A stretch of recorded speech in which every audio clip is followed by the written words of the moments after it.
funny because on the same night you had 81, and that was my favorite player. So, when I started, that was the guys that I was looking up to, and they were doing all this. So that wasn't the only historic thing, though, as Ian mentioned, that happened that night, because last night as well, another player dropped 62. It is the fourth time in NBA history, Ian, that two players scored over 60 on the same night. The difference was Karl Anthony Towns dropped 62 and lost. All right, that's the kicker. They That's lost the one. to the Charlotte Hornets. Oh. Anthony Edwards I'm gonna was try a couple nowhere of plays and see if it actually, the mechanic actually works. He seemed a little frustrated after that game because that team has to be AE's team. Nevertheless, I understand that Cat was hot, but being hot apparently doesn't actually result in the right direction in the win-loss column. Chris Finch, his head coach for the Minnesota Timberwolves, he was not happy with the loss after this one. Take a listen.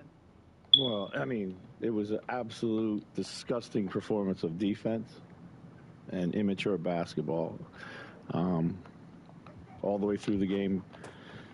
So it really didn't slip away. It had been there from the jump. So this is what happens when you have this type of approach. Disgusting and immature is what he just called a 62-point performance in the NBA, which, by the way, of course, was a career high for Karl Anthony Towns and a franchise record as well for the Minnesota Timberwolves. But I don't think he was referring to Karl Anthony Towns as immature and disgusting, right? I mean, it was a team that was immature and disgusting. Like, I think he was calling the selfish ball aspect of it immature and disgusting. Cat had take all the baskets, but don't play both sides of the court. Yeah. But don't get anybody else involved, even if you have a hot hand, so it's not an inclusive team effort. I think it was all of that. Cat was. There was a lot of look at me. He had a 44 in the first half. He went 2 for 10 in the fourth quarter. And that was the problem. 2 for 10. The T-Wolfies were outscored 36-18 by the Charlotte Hornets in the fourth quarter. Anthony Edwards was watching the game. He had 9 points. 11 dimes, and you cannot but have 9 that. points.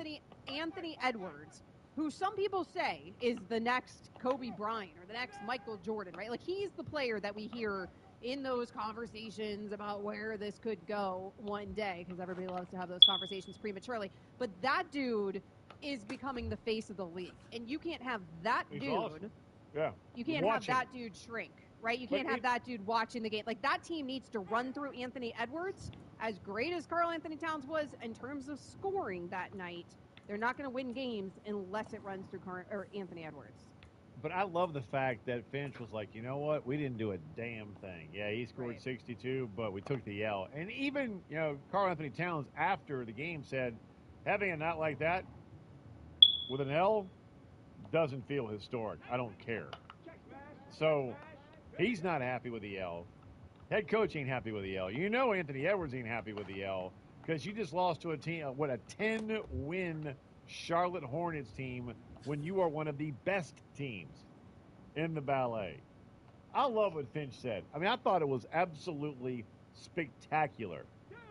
And I don't think that was at Cat. I disagree with you. I think that was at the entire team. Like, you guys got caught watching this dude hit 10 of 15 from beyond the arc. And in the fourth quarter, they got lazy. They weren't moving. Including Cat, by the way. But absolutely. Cat got lazy. But still. He scored damn near 50 in the first half. The man was probably a little tired. But it's true, though. It's not. It was gaudy stats. And the coach only cares about actually winning games. It did not do that for the Minnesota Timberwolves. You did not leave me any time, Ian, to talk about this Miami Heat trade. I feel like that was by design. The Heat, they got rid of Kyle Lowry. I also canceled Raja Bell tonight, moved him to tomorrow. He's a Miami, they bring in Miami guy. Terry Rozier from the Charlotte Hornets. It's Kyle Lowry and a protected 2027 first rounder that the Hornets get in return. The Heat, on the other hand, they get a scoring guard who's having one of his best NBA seasons, 23.2 points and 6.6 assists a game. Given not on a great team, nevertheless, it will help them some offensively. So another little weapon there for Miami. And Kyle Lowry is no more. Kyle Lowry. I like Kyle Lowry, but some Heat fans are rejoicing because of that. Coming up next here on Amber and Ian. What's the best storyline remaining in the NFL playoffs? We'll get into it. ESPN Radio's on the ESPN app.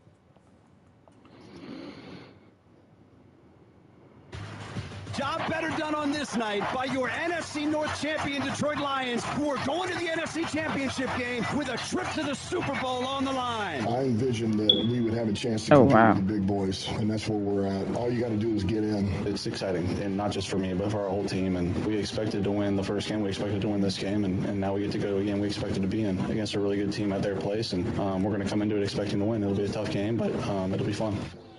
You know, I'm finally getting that song out of my head. And Rachel brings Rachel's it back. Rachel's not going to let you. No. I just walked out of my studio to go see my kids having dinner, and I was singing this at the top of my lungs. And my wife looks at me and says, "This ain't the morning. We're not having morning coffee. Why are you singing right now?" Rachel. You're welcome, Ian's wife. They're not happy. It is a banger, though. Still slaps, whatever the kids are saying these days. You can't not have this in your head, and you can't not sing it. It's just the rule when this song comes on. So I don't know how to transition from this song to the storylines in the NFL playoffs, but that's what we've got to do right now. There are bright eyes all across the NFL playoffs. No, I don't know. So there's been a lot of really cool storylines in the postseason. Some of them have fallen by the wayside now because they've been knocked out, like C.J. Stroud's historic run here as a rookie, or the resurgence of Baker Mayfield, right? Or Jordan Love, apparently the Green Bay Packers being able to hit on a third, maybe future Hall of Famer one day at that quarterback position. There's been a lot of good storylines. There's still a lot of good storylines remaining amongst these four teams. What is the best storyline remaining alive in these NFL playoffs? We are going to open up the phone lines to you. So if you want to start lining up at some point here, chime into the conversation. We'd love to have you. 888-SAY-ESPN. Amber and Ian is presented by Progressive Insurance. At Progressive, they're making things even easier. We'll help you bundle your home and car insurance together so you can save on both. Learn more at Progressive.com or 1-800-PROGRESSIVE. Before you hear our take, me and Ian's here, on what we think is the best storyline remaining, let's hear from Dan Orlovsky. ESPN NFL analyst was on First Take yesterday, and he said it's Detroit. Here's why the Lions are the best story left in the playoff. Number one, this organization and this team have given this city something that it's kind of desired or begged for forever: pride and respect. I was there when it wasn't good. It was the economic downturn. We stunk as a football team. There was a lot of embarrassment. And this fan base has just stayed with it and stayed with it and stayed with it. The fact that they have an organization now that brings pride to them, a sense of respect. They're respected. They've won home playoff games. They have more NFC Championship game appearances this century than the Dallas Cowboys that we talk about on a daily basis. And they got a head coach that people made fun of. They got a quarterback that people cast off. They got different players that maybe don't have household names. There's a lot of great stories left in the playoffs. This is the best one for what it represents for a city that is desperately wanted it. I could not agree more. And I hate agreeing with Dano, but I'm in step with him here. And let me give some context as to what sports can do to a community. New Orleans with a hurricane. My family lost our farm, our thoroughbred horse farm in Folsom, Louisiana, after Katrina. And, man, there was no hope. Nothing. Zero. And I'm not just talking about a city of New Orleans. I'm talking about a region of the country. And there was zero, nada, zilch. The next thing you know, jury's coming. Called the New Orleans Saints. And a blocked punt by Steve Gleason that gave not just a city, but an entire region of the country something that they didn't have. Hope. And it galvanized an entire, again, not city, but region. Because the New Orleans Saints are not just New Orleans' team. It spreads to Mississippi and the North Shore, right, and into Arkansas. I mean, it's different. I mean, it is truly different. It's a region of this country. And, man, when you have a team like the Detroit Lions that galvanizes and brings something to a community, you can't put it into words. So we all, so many people laughed at Dan Campbell and, the biting of the kneecaps and whatnot. Those players, they didn't. And it was a hard first year. It was a hard second year. But then they win that last game, right, last season in Green Bay, where Aaron Rodgers could not deliver that last win, which Jordan Love did, by the way, this year. And here comes that one win. As Dan Campbell said, I don't care if you're a 2-win team or a 9-win team or a 13-win team. You want to win the last game you play because it carries in. It carries over. And it did. You saw it this year where that momentum from that one win at Lambeau, where it ain't easy to win, it carried over. And it gave an entire city something that they did not have. And I experienced it. I mean, we lost our farm. It was done. Katrina wiped it out.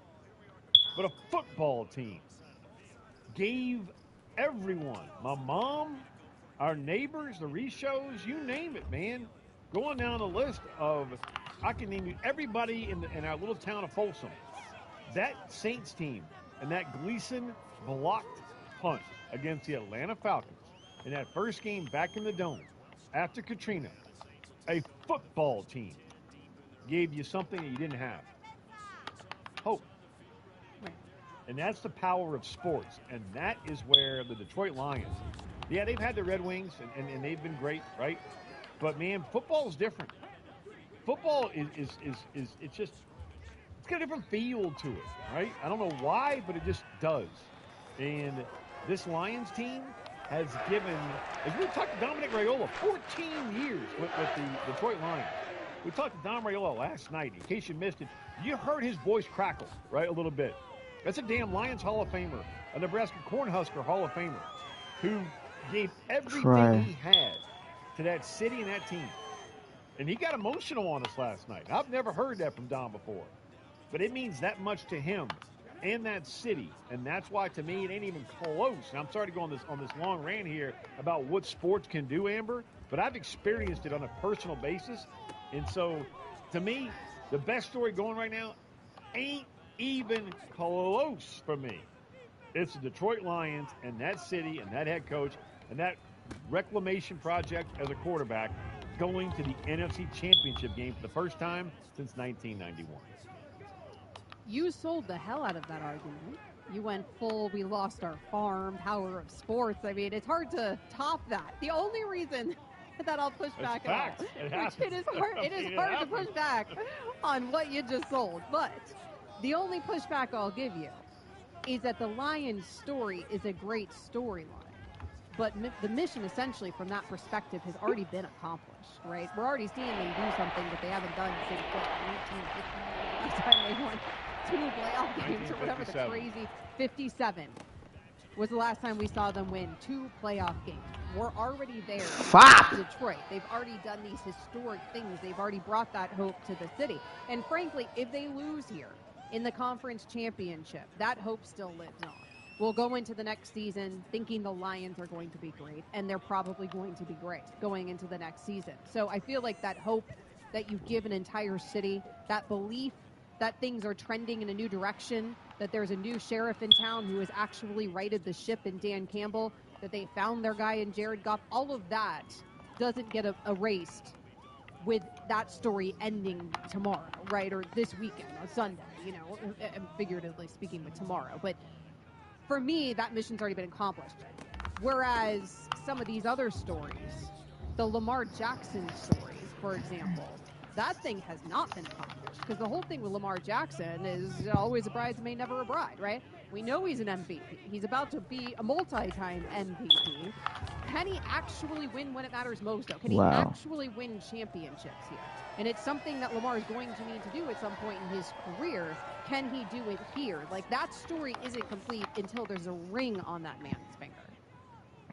And to your point about the Lions, you know what my mom will tell you? And the Mendo family, anybody from Pittman Service Station in Folsom, Louisiana, right? I mean, I'm telling you, they will tell you that it wasn't the Super Bowl year of 2009. Mm-hmm. It was the previous year where they went to the NFC Championship game and lost to the the Bears. Chicago Bears. That was the And it was and honestly, we got boat race. We were lucky to even be in that game.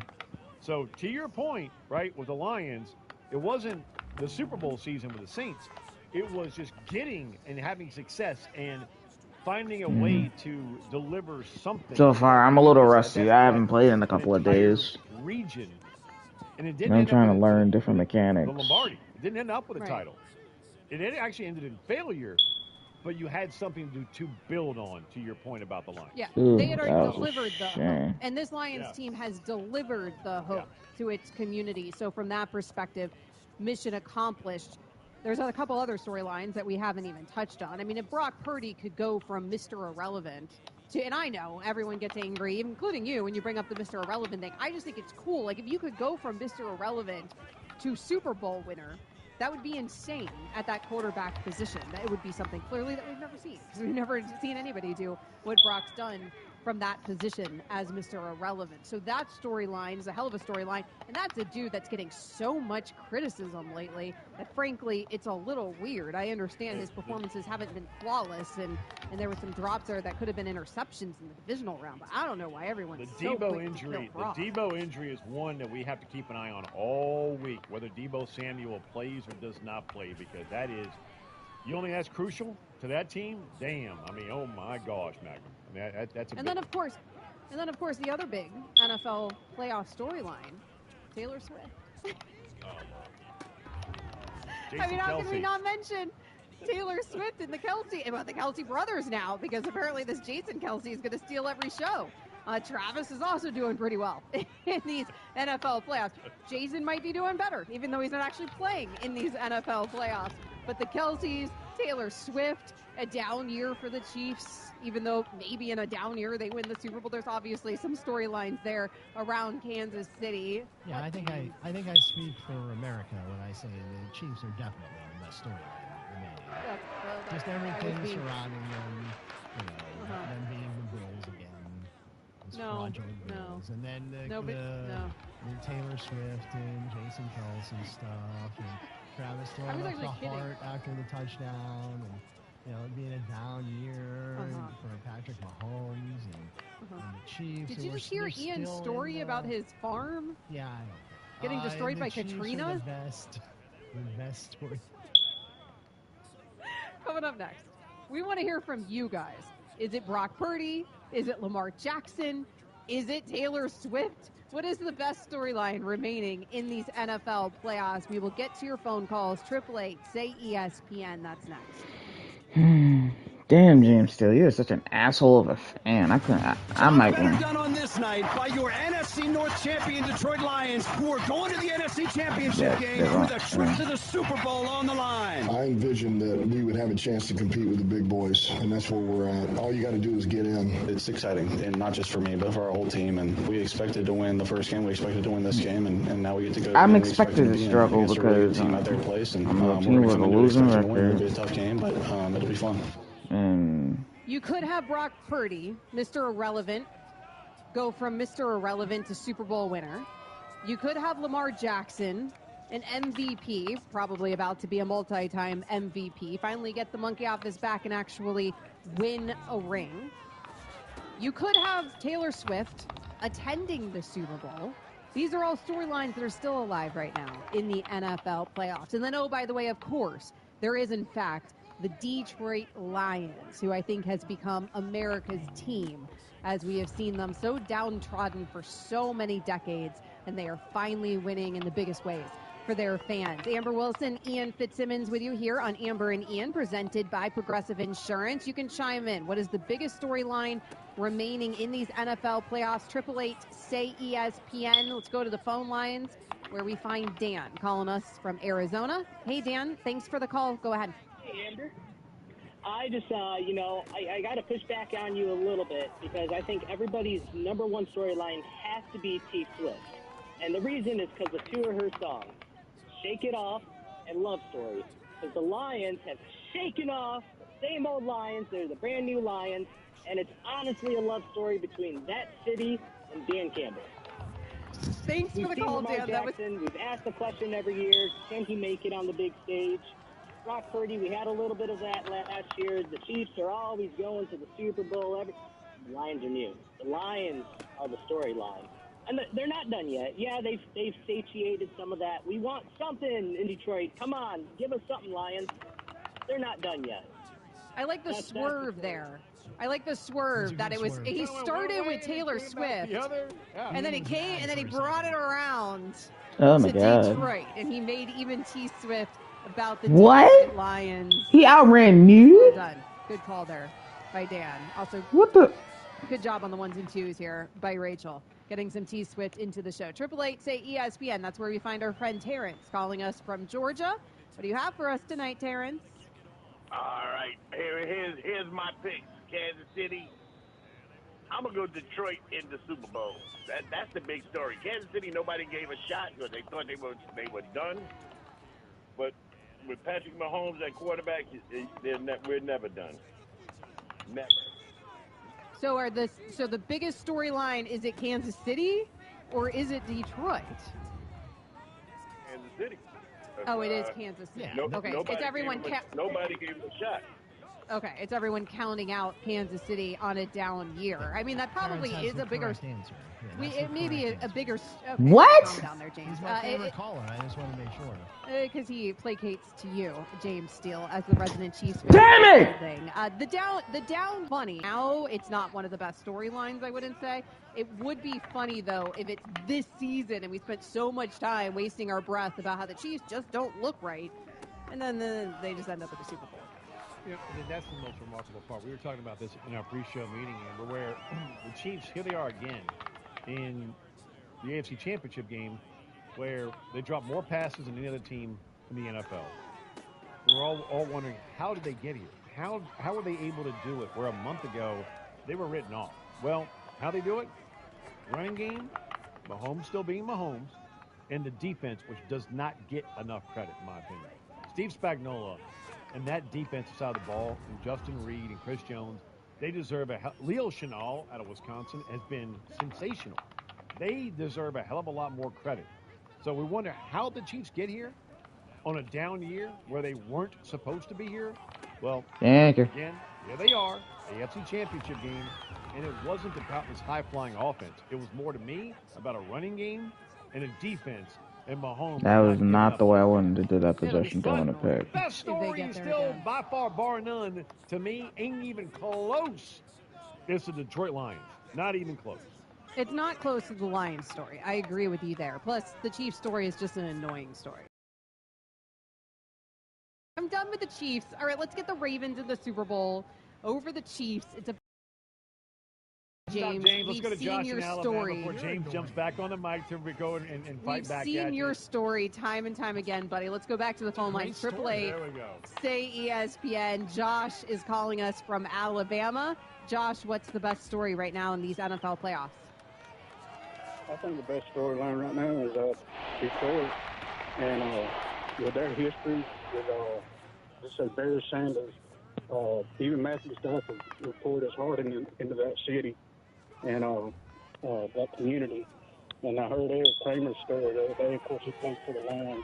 What a powerful story that was. But I think Detroit and the way they carried this, their city and even some of the country, even if they don't make it past the NFC Championship, what they've done is remarkable, in my opinion. It is remarkable because it's been, I mean, none of us have seen it in our lifetimes, which that in and of itself is remarkable. We're seeing something, unlike the Chiefs. Fucking mad at moving to the fucking pole. Lines, it's like a breath of fresh air. Plus, we've seen the struggle. We've all witnessed it time and time again.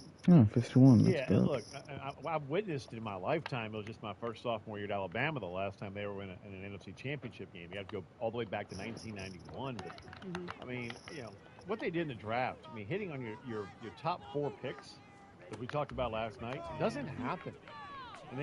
And then you go back to last year. You hit on like 3 of your top 4 in the previous year. Wow, that worked. That's rare.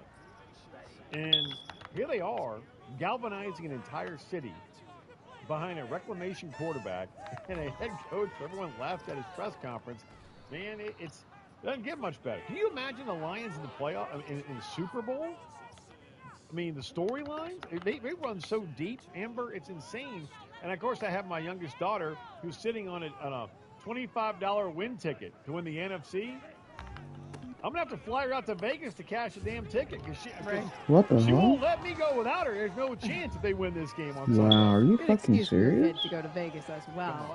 Little It will be a hell of a story if the Lions end up making it to a Super Bowl. Of course, San Francisco might have something to say about that. Coming up next here on Amber and Ian, we'll get back to the Milwaukee Bucks firing their head coach after just 43 games. Amber and Ian is on ESPN Radio. Perfect. Looking forward to it. Friend of yours? Atlantic Union Bank, actually. They make it easy to talk banking. When was the last time you had a helpful conversation with your bank? Or could the next time be the first? Switch to Atlantic Union Bank. And whether it's business or personal, by video or in person, their team is ready to provide solutions. Don't settle. Come see for yourself how people make the difference at Atlantic Union Bank. Griffin spent 9 years playing in the league. He spent 16 seasons as an NBA assistant, and he spent 43 games as an NBA head coach for the Milwaukee Bucks. They fired Adrian Griffin after just 43 games today. Amber and Ian, brought to you by Progressive Insurance. He is Ian Fitzsimmons. You find him at FitzESPN. His daughters run his account on Instagram. The content is glorious. At Amber W Sports, I don't have a team running my accounts. Unfortunately, I'm working on it. Norris Cole, he's very heavily followed on the gram, by the way. Also, multi-time NBA champion. Kind enough to join us. And Norris, what's up? Thanks for your time. What is your reaction to this news about what Milwaukee did here, firing its head coach? What's going on? Oh, man. It was kind of shocking that it happened now before the All-Star break. I would have thought that, if it was going to happen, it would have went down during the break. But obviously, there have been some things going on in Milwaukee that Giannis is not happy about. You can tell by their style of play, their defensive rating, their defensive numbers. And they wanted to get ahead. Not the biggest leg, and he's not very accurate with his right punch. away instead of letting it spew over. Norris, when you get rid of one of the best perimeter defenders in Drew Holiday and you bring in a scorer in Dame Lillard, you know your defensive efficiency is going to fall off. So having said that, I mean, explain to me what Giannis, what Dame, what the Bucks were expecting, especially when you're still 30-13 and the second best record in the East. Yeah, they knew that there was going to be some fall off, but they didn't expect it to fall all the way off. I mean, it went from basically almost first to worst, for lack of a better term. But the record is not indicative of the feel that they have around the locker room, the feel of the games, the adjustments that are being made. They're just not seeing it. They're not seeing it. They're obviously not happy with it. They know that Boston is serious. They know that Embiid, which just dropped 70, he's somebody they're gonna have to reckon with. Miami Heat. These are teams that they know they're gonna have to face and beat, let alone Denver out west. So they're thinking about the long-term play. They're not looking at their record just because they're second in the East. Now they're thinking about the long-term play, and they knew that something had to be done to make changes in order for them to improve.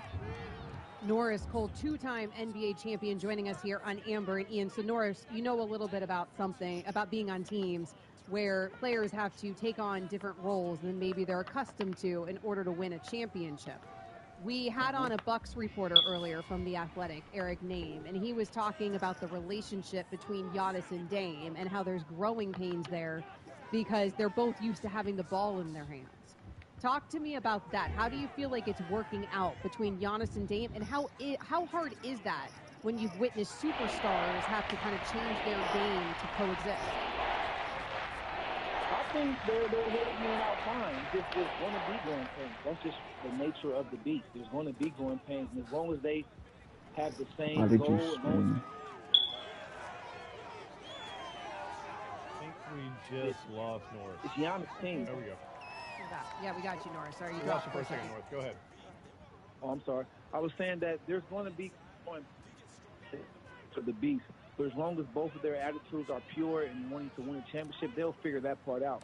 And Dame has already said it. You know, it's Giannis' team, so there's no fight when it comes to that. It's just that they have to find a way to mesh and come together. And I think, you know, one of them is going to have to sacrifice. If not, both of them are going to have to sacrifice. I know playing in Miami, LeBron was willing to sacrifice. D-Wade was willing to sacrifice. Chris Bosh sacrificed the most. Ray Allen, you know, everyone was willing to sacrifice. So I think once they have the right, proper attitude of sacrificing in order to win, they'll figure it out. I don't think those two are necessarily the problem, honestly, in Milwaukee. I think their defense of rotations, their scheme, you know, is kind of the problem right now. And then going through growing pains. How easy is that to fix? It's not easy to fix. It's an ongoing thing because it's not going to be like, okay, tomorrow it's fixed. It's going to be like 10 games from now, you see progress. 15 games from now, and then by the end of the season, you're going to be like, oh, man, they're coming together now. They figured it out. It's not something that can be like, hey, look on film, look, this is what we got to do or fix it, because it's chemistry. And when you're bringing in two dynamic forces like that, it's going to take some time. Remember when Miami first got together, it took some time before that mesh. Yep. It took a lot of time, and then even that whole season in the finals, it showed that they still wasn't all the way together. And that's why they lost to Dallas that first year. So it's going to take some time for them to mesh. But boy, when they come together, it can be very, very special. They'll just have a different head coach apparently at the helm. It looks like maybe Doc Rivers there coaching those Milwaukee Bucks. Norris Cole, multi-time NBA champ, joining us here on Amber and Ian. Norris, what did you think of Joel Embiid dropping 70 last night? Wow, that's all I can say. I was just like, you almost think it's a typo when you see it. Like, man, he had 70 and 18. He's proven that he is the offensive force in the league. You know, offensively, no one, you know, he's unmatched when it comes to scoring the basketball in the league. And his focus, to me, what's great about it, all he's talking about is getting ready for the playoffs, getting ready for the championship. That's all he's focusing on, gearing up for. So that's a beautiful thing. But he's unmatched. And if he doesn't, you know, they got these different qualifications now. But if he doesn't miss any more games, he's going to win his third straight scoring title. He's starting to do Michael Jordan-type stuff. I have a question completely away from basketball. The tab, when you were with the Heat, right, for those 4 or 5 years, and you guys would go out to dinner, who picked up the tab? LeBron, D-Wade, Bosh? Are you looking at a rook? I mean, what was that like? No, the rooks never picked up the tab. That's one thing I appreciate about this. Oh my God, are you fucking serious? So who picked it up? I think it's behind the curtain. I appreciate y'all. Nah, they would switch it up. You know, a lot of times Bron did, but you know, D-Wade would. How is he separating? You know, Juwan Howard would. It's just they switch it up. They switch it up. But you know, Bron was always ready to pick up the tab. He's stolen stuff. He was always ready. Great. I have heard that. I have heard that LeBron was real good about that during his time in Miami. Speaking of the Miami Heat, Scary Terry is now a member of the Miami Heat. They get Terry Rozier. They trade away Kyle Lowry and a protected first in 2027. What do you think about that trade for Miami? I'm sorry, I broke up, Amber. Oh, so I said the Miami Heat, with their trade today, they traded away Kyle Lowry and a protected first. They got back Terry Rozier. What did you think of that trade? I think that was a good trade. That's a good pickup for them. They brought in some youth, another guy who can score off the dribble and on the perimeter and defend, who's an athlete. That was good. I know Terry. I've been knowing Terry since he was in the 7th, 8th grade because he's from Ohio. I think he's ready to play some meaningful basketball, so it'll be a great challenge for him. You know, Spo, they know what they need. They're gearing up for the playoffs as well. They have already great star players, but now they're bringing in talented, almost all-star caliber role players, which is going to need. Definitely needs some more help there offensively, and Scary Terry will bring that. Norris Cole, 2-time NBA champ. Thanks, Norris. Man, appreciate you. I feel good about that trade. Are you fucking serious? If anybody knows what it's like to play for Spo, it's that guy. And I thought it was a brilliant move. I mean, you're giving up a first-round pick in Kyle Lowry, which every time I hear Kyle Lowry's name, I think of Mike Lowry. I know. Sorry. I mean, you can't help it, right? Mike Lowry. I'm with you. But, you gave up Lowry and a first-round pick for What that dude. the fuck? It's a great fit, and it shows you they're not just sitting on last year, right, where as a bottom seed they make that remarkable run to the finals, that they really believe they've got a nucleus here to make a run, and that's with a trade like that. It not only sends a message, forget the Bro, are you serious? It sends a message to that entire team. This is it. We are serious, and we're going to make a run, not just to get there, but to hoist the Lario. I think it was a great move. Yeah. I don't know if anybody ever said they're a Terry Rozier away from an NBA title, but I do appreciate that my team is doing something, and I appreciate that, because when everybody else got better in the East, it felt like, and the Heat struck out on everybody that they were going after, and notably Dame. That was a terrible feeling for all of us in Miami Heat fans, and so at least here they're trying to improve in the ways that they can, and I'm sure Spo will try to get the most out of Scary Terry. Coming up next year on Amber and Ian, there is big drama in Big D. We will get into that next year on ESPN Radio. Your discretion advised. Kingpin thanks you for your loyalty. Don't miss Marvel Studios' hardest-hitting series ever. I wouldn't have it any other way. Not his back. I don't know why every time I play this fucking team, I'm always one losing. killer drop. You want war? You'll have it. Marvel Studios Echo. All episodes now streaming on Hulu and Disney Plus. Set your Disney Plus profile to TVMA to stream. A man has been murdered on the ship, and the killer is anonymous. A murder? Ooh. We're fortunate to have on board the world's greatest detective. Everyone on the ship is hiding something. Preposterous. It can't be me. The joke's on you. You know something bigger is going on. That is what I am here to find out. What have we learned? A lot. Just not, who done it. Death and Other Details. Now streaming only on Hulu. I've been telling y'all now, just wait, be patient, they won't let you down. It's one of the worst playoff games the Cowboys have ever played, and exactly where it ranks on your own personal playoff disappointment list is up to you to decide. Very disappointed. I don't think anybody saw this coming. It seems like the most painful because we all had such great expectation and we had hope for this team.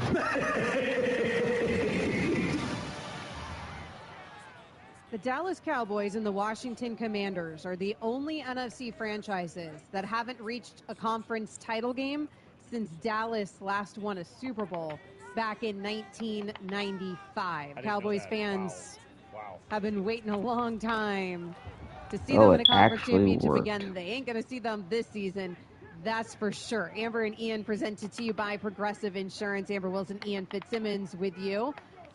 NBA is right here on ESPN Radio. The Celtics are at the Heat. That game tips off Thursday night at 7 p.m. Eastern. Plus, you can check out the Sixers at the Nuggets. That game tips off Saturday at 5 p.m. Eastern. Also, there is a playoff preview with the pros on ESPN Radio Saturday and Sunday at 6 a.m. Eastern. So you'll want to catch that. But let's get back to the drama in Dallas, because if that's not bad enough, and we know how their season ended unceremoniously a week ago, now the drama has gotten personal. It's not just that they haven't been doing the winning in the postseason in the way that they need to. It is now that Mama's on Facebook, and she's making some comments, Ian Fitzsimmons, CeeDee Lamb's mom, to be exact. She is all over Facebook. She is saying Dak isn't it. She is very publicly criticizing the quarterback when her son is that quarterback's number one target. So she was posed a question on Facebook. Hey, thank you. CD should come to Houston, where he's from. Born and raised in Houston. Didn't I know that? Response. Yeah, CJ is better, meaning CJ Stroud. In all caps, Dak isn't it, with 3 exclamation points after that. Last time I checked, Mr. Ramirez, your son had like nearly 1,500 yards receiving, 12 touchdowns, and had a career year. Yet you're going to rip into his quarterback. Do you really believe that is helping? So that is number one, where Mama gets involved. Yeah, by the way, it went on. She said they need to get rid of his buttocks, but she didn't say the word buttocks. And she wrote, it's guys on that team that want a ring. They work too hard. He don't want to win a ring. So she's accusing Dak of not even wanting to win and not even wanting to win a championship. Go ahead. There's more. So then you've got Dak's brother, Tad, who listens to the show, watches everything ESPN. He was posed a question about his brother's future, and he said, if I could get at Dak, tagged him on X, Twitter, whatever we're calling it now, I would, and get him out of Dallas, I would. Okay, Tad not helping. Then you've got Micah Parsons' brother, Terrence, saying Dak should just take $40 million and that's it. Help the team or pack your bags. Quote, end quote. So you've got Micah Parsons' brother, Dak's brother, and CeeDee Lamb's mom all ripping into one individual who, until week 16, what the fuck? For an MVP. Tampa Bay won, Carolina won. I really don't, Amber, because when you come at someone individually, and Jeff Saturday Falcons. Oh my God! Everybody in the fucking division won except me. Kind of the fuck? Colts offensive line after a playoff loss.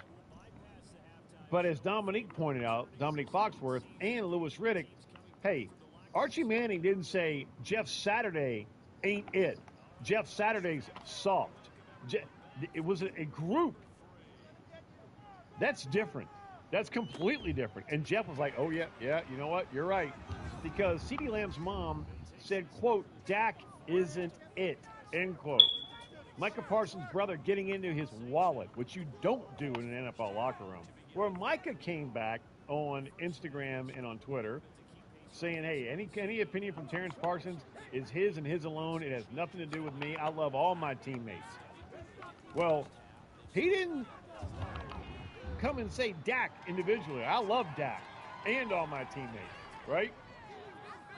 Amber, to me, and I'm curious to get your thoughts on this, this is something because it was so personal and such an individual attack on your quarterback by not just CeeDee's mom, not just Micah Parsons' brother, but also Dak's brother saying if I could get him out of Dallas, I would.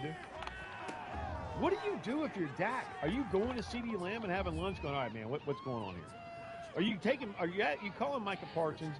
Are you having a Zoom if somebody's in Cabo and another person's in Brazil, right? I mean, another person's skiing in Park City, wherever it may be, and are you getting on a Zoom going, hey, what are we doing here?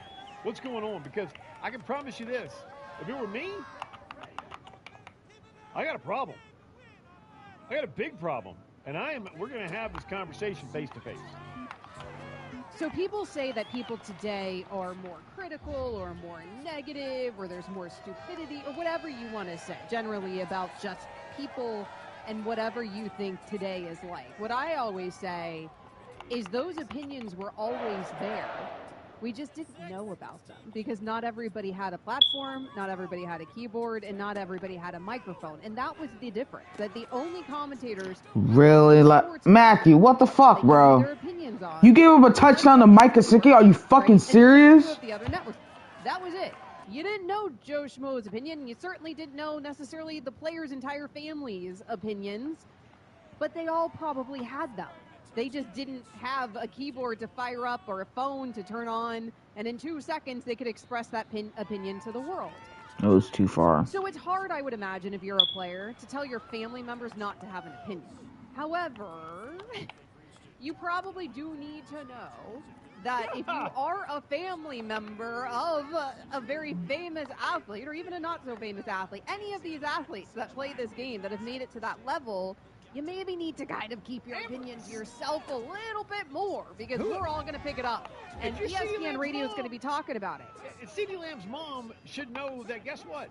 Her son had the most catches of any receiver this year, including the playoffs. of anybody playing in the NFL. That's fine, but I'm not going to chastise her for her actual opinion. If CeeDee Lamb's mom wants to think Dak is trash, she can. That's up to her. The problem with what CeeDee Lamb's mom did, it wasn't the opinion, it was the expression of the opinion. Because in that moment, you've got to know, hey, mama, you're your son. Like, if you say anything, Amber and Ian are going to be talking about it on ESPN radio. And that's where it seems like that come back on CeeDee Lamb. It's like with Micah, where his brother, and frankly, I don't think Micah's brother said anything that bad, but a lot of people have an opinion about what Dallas needs to do in terms of the Dak Prescott contract. And the reality is they're going to have a $60 million cap hit because of Dak next season. So they've got to try to renegotiate with him and maybe provide him some sort of team-friendly as well extension when they're talking about an extension. Oh my But God. how do you do that with leaving yourself flexibility? There's an actual conversation to be had there, frankly, that is reasonable to have. You don't necessarily want the conversation, though, to be coming from the brother of the dude on the team. And so I think that that's sort of the problem. I just pooch kicked it. Parsons also went on to say that the greatest crimes being done to Micah were by his own organization and how they're using him, which was a shot at Dan Quinn, essentially, and how that defense is constructed. So there were multiple shots there from Micah Parsons' brother. But here's the thing. Here's the thing. And Terrence, and Terrence, you can think whatever you want, man. Like you are entitled, right? But it's the expression of it. What happens is your brother ends up answering for it.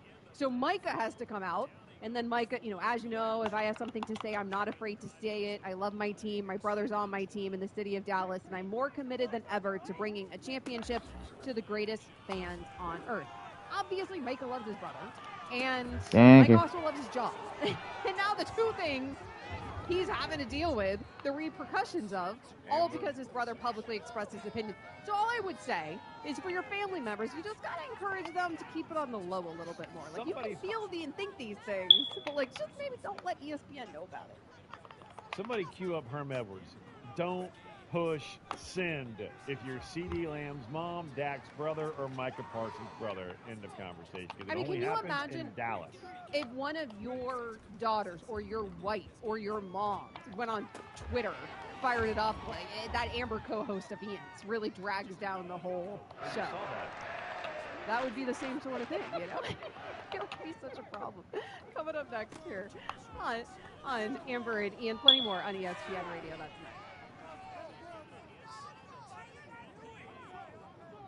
Amber and Ian presented to you by Progressive Insurance. Playoff preview with the pros. It's right here on ESPN Radio. Oh my God. Check it out Saturday and Sunday. Make sure you tune in at 6 a.m. Eastern. Plus, we've got plenty of NBA action headed your way as well. On Thursday night, Celtics at Heat. That game will be on our airwaves at 7 p.m. Eastern, so you're going to miss us very much, I'm sure. Sixers at Nuggets on Saturday. That game is going to tip at 5 p.m. Eastern. No, Amber and Ian. Celtics and season Heat are going to get, we're going to give them their due, okay? We'll give them a little stage. I'm very Amber and Ian will be back on Friday. I'm fascinated to see, not even curious, fascinated to see if my wife and children are really happy to have me back at dinner. Well, they are because you do the cooking. So yeah, I'd be thrilled. I cook and then they eat. I go the leftovers. The flotsam and jetsam that washes up. At the end, it's like shrapnel, right? So these women do have a good system consistently during the show. And then what Ian, he always finds himself in the situation now because this is a much earlier time slot than Ian used to work. So now his system isn't quite intact. So he makes the dinner, but he doesn't always have, say, the provolone on top of the fancy dish that he made. And the teenage daughters are digging in it like hyenas before he even gets an opportunity here. Right, they're velociraptors. That's a true story. Before we get to big deal, not a big deal, this actually happened. You're going with the provolone because of the whole wheat pasta I made the other night. You have a great memory. And so I did this whole wheat pasta with asparagus tips, garlic, red onion, and chicken. So I smoked some chicken. Whole wheat pasta, very healthy meal, right? Olive oil. That shit sounds remarkable. You just bake it in the oven. I mean, it's fantastic. But the chicken prepare first. But the last part is the fresh cut cilantro and the provolone, and that's where when you bake it, right, just to heat it up, essentially. That's that last little tidbit. Well, it cracked you up the other night because I go out there to finish that last part right before we go on the air. All right, let me throw the provolone and cilantro on and mix the provolone in through the chicken and the asparagus and the garlic and the red onion and throw it in the oven. It's halfway gone. I mean, they just got in a 3-point stance and attacked it. I'm like, girls, it's not finished yet. No, it's good, Dad. I'm like, wait, what? What the hell just happened? So, yes, that is what I deal with every single night in almost cooking the dinner. And yet, 9 out of 10 times, they don't care. I mean, it doesn't matter. They just go ahead and dominate it. Like, again, like velociraptors. That's the best way I can describe it. Well, some dude's going to care in the future when they're dating one of your daughters and she's expecting this kind of service from him. There are going to be many men that in the future may care about how or Ian women. has raised his daughters. Don't be sexist. Their expectations are going to be very high. Well, they're about to be very disappointed out there is all I'm saying, because Daddy set the expectations really high for men making dinner from scratch. Thank you. Every single evening. Not easy to find, ladies. For some reason, I am struggling as the fucking dolphin. My husband, I fell for the rope-a-dope. My husband did the thing where the first year we were dating, maybe year and a half, he cooked dinner for me almost every night. And that man hasn't cooked dinner for me in a decade. Oh, I was the opposite. I didn't cook I'm not even. I could probably count the amount of times that man's cooked dinner for me in at least the last half decade. He just made sure he hooked me, and then That's a smart man. It was a smart strategy. Let's play some big deal, not a big deal. It's making headlines. Extra, read all about it. But is it a big deal or not a big deal with Amber and Ian? And our producer, James Steele. James, do you cook for your family? I can cook. I don't usually, but I can. I love to cook. Absolutely love it. I hate cooking. I don't hate it. Yeah. I hate it. Do you really, Amber? Oh, yeah. I hate it. I don't really do it. If I do it, it's begrudgingly so. I just don't enjoy it. Oh my god, are you fucking serious? Now with the girls, they come and they help and they can cut up the vegetables or whatever. So. My youngest one, James, helps. My oldest one just eats. And when I say eats, like her style. She could sit there. I'm not kidding you. She could dominate 14 twice-baked potatoes. You 4 steaks and lose weight. I mean, I hate her. I can't stand her. Those are good days, though. Oh, those are good days. I sniff a French fry. It's good to be I young, gain 8 baby, pounds. but it does not last. Metabolism is a wonderful thing. This girl, it doesn't matter. I mean, it doesn't. She inhales food, and she does not help. The younger one, Maren, she's in there as a little sous chef. It's awesome. All the good stuff's wasted on the youth, right? Tell her Thank to enjoy you. it while it lasts. She's got no idea. All right, James. All right, so Rachel played a Taylor Swift song coming in here, so I mean, I might as well start here. This is a tweet from Entertainment Tonight. Travis Kelce is planning something, quote, special for Taylor Swift as the pair get ready to spend Valentine's Day together. A source tells ET, quote, Travis is focused on Valentine's Day and wants to do something fun and special for Taylor.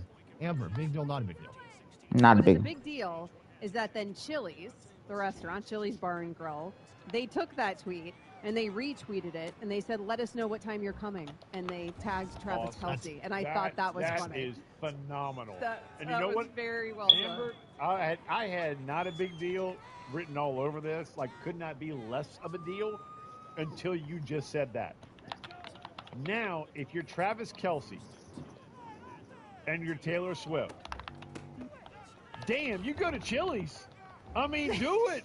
Yes, do it. Honestly, hilarious. if you're a girl like Taylor Swift, that is probably more unusual to you than the private jets and the, selling out a stadium without whatever. 12 years old, man. I mean, go in there and dominate that blooming onion. It's good. I think that's the thing. She hasn't just had a normal meal like that, probably in a million. Just get her to Chili's. Yes. Bloomin' Onion is out back. The fajitas, Oh, it is. That's the right. fajitas Never at mind. Chili's Sorry. are legit. Yeah, Bloomin' Onion's Outback. The fajitas, the chicken fajitas at Chili's. They used to have they might still have a chicken fajita salad. Again, it goes back to me cooking, right? Of course. I'm not good. Amber's favorite food in a restaurant is a salad. I love not chicken shocked at all. fajitas. I love fajitas, man. They come out sizzling. Who doesn't like fajitas? I love fajitas. My I made them thing on the is- Blackstone the other day. Oh, my. The Come on. margaritas at Chili's? But do they buy out the Chili's? Is it just them in the Chili's? No, you got to So go. then- Just go. Just be. Are they but I don't allowed think to you do that? can. Yeah, I don't think you can if you're Taylor Swift. That's You're the going to call problem. ahead, man. right? You're going to have a little area where. You got to reserve a seat. Yeah, right. Yeah. I think you might have to reserve the whole damn Chili. Gotta be honest with you guys. I can't believe I got the wrong restaurant. Bloomin' Onion was Outback. It's Outback, yeah. All I had was Cold Which is Cube look also in my head. excellent. He's devouring that Bloomin' Onion at the Outback Bowl, right? I just took All the right, point. from one of my favorite topics to another one. This is just a great, We're great staying with day the for Chiefs. Big Deal. A great couple days for Big Deal, not a big deal. So as you know, a few months ago, WWE and UFC merged into TKO, and today it was announced that Dwayne Johnson, The Rock, is now a member of the board of governors, I think it is, board of directors TKO. on the TKO of the TKO company. He also has full rights to the name The Rock now, which the WWE owns, which is that's something that Huge. doesn't. Huge I mean, for that him. doesn't Huge. happen. That doesn't happen. Right. Not many wrestlers have, the rights to their name. So Ian, big deal, not a big deal that The Rock, officially The Rock, is a member of the board of directors of TKO and also owns the trademark of The Rock. Considering we are part of the broadcast team on UFL, I think anything that one of our bosses has to say Nice. in the news for is a big deal. So I'm going to go not just big deal, but massive deal. And then also, now we don't have to think about being on air, Amber, and going, can we say The Rock or not The Rock? Because every time we called him The Rock on air, I think we had to pay a royalty. So now we don't have to think about that anymore. So that's a good thing. Yeah, I'm gonna go big deal. It's a huge deal for The Rock to have control over it. And like James said, I know enough about wrestling to know I've seen enough wrestlers leave the WWE, and then it's very confusing because they go back to their given name. And often wrestlers, their given name isn't that far off from their wrestling name, which, by the way, James, that's always been confusing to me too, because there's a lot of wrestlers out there that had wrestling names where I feel like their actual name was better. Nevertheless, I digress. Part of the reason for it is because of this whole trademark thing. So even when you have a cool wrestling name as your given name, Then they're carry still with going to you. change your name. So they'll take like your middle name and then they'll make it with something, whatever. And The Rock, obviously, nothing like his actual name, but him actually having control of that because nobody thinks of him as Dwayne Johnson. Hey, James, can I ask you a question? Please. Have you seen The Iron Claw yet? Yes, it's a great movie, but not something that you're looking to go see if you want an uplifting story. No, I mean, well, most I mean, of the kids like commit suicide. But yeah, I mean, this you is know on the air. the story of those guys, but it's just so it's worth going to see. It's it's excellent, but yeah, not something you're looking to have a fun time at. It's a great movie. Though. In other words, Travis Kelce and Taylor Swift should not have date night to go see The Iron Claw after going to Chili's for their Valentine's meal. Right, go see Unless like she likes a good cry. Go see like the Trolls movie or something. At the risk of Amber getting even more angry with me, there was another huge wrestling story today. Stop. And it's that starting in 2025, Monday Night Raw will exclusively stream on Netflix. It was part of a 10-year, $5 billion with a V dollar deal that the WWE. Yeah. Big day for them. They were on. You're everywhere. They're everywhere. Put into words, I think so First zero Take did emotion. 30 minutes today The Rock was on wrestling. They were at because the Rock New was York. on First They were all at the New York Stock Exchange. Just a big day for them. Amber, big deal, not a big deal. What the Netflix, fuck? Who hasn't delved into live programming really at all since they became a company, diving into live programming. Okay, well, that part is the big deal. So I'm Yes, that's glad a that you big set deal. up the question like that because you knew if you went with the Bruh, come on. The reality is that it's a big deal because these streaming services have realized that even though we are living in the golden age of content, Ian, and there is so much incredible content in terms of these television shows and in terms of these movies, the one thing that you can still get appointment television is live events. It's why ESPN obviously is invested so heavily in live Thank events. you. And it's why these streaming platforms have also realized, hey, if we need people to go at a certain time and we need people to sign up for our services, we've got to give them a reason to. And live events will do that because that's the one thing that you can't replicate and that you're not going to go get elsewhere or go get at a given other time or cut it out of your budget because you can't afford it one year. You're going to make room for it if you're able to. So I think it's a big deal generally. Obviously, we saw it with Amazon, with the NFL. We're seeing it with Netflix, with live events as well. It's all probably going to happen this way. Oh, my God. What she said. Coming up next year. Are you done? James, you got more wrestling or like Chiefs? I'm trying to have clock integrity here. I mean, we just did. No, I appreciate it. We just did an entire big deal, not a big deal. That was just wrestling issues related, which is what happens with James. I changed some things on the fly. I didn't expect Rachel to come in with Taylor Swift, so I felt like I had to do that at the beginning. And then it was just a big day in WWE. Let's go have date night at Chili's and then go watch the Iron Claw as a group. There we go. Dang it. She keeps making sure that that song is stuck in your head forever. Every time you start to think that it got out of your head on this show tonight. It was gone. Rachel, make sure to play it for you. Evil Brings woman. it right back. She is evil and should be destroyed. I think that might be taking it. I still think it's a banger. Our next guest might agree that Rachel Robinson is an evil woman. Our associate producer, Q Myers. He hosts Game Night here on ESPN Radio. What's up, Q? This song still slaps, right, Q? Come on. There's no slap in this song whatsoever. Thank no you. Slap at all. Matter of fact, I don't mind being a guest on your guys' show, but if this is the kind of music that I'm going to come into, I might have to pass. Are you fucking serious? I mean, this is like the Roller Kingdom 1982, right? I was dancing. But he's been singing it for 3 hours, Q. Don't even. Q, act like you don't know the words to that song. Act like it. It don't even matter. That's not the point. The point is, look, I'm with you when it comes to Seymour. Wow, that's a long row. I'm with you, but I can't come into that kind of music. That does not give me any kind of hype. So, yeah. One, he could not ever walk back into his neighborhood, right? Or much less his house, if he admitted to knowing Bonnie Taylor, even though he knows every word. He knows everyone knows that. We could go karaoke and everyone knows the words, but we're not karaoke. We're trying to be hyped on the radio. That's what we're trying to do. I'm mad right now. Q Myers, because yes, you are the host of Game Night, of course, though you have a local show in Las Vegas covering the Raiders. Are fans hyped that the Raiders now have hired Tom Telesco to be their new general manager? The fan base is split. They're very 50-50, and they might even be closer to 60-40. Not very excited about this hire, just because they don't know, right? They don't know Tom Telesco. The last thing they remember with Tom Telesco is the fact that the Raiders beat the Chargers 63 to whatever they scored, and they got fired the next day. Brandon Staley and Tom Telesco. Not that he had anything to do with the coaching, but that's the lasting image, and of course he was the Chargers GM, so they're pretty not happy with the hire right now. A lot of folks thought it was going to be Champ Kelly or Ed Dodds, and it was neither, and they went with Telesco. So they're pretty on the fence, but they're willing to listen to reason.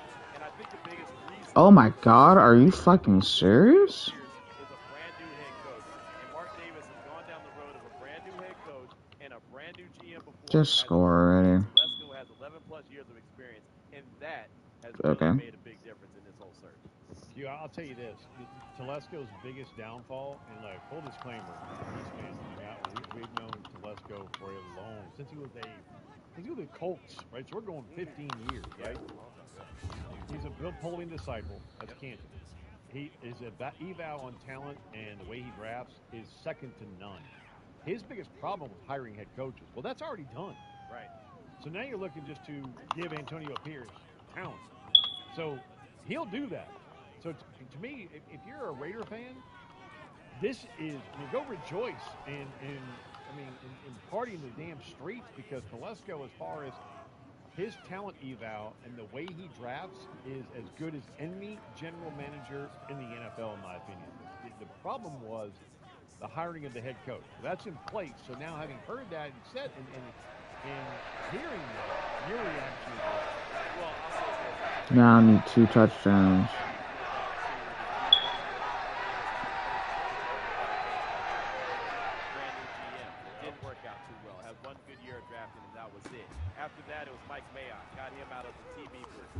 didn't work out too well. After that, it was Dave Ziegler. Well, I think he did some good things, but he was tied at the hip with Josh McDaniels, so that didn't work out. He got fired. So Telesco has more experience than all those guys put together.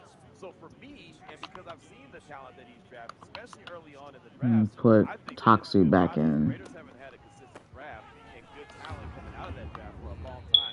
So I'm excited about the potential of what it could look like. I just want him to get with AP and get in the trenches and figure it out because this Raiders team has been down for far too long. Telesco, when he was with the Chargers, he drafted Keenan Allen, Melvin Gordon, Joey Bosa, Derwin James, Justin Herbert, Kenneth Murray Jr., just to name a few. Not to mention the stuff he did in free agency with the Khalil Mack and J.C. Jacksons of the world. So the resume is certainly there in terms of personnel. What is his very first order of business, Q? It's got to be to find an offensive coordinator, offensive staff in general. Him and AP have got to work together to figure that out. Once they do, it's got to be addressed the quarterback position.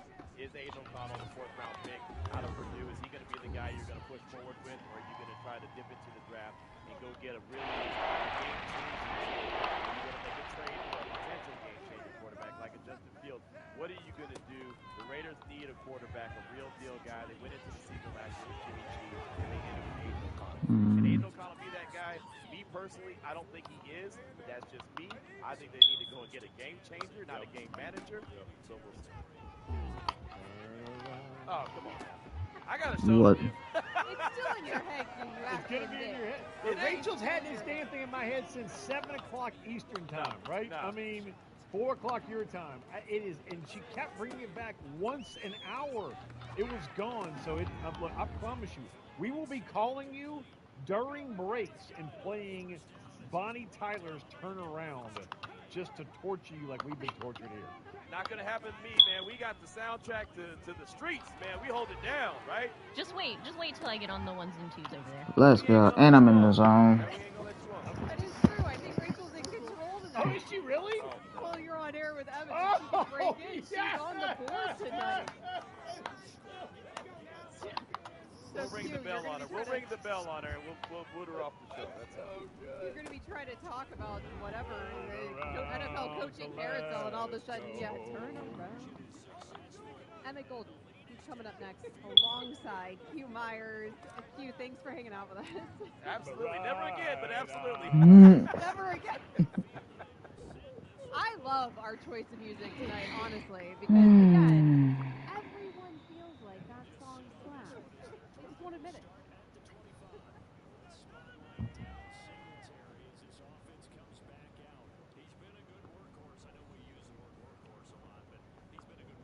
Overused.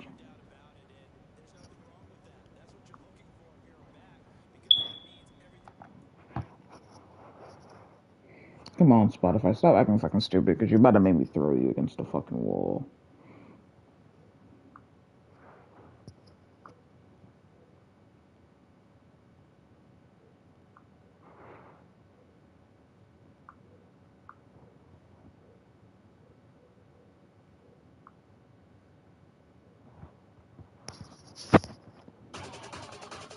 You're listening?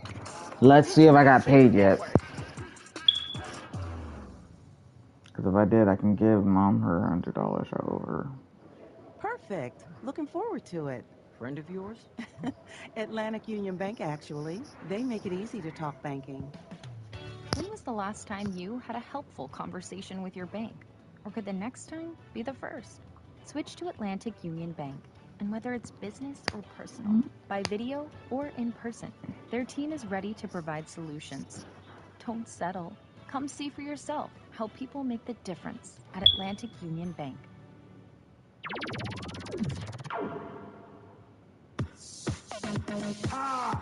Haven't been paid yet. What the? Frick.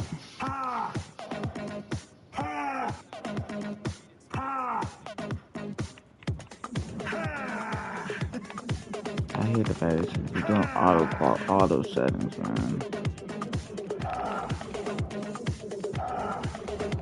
Well, that helps. There's not a... God damn it. God damn it. God damn it. God damn it.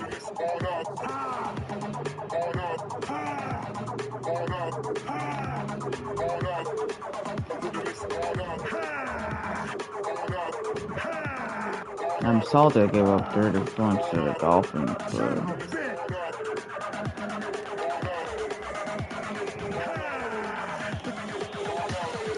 Got to stop when you, and I'm going to be in the zone. And we're going to have our momentum bar fully maxed out, too. Great punt. That, of course, is Stone Cold Steve Austin getting into a cold tub. Son of a bitch! For the first time. We've got a big and solid and energetic crew today. We got back row Jessica. Charlotte Wilder has flown in. Greg Cody is here. I cannot wait to ask his son in moments why he thinks Greg Cody missed yesterday. His Greg Cody Tuesday. But before I do that, somebody writes in, I hope they fly Amin in and give him time to deep dive into that firing because ESPN is reporting Doc Rivers is a top candidate. What the fuck? And That was a running play. Why would I get knocked out of zone because of a running? Stunner yesterday. 43 games in to the season. The team with the third best record in basketball has fired Adrian Griffin, who has gone through so many interviews to get that job, and he's done after 43 games. I mean, explain to me what happened here. He lost the locker room. That's the quick and easy answer. In the NBA, it doesn't matter if your X's and O's are beyond reproach. It doesn't matter if you've got the best lineup data in the world. It doesn't matter if you've got a great relationship with your general manager, with ownership. If you lose the locker room, there's no coming back from that. They don't say, you know what, you lost us, but you got us back. But why did he lose them? How did he lose them? And how is Doc Rivers in play? How many good jobs are we going to give Doc Rivers to fail at? So the Doc Rivers part, we need to set that aside. If you want to talk about why Adrian Griffin lost his job, we can talk about that. And then Doc Rivers is a completely different topic. But in one answer, I'll say Adrian Griffin, it was a bunch of small fissures over a long time, right? So it starts with, Chris Haynes brought this up yesterday on TNT. When he was hired, you got to remember what the Bucks were. It was, Giannis might leave. We don't know. He won't sign an extension. He had that interview where he said, if we don't do stuff, I'm leaving, right? Chris Middleton's a free agent. Damian Lillard isn't even a glint in John Horst's eye, right? And the team had an embarrassing ouster in the first round. So there was a feeling of this might be a time of transition for this team. And Adrian Griffin was a guy, like you said, had interviewed 14 times and had been an assistant coach for a long time in this league and played in this league. And so this was kind of, all right, bring in some new blood, particularly because Bud had worn out his welcome and his stay with that locker room, and particularly probably with Giannis, right? So we get to training camp, and the first thing that happens is, now this happens with every new coach. It's your first time coaching, guess what we're going to have next to you? An old head who's done it before, been there, done that. Somebody who looks like Greg Cody. Somebody who looks like Greg Cody. A bench coach that you need to steady things because you're a new coach and you just need on the sideline somebody in a suit who looks like Greg Cody. Someone on the, preferably with less embalming fluid. I don't know what's going on with your makeup. You do look a little. You look a little embalmed. Ready for the Jessica, Charlotte, Chris Cody. Can you give me an appraisal of the hue? The hue. Are you fucking serious? Oh wow. Bronzed and matte. Matt, whatever that means. Matt Patricia. Why are you putting people on the spot? I don't think he looks that bad, guys. Thank you. Okay. You're that bad, Charlotte. That was. I think Greg looks amazing. I always think Greg looks amazing. There you go. Thank you, Charlotte. That bad. The endless ray of positivity that is Charlotte Wilder. His face does seem to be disappearing. Because I can get the second another. In a second. I do want to talk to Chris Cody. It was supposed to be Greg Cody Tuesday yesterday. Do any of you know why it was not Greg Cody Tuesday yesterday? I got a text late on Monday that he wasn't feeling well. Right. You said under the weather, and so I assumed he was sick. And when he came in here, I said, Greg, are you feeling okay? Are you feeling better? And he's, yeah. He's like, I was just down in the dumps yesterday. What? I didn't feel like doing the show. What? You okay, Greg? It's true. Yeah, I don't know if we want to make fun of this. A lot of people need a mental health day. Well, Dan probably will, but we don't. I know he will. Yeah, we don't. No, Dan I just I had a bad Sunday and Monday, and it carried over, and this is not a normal job, as you all know. Like, if I'm in a pissant mood, but I have to write a column, the reader's not going to know that I was in a pissant mood. If I'm in a pissant mood and I come on this show, I'm going to be awful, just useless. This is where you say more than usual. How can you tell? How can you tell? There we go. All right, I teed it up for you. So you have to be in a certain frame of mind to come in and do this show, and I was not yesterday morning. That's all. Do you have a back of my deck? Yes! It's Wednesday. A huge play! I got you there. I was trying to get the return, but the ball deflected off of Gesicki's arm. Sliding scale. I wish I had taken 2.5 years of mental health days. I mean, if having to be in the proper mood to do this is what's necessary, and you're not wrong. Like, of course, we should all have mental health days. I don't assume that many of us would afford those to athletes. Hey, take a mental health day. You don't have to That's work. what I was just wondering. You don't have to work today. Never mind that we pay you a lot of money to work. What would the Greg Cody column have been if, for instance, Dan Marino said, didn't show up on Sunday? I need a mental health day, and it just happens to be Sunday. Yeah. And can you imagine? Let's just say, hypothetically, Lamar Jackson needs Sunday as a mental health day. Well, don't be ridiculous. Do we have to do this? I was really interested Wow, in are you Griffin, serious? Dissection.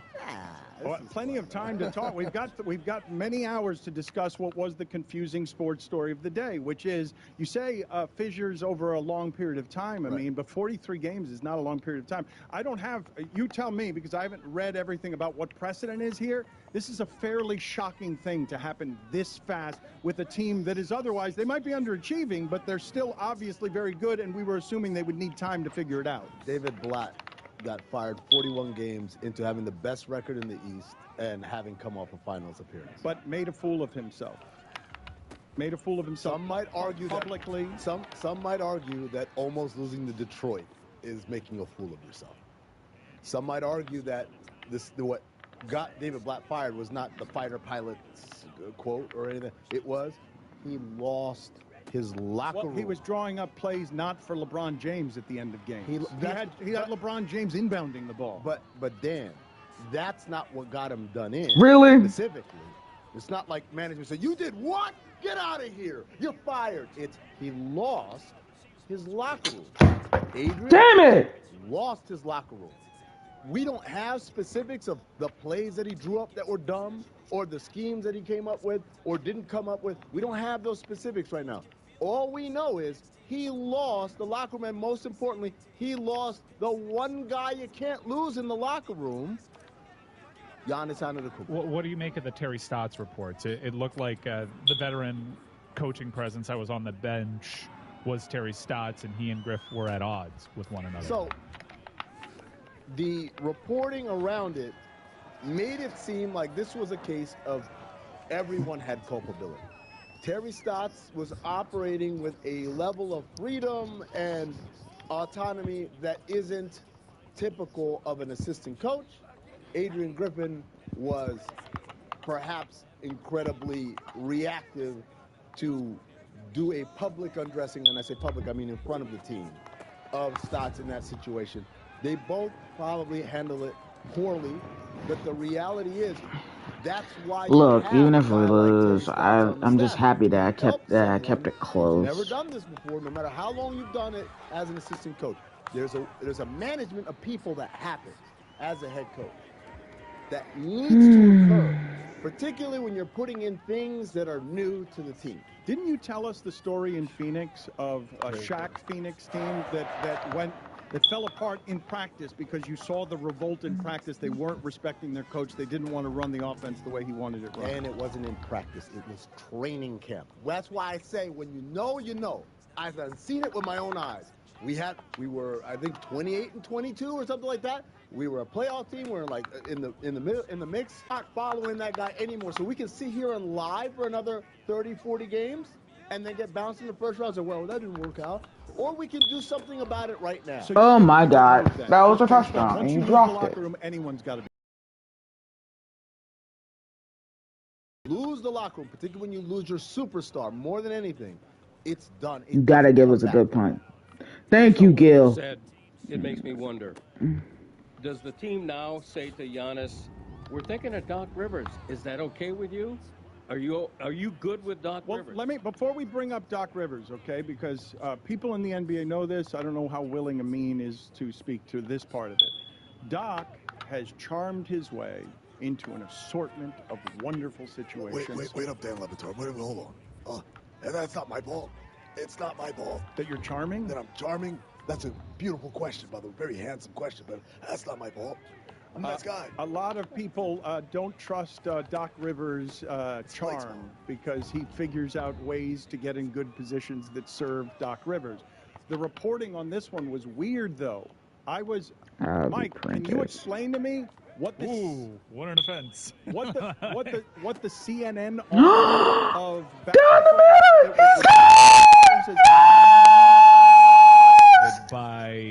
by the reporting surrounding the replacement for Adrian Griffin. First, that Woj gets was pretty wild. Yes, and it was over 30 yards. And then Woj quickly follows up that report with Juwan Johnson, game winner in overtime. They break the news to their viewing audience at CNN. I'm mad I gave up 400 yards to Tua. The next coach of the 459 yards. I'm pissed. Didn't know, especially with Rachel not there anymore. Like, I had no idea that they were breaking stories. 6 picks. I gotta do better. The flagship. Give 180 yards to Devin Singletary. Lock. Agreeing with this report. And of course, Waddle. It's headed in that direction. Gesicki had 144 yards. From CNN, it's Johnson went yards. Staff. It's not we limited Tyreek Hill, but we gave up with Delonte Taylor career high 94 yards receiving. Turner's arm is not confirming this report. Sean's Branch and coach are not Tuttle. confirming this report. CNN is Monty reputable, but we have too many fucking the news. fact that they're not breaking these types of stories. They're reputable. Well, some people might. Some people. I think my boy, you were supposed to do a celly or something. You just won the game and like you didn't even sell it. But when it comes to basketball, I do think that there is a warranted skepticism because they don't break reports. Thank you. you. From my friends over at Simply Safe, been telling you about them for years. Yes, Why? you told I have me had their already. home security system. And alerting you not only to break-ins, but fires, floods, and other threats to your home, getting you Simply Safe.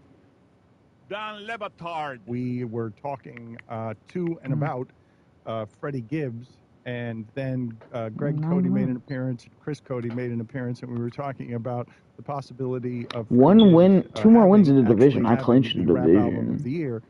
At which point, Chris Cody, who's too young for this and doesn't know athletes from the '90s, Chris Cody, you okay? Says, "Is that one of?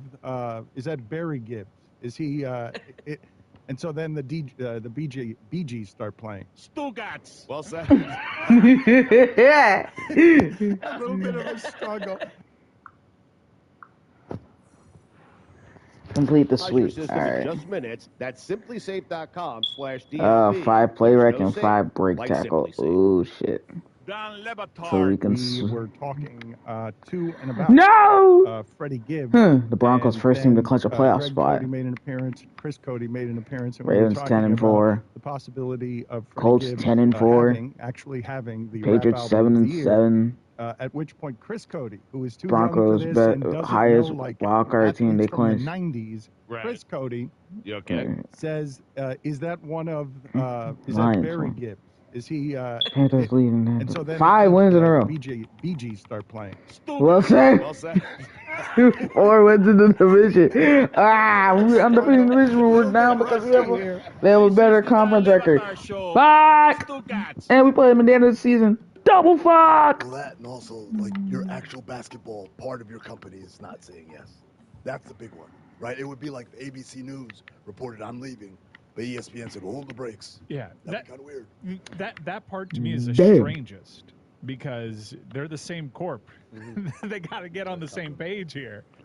Hold the brakes is holding the horses and 3 touchdowns. No wonder. Hold the brakes. Did I say hold the brakes? Well, I didn't say it. Doc Rivers said it. Yeah. And that's what makes him so damn charming, Dan. He makes little idiosyncratic mistakes that makes him more Is it his believable. job? Are you alluding to Doc Rivers potentially doing something like behind the scenes while Griffin is in place? Because what you said is like, oh, Doc Rivers likes to finesse situations in order to be in the best possible situation for Doc Rivers. That doesn't seem that bad. He was advising Adrian Griffin, wasn't he?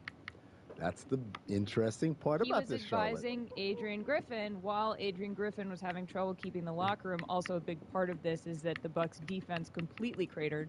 They went from being a top 5 defense to being, as of yesterday morning, at ranked 22. And they were doing things that were inexplicable. And Giannis was like, why are we just letting anybody can shoot threes, anybody can go to the rim against us, have at it. And he said that come on, publicly, guys. which How sure, you can say there were other fissures, but like once you're star, I also heard he lost Thanasis, which, you know, I'm just Dude, let me tell you something. A vet coach would have made sure Thanasis is happy. All of this is weird enough. I mean, that I'm not suggesting that Doc Rivers did anything wrong here. I'm just saying it's suspicious enough that a lot of stuff here feels like it's got questions on it, because this is a super unusual thing to happen when they just got Damian Lillard. Like, these are not flippant decisions. This must have been so obvious to them that they can't even get through half a season without realizing. Do you know how rare it is for a team to make an investment and immediately say to itself, wow, we got that one wrong? Like, usually they're stubborn about figuring out how to make themselves look Toxic, smart. we gotta do better. They don't want the public embarrassment of this. But it's not The same way, because it's literally a carbon copy of this me. is the truism of the NBA, is that we will tolerate almost everything, any sort of incompetence. What we won't tolerate is you losing your locker room, particularly your superstars. All black unions. Because if you make the wrong decisions, oh, we drew up the wrong play, oh, we had the wrong defensive scheme. Like, we can live through that. We say he's a first-time coach, he'll figure it out. But when the guy's in the locker room, Oh my God. F that guy, dude, it's over. It doesn't matter how good you are or how good you can be. Looping in what you said at the beginning, which was a timeline. Now that is nice. That is nice. I think it's fair to say at the time of Oh! they did not know what they were doing.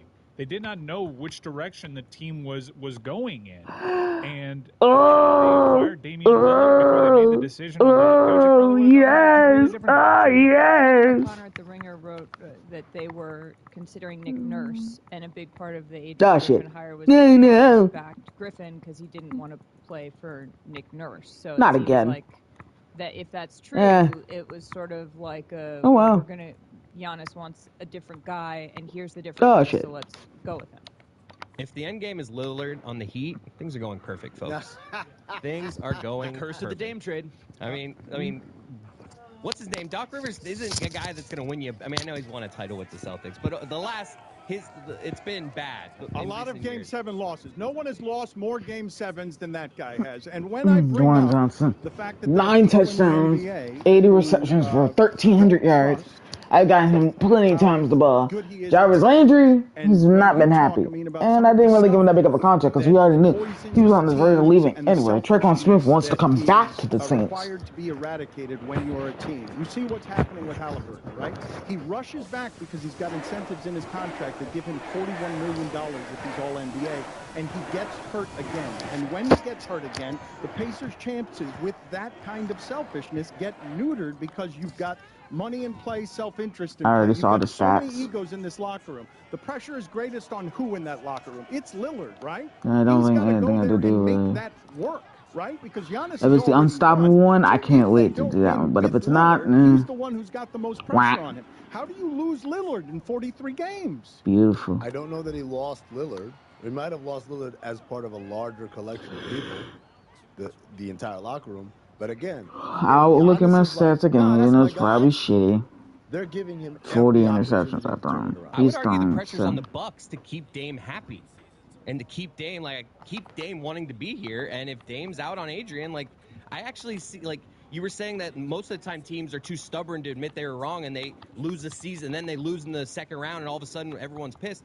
They're getting out ahead of it. They're like, this wasn't working, so we're going to rip the Band-Aid now and not waste an entire Dame year. I tend to agree with Chris there in that the Doc Rivers. Yes, unstoppable and shook. The type of coach that he's been in the playoffs, but getting out ahead of it. Look, even if I give up the momentum bar, I can easily get it back. Dame didn't want to be there to begin with. Like That's not the way you want to start the game, though. Giving up the first down and the first play of the game. Early on in the season, you heard comments from Giannis about team defense that were really interesting in those first 15, 20 games of the year, even as they were winning games, because you replaced Drew Holiday with Damian Lillard, who's not a good on-ball defender or team defender. Jeremy, I appreciate that you have spoken up here, and I want to get to something that happened yesterday. Mike Ryan, people have been yelling at both you and me for our analysis of the Terry Rozier trade, and they have all sided with Jeremy Taché, who brought good information about the pick and roll, and that our information is dated on Rozier, because we're talking about the player that we saw 4 or 5 years ago. I am curious on Amin's thoughts on what kind of player the Miami Heat got, but are you willing to walk back some of your criticism of the Miami Heat yesterday? I believe you described yourself as sad as Greg Cody was yesterday. Oh, wow. I will walk it back, and I will give Terry Rozier a fresh start. As you know, in the NBA, it typically takes 9 to 10 years for a player to find his form, for you to truly make a ruling on a player. And the fact that Terry Rozier has had a great season as a looter and a riot for a terrible Charlotte team does make me a bit excited. Right here, Mike. Look, the pick and roll numbers are good. I did like the side-by-side stat muse graph of Damian Lillard and Terry Rozier's year. And no matter what, we are going from the player that I hated most to possibly the player that I hated the second most, but that is still very much an upgrade. So I deleted some tweets, and I'm here to say, welcome to Miami, Terry. Ridiculous. Ridiculous. Like, let's get something clear. You're not getting 25 points a game, Terry Rozier. That's not what you wanted to get if you're Miami. You want someone who, A, can guard point of attack better than Kyle, which is... Can Terry do that? Yes. Yes. Yeah, because for 9 years he hasn't been a great defender. He was really good in Boston. He was good. Everybody was pretty good in Boston, and then people leave Boston and they're putting in the light. Right, so Scary Terry. the Miami Heat, like that, there's no one that comes here and gets worse at playing defense. Like, hey, I was okay, and then I got to Miami, and now I'm really terrible at it. Like, the whole point was... Just said Kyle Lowry. This is a guy, and he was great at it before? I mean, nobody gets worse at defense. Kyle Lowry did get worse at defense. Is this your apology, Mike? Is this you walking it back? It was more heartfelt off air. I'm giving him a fresh start. Jeremy had very good information. They're all data points. I talked to people that I respect, like you, Izzy. You guys know ball. Jeremy knows this team. I'm willing to say that, yeah, they need a scorer, and if he plays the way that he's played this season, sure, that's a clear and obvious upgrade. Like, to me, that's a corrupted view of it. It's like, oh, we got this scoring. No. It starts with... I haven't apologized very much for you It's because I don't know what to say. He's amazing. No, you're pointing at the wrong things. He's a guy that, yes, his defense slipped in Charlotte when he's playing for an awful team, and when he got to realize his dream of, I'm more than just a guy who guards and hits an occasional three. I can be a lead scorer for a team. He did that. It was awful. It was great for him individually, but for the team and for the winning experience, it was awful. He comes here. It's like, I don't have to be that guy anymore. Remember when Trevor Ariza won the championship with the Lakers and said, thanks, but I'm taking the same exact money to go to Houston. Why? Because I'm going to be an all-star. And then he went to Houston, he went to Orlando, and eventually he found out, oh, wow, I'm not an all-star caliber player. And he came back and he became a very good role player on the back end of his career. Let me see my bad stats. This team needs someone who can make tough shots, who can do things in the mid-range, who can help Tyler 63 Hero. interceptions. Good Lord. And they need another shot maker to give some Tyler Hero relief. So, yeah, he'll play some defense, but that's secondary. It's not secondary. For them it is. They won't play anybody who won't play defense. That's my point. That's my point. They won't. It's not secondary. They won't play anybody who won't play defense. So the fact that he's coming here and he's going to get these minutes and he's going to get these opportunities, he makes them better defensively, which, by the way, they've been worse recently. They've gotten worse defensively. Like, it's not your top 5 defense from earlier in the season. So that is an issue. That is a concern, and that is always going to be their priority. They got worse when Hero got back at defense. Okay. So? I just appreciate that Amin has said everything I was trying to say yesterday. It means a lot to me that we went on this apology tour. Greg Cody, any thoughts? Yeah. What? This is a new and unimproved Dan Le Batard show with the Stugatz. Gamble on by DraftKings. Disappointed. Dan Le Batard. Chris Cody does an impression. Just be careful. Dangerous game here. This is a dangerous game. I don't want to play this game. No, he was saying, man, I could do such a great Kendrick Perkins. No, I don't want to play this game. He's like, man, I can talk just like him. This is who we're gonna trust. I mean, with you this. do it. Let's let Amin do it. I think. Stugats. I think you could do it, Chris, because you did a great Charles Barkley. You're 1 for 1 there. Did no one just hear the 2021. segment we just did with Amin? We cannot be taking Judgment is not the best. counsel from the local drunk on whether or not you should do the impersonation of a black man stumbling over his words. Like, you don't see the bad judgment in that. There was. Moses Moody? Moses? Moses? Moody? You need that. It sounds worse. Be careful, man. We gotta, we cannot do this. It's too close to the line. This is where the line is. Something legitimately funny can't be funny because we're scared our ginger's gonna do something racist by accident. Why am I starting so slow in games? Dan, the line is where we feel alive, though. This is the Dan Le Batard show. This shit's embarrassing. But we're both 9 and 5, so I guess. What the? Heartfelt and public apology to Greg Cody with no sarcasm in my voice. That was mean what we just did to you, and I want to apologize publicly on behalf of all of Metal Media. You were going to ask Amin something that you wanted before we bring in David Sampson. You wanted to ask Amin something because Amin is an unusually qualified expert to attack this from all angles, and and we didn't get his answer. Well, so yeah. please ask Wait, that's the apology, not the whole mental health day thing. Your reaction to it. It was all of it. Okay. It was all of it. All right. I stand with you, Dan. I'm apologizing. Don't backtrack. Thank you. Double down. apologize. Double down. For him. Yes. We all did that. I apologize.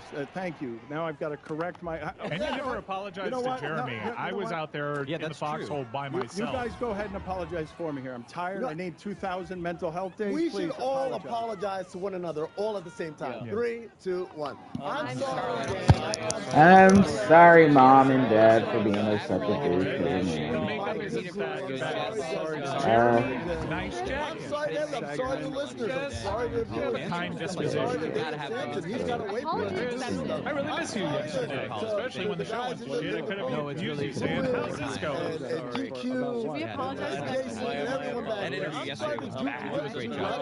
I apologize to Lewis. He got sassy. Sorry to Thomas. Wait a minute. Greg Cody is saying in the middle of that, why am I apologizing? What? Okay. Well, who does Greg have to apologize to? First of all, Taco Charlton. you know, the best thing you can get from Mike is a fresh start. So Mike has granted Terry Rozier a fresh start, which Terry's going to be so happy about. I am granting you a fresh start as well. Thank you. I appreciate it. Now, I want to... Amin is an NBA insider like very few other pundits are. And so he's in the know on this, I suspect. If Giannis is powerful enough to have a coach fired, I suspect he's also powerful enough to have a coach hired. And so do they run it past Giannis before saying, Doc, come on in? So, first of all, I would not say that Giannis got him fired. It wasn't like he walked into an office and said, get rid of this guy. But you lose someone, you lose him. Yeah, and it's clear to the front office that he was lost. Now, to answer your question, I'm pretty sure that the conversation about Doc Rivers has been had with all relevant stakeholders. And the reason for that is because, hey, this guy, as Charlotte mentioned earlier, was actually around over a month ago, right after the IST semifinal loss to Indiana. They brought in Doc as an advisor. Now, that doesn't mean he's been talking to the team, but he was definitely familiar with the coaching staff and familiar with some of the issues that Milwaukee has had. Also familiar to the front office staff. So there's an avenue, a channel there that Doc Rivers has had for over 6 weeks or whatever, that pick any other unemployed head coach, Jeff Van Gundy, Mark Jackson, whoever, they haven't had that same kind of access. So when this thing starts to build steam, yes, you're going to consult your star player on this because, not because you consult him on everything, but because we got this last one so off. You want to make sure that he gives a blessing to it. David Sampson, Adrian Griffin fired with a 30-13 record. What do you think of what's happening there and Giannis's involvement? I think there is a mutiny on Michigan. There's no other possible explanation I have. Doc Rivers had been available. Well, you can say that Giannis hadn't signed that extension prior to Griffin being hired. It is unrealistic that he was not consulted. It's unrealistic that he wasn't consulted prior to the firing. The players did a mutiny, and Haslam was all in for it. And Doc Rivers was in waiting. And Doc Rivers, I assume, was part of the architect of that mutiny because it's all planned and all set. So I think it's just a dangerous precedent. I know the NBA is all about player power. But I'll tell you, when you start with that sort of thing at 30-13, the analytics say they're 25-17. Give me a break. They're 30-13. I just think it's dangerous.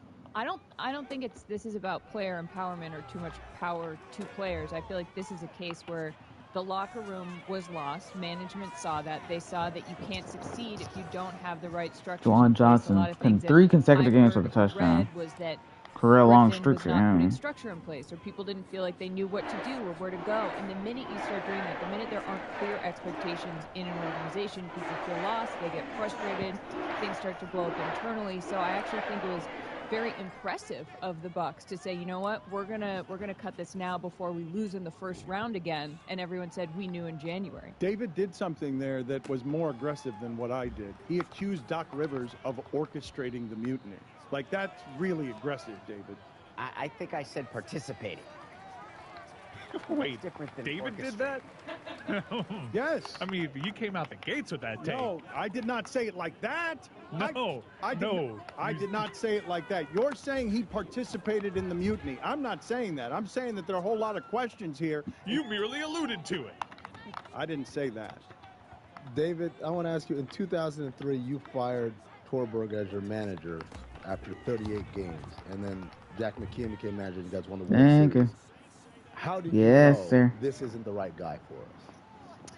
Well, I think when he wanted to beat the shit out of me was the first clue that I had when he physically attacked me. That was one.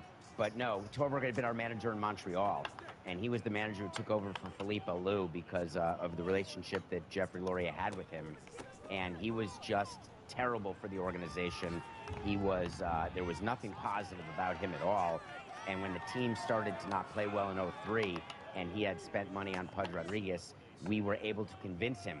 We did a mutiny on Torborg in order to get him out when we did. And the fact that we got Jack hired, he didn't know Jack at all. That was a suggestion of our GM, and that was just lucky. So, but David, okay, of those details that you provided, how much of those were public at or around the time of the firing? None of them. So it's possible that there's things happening behind the scenes that we don't know about that compel There must Milwaukee be. There must to say, be. this can't be our guy. So the thing that I first went to, and I said this on Nothing Personal this morning. What? I went to divorce. I went to arrest. I went to some sort of harassment, assault. Something acute had to have happened. And then Off the court, you're saying you thought that was your first thought it was something off the court? With Adrian. That was the only explanation I could possibly think of for a 30-13 team to do it. And then I worked my way to mutiny on Michigan, because that's the other possibility when this sort of thing happens. It's not that the owners all of a sudden said, oh, he lost the locker room, we'll make a change. Oh my God, are you There are serious? managers and coaches who lose the locker room on a daily basis. They get it back. You're saying you can never get it back once it's gone, but there's fights that happen, there's disagreements, there's arguments. This guy interviewed 14 times. You knew what you were hiring. It's like hiring Dan Campbell and saying, oh, I didn't realize he would be hard-nosed. He is what he is. Adrian Griffin was not an unknown entity. So I don't think that you can change your philosophy after 43 successful games.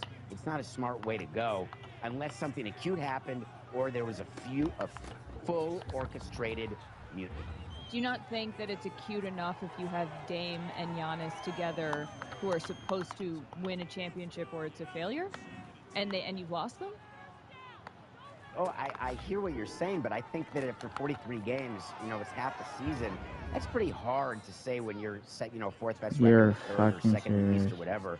That there may be discontent in the clubhouse. They may not like the plays that are being called or the rotation. There's myriad things that can go wrong between a coach in a locker room and his players. But to have something happen like this with Doc Rivers all of a sudden ready to go, that is not just, oh, there's a problem in the clubhouse. David, the only thing I would say is when I say What the locker the room, fuck? that to me is a very extreme statement. I'm not talking about Man, F coach, he didn't. I can't believe he didn't drop the play for me, or he sat me. I'm not talking about those little tiffs that happened. I'm talking about had to be 1 through 17. so Nobody bad. believes in you. It had to be so bad, I mean, for this to happen. Like, we don't know anything about what was happening behind the scenes yet. That's going to leak in the coming days. I'm going to tell you guys right What now, the fuck? Because, David, I was in a situation where we hired Coach Terry Porter, and then 50 games in, before the All-Star break. Actually, we fired him during All-Star break when we were hosting All-Star Weekend in Phoenix. You know, and we spent like a month and a half lying to ourselves about, well, maybe. And this was a guy that he played with Steve Kerr. Steve Kerr and him were very good friends. So there was this thing of like, just give him some time, let him find his footing. But everything was pointing to, the guy didn't know what he was doing. And this is a guy who had been a head coach in the league before and had been a long-time assistant with some very reputable coaches and obviously a long and illustrious playing career. But he didn't know what he was doing, and more importantly, everyone in the locker room believed he didn't know what he was doing. You reach a point Wow. No. How is that possible? Because in this case, the case of the Bucks, you keep saying, David, They're winning in spite of Adrian Griffin. They're winning because Dame will hit a three, which is what he was brought in to do, but he's not being used enough on offense. They will win because Giannis will score 64 points, and you still are barely winning against his teams. But the They should look better than Boston. They should look better than Boston. And I want to be clear that this happens sometimes, Charlotte, where sometimes to Miami 2010 and 2011, 9-8 to start. It's like it's not working, but most everyone believed, look, we're going to figure this out. They reach a point where nobody believes. I'm not talking about nobody believed in the guy. And that's part of being a coach. And this is the part that breaks a lot of people's hearts because good people, smart people, hardworking people lose their jobs. But I say again and again, you have to have their trust and belief. If you don't have that, it doesn't matter. In the example you're using, and this part matters, Spo was Wade's guy and Spo was Riley's guy. Like, that matters. Yes. Like, that's what organizational support is. Yes. Like, you can allow the players to run the locker room if you want. If Wade had also been like, he ain't it, Spo wouldn't be here right now. Yeah, go ahead. You think that Wade saying that would overrule Riley saying that Spo is it? I think if 15 guys in the locker room said he's not it, he would have been out. You know how I know? There's a gentleman named Stan Van Gundy who was very successful and very tenured and knew what he was doing and lost the locker room. And Riles, who Stan was his guy, that was his guy. Before Spo, Stan was his guy. Riles looked at him in the eye and said, you got to go. Because he lost the locker room. In that situation, Riley's the charming Doc Rivers who gets to coach Dwayne Wade. Of course. And he would have been again. It's a little bit easier to do when you can step into the breach and just name yourself the coach. But at the same time, why didn't he do that with Spo? Why didn't he have the itch, so to speak? Because it wasn't a unanimous, this guy got to go. They played 17 games, is why. I'm just saying, like, there's a part of this where you have the belief that nobody in that locker room is on his side. Sampson, stay there. We're coming back with Sampson after this. When you earn your degree online at Arizona State University, you get everything the nation's most innovative university has to offer. The same internationally recognized faculty, the same nationally ranked programs, the same degree. Learn more at asuonline.asu.edu.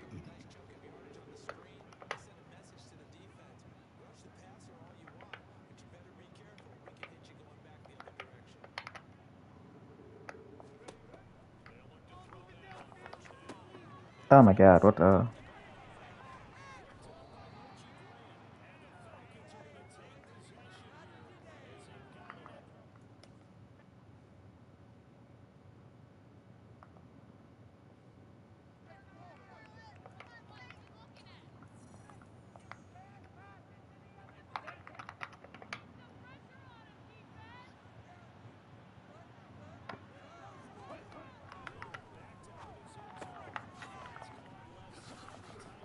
You're fucking joking.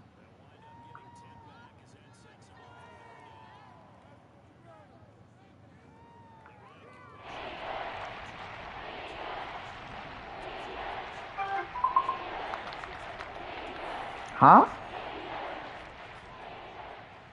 Wow.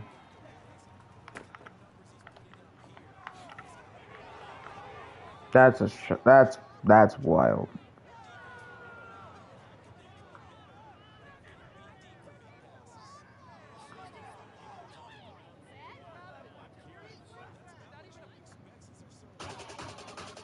You're listening to DraftKings Network.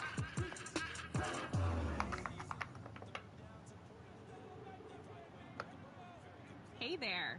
Did you know Kroger always gives you savings and rewards on top of our lower than low prices? And when you download the Kroger app, you'll enjoy over $500 in savings every week with digital coupons. And don't forget fuel points to help you save up to $1 per gallon at the pump. Want to save even more? With a Boost membership, you'll get double fuel points and free delivery. So shop and save big at Kroger today. Kroger, fresh for everyone. Oh my Savings God. may vary by state. Restrictions apply. See site for details. Welcome to the Big Suey, presented by DraftKings. Why are you listening to this show? The podcast that seems very similar to the other Dan Le Batard podcast. I apologize for that. In fact, the only difference seems to be this imaging. I have been tempted in restaurants just walking past tables to grab somebody's prize if they're just there. That hasn't happened to you guys? I've done it. And now, here's the marching man to nowhere, Fatface, and the habitual liar. Every damn day, my kid's school has some other new event that something is. This time it's Friendship Day, and what the other day was like it's 100th day. Everyone dress up like you're 100 years old, or dress up like it was 100 years ago. And I'm like, just let them go to school, do classes. Sounds go like home. my experience here at work. You're anti-Friendship Day. No, I'm just like, why do we have themes? Just let them go to school. Yesterday it's 80s. Greg, did you have that with Chris? No, I don't recall any Friendship Day. I'm not anti-friendship, don't get me wrong. It sounds like this whole show is sounding It seems anti-friendship right now. superfluous to have specialty days when your intention is to learn how to read and write and arithmetic. And have Exactly. friendship and learn how to be friends. That's really the real reason for school at the beginning is social interactions. We all need friendship I days. checked in with the commish of the grid. I'm like, I need to dress up. They're like, you're done with punishments. I'm like, I don't care. There's so much pressure here. So you're complaining about this because you're getting another text? Put it on the poll, please, Juju, at Le Batard Show. I Have you don't ever get why heard I'm of so. anyone being anti-Friendship Day? They just send too many emails. They just send too many emails, and I'm inundated with all these little PTO events, and they're taking over the In-N-Out, and they're taking over like a Papa John. I'm like, I don't, just tell me their grades. Give me their grades. Tell me how they're doing in their classes, and we can move on. What do you have to do on Friendship Day? Do they have to dress up for that? I don't understand. I did not even read the email because I was so frustrated and disgusted. All right, do you want to read it? Because Jeremy's suggesting in my ear, and he's not wrong, and he said it in such a sweet, syrupy voice, we should do a Friendship Day. And We I'm should. wondering, what would that look like? We should spend a day just being really nice to each other. I feel like That'll all of never us happen. could use a culture reset. Jeremy. A culture reset, sort of like bringing in Terry Rozier. And everybody's just nice to each other for a little bit. Loser. I agree. Okay. Let's start with everyone saying something nice to each other all at the same time. 3, 2, 1. Fuck I it. love how- Fuck it. That's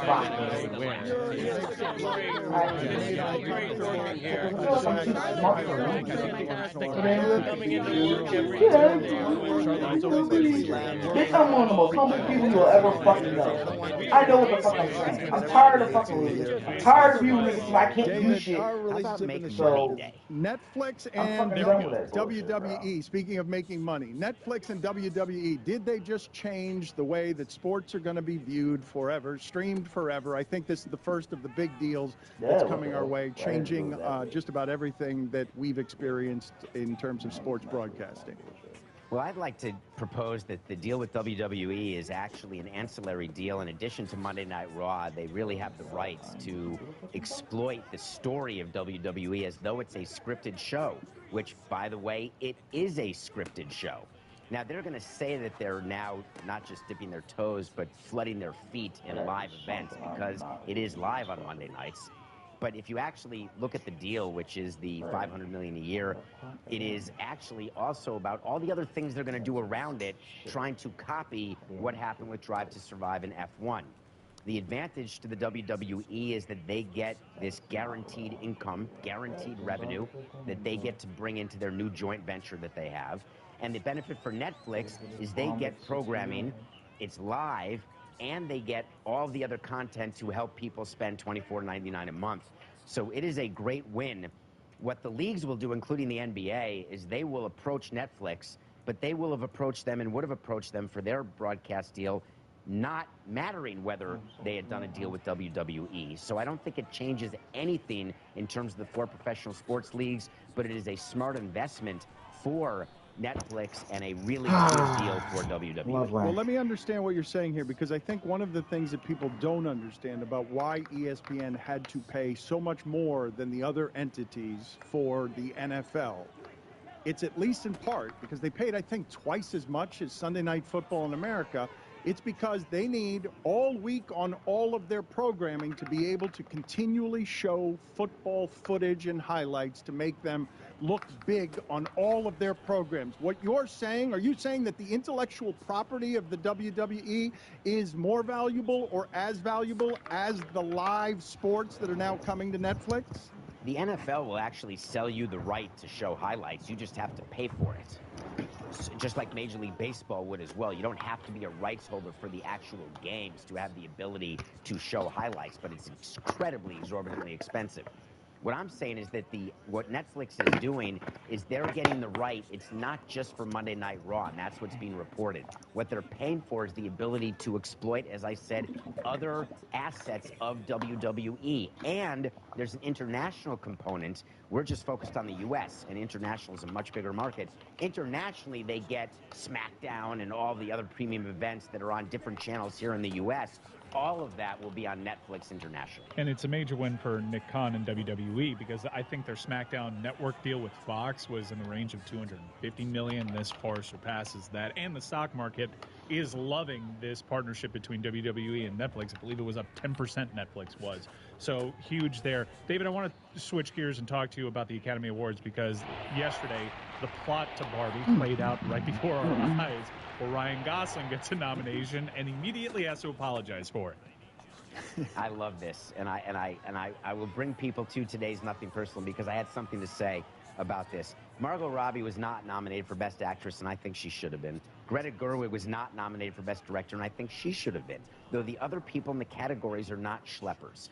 I do not cross the bridge to, oh, people don't get the movie. The whole movie was actually about the fact that it's a man's world, and look, all the women got screwed. Well, you're not giving love then to Annette Bening, who is nominated for Naiad, who otherwise likely would not have been nominated. Thuray, who directed Anatomy of a Fall, who was very worthy of a director's nomination.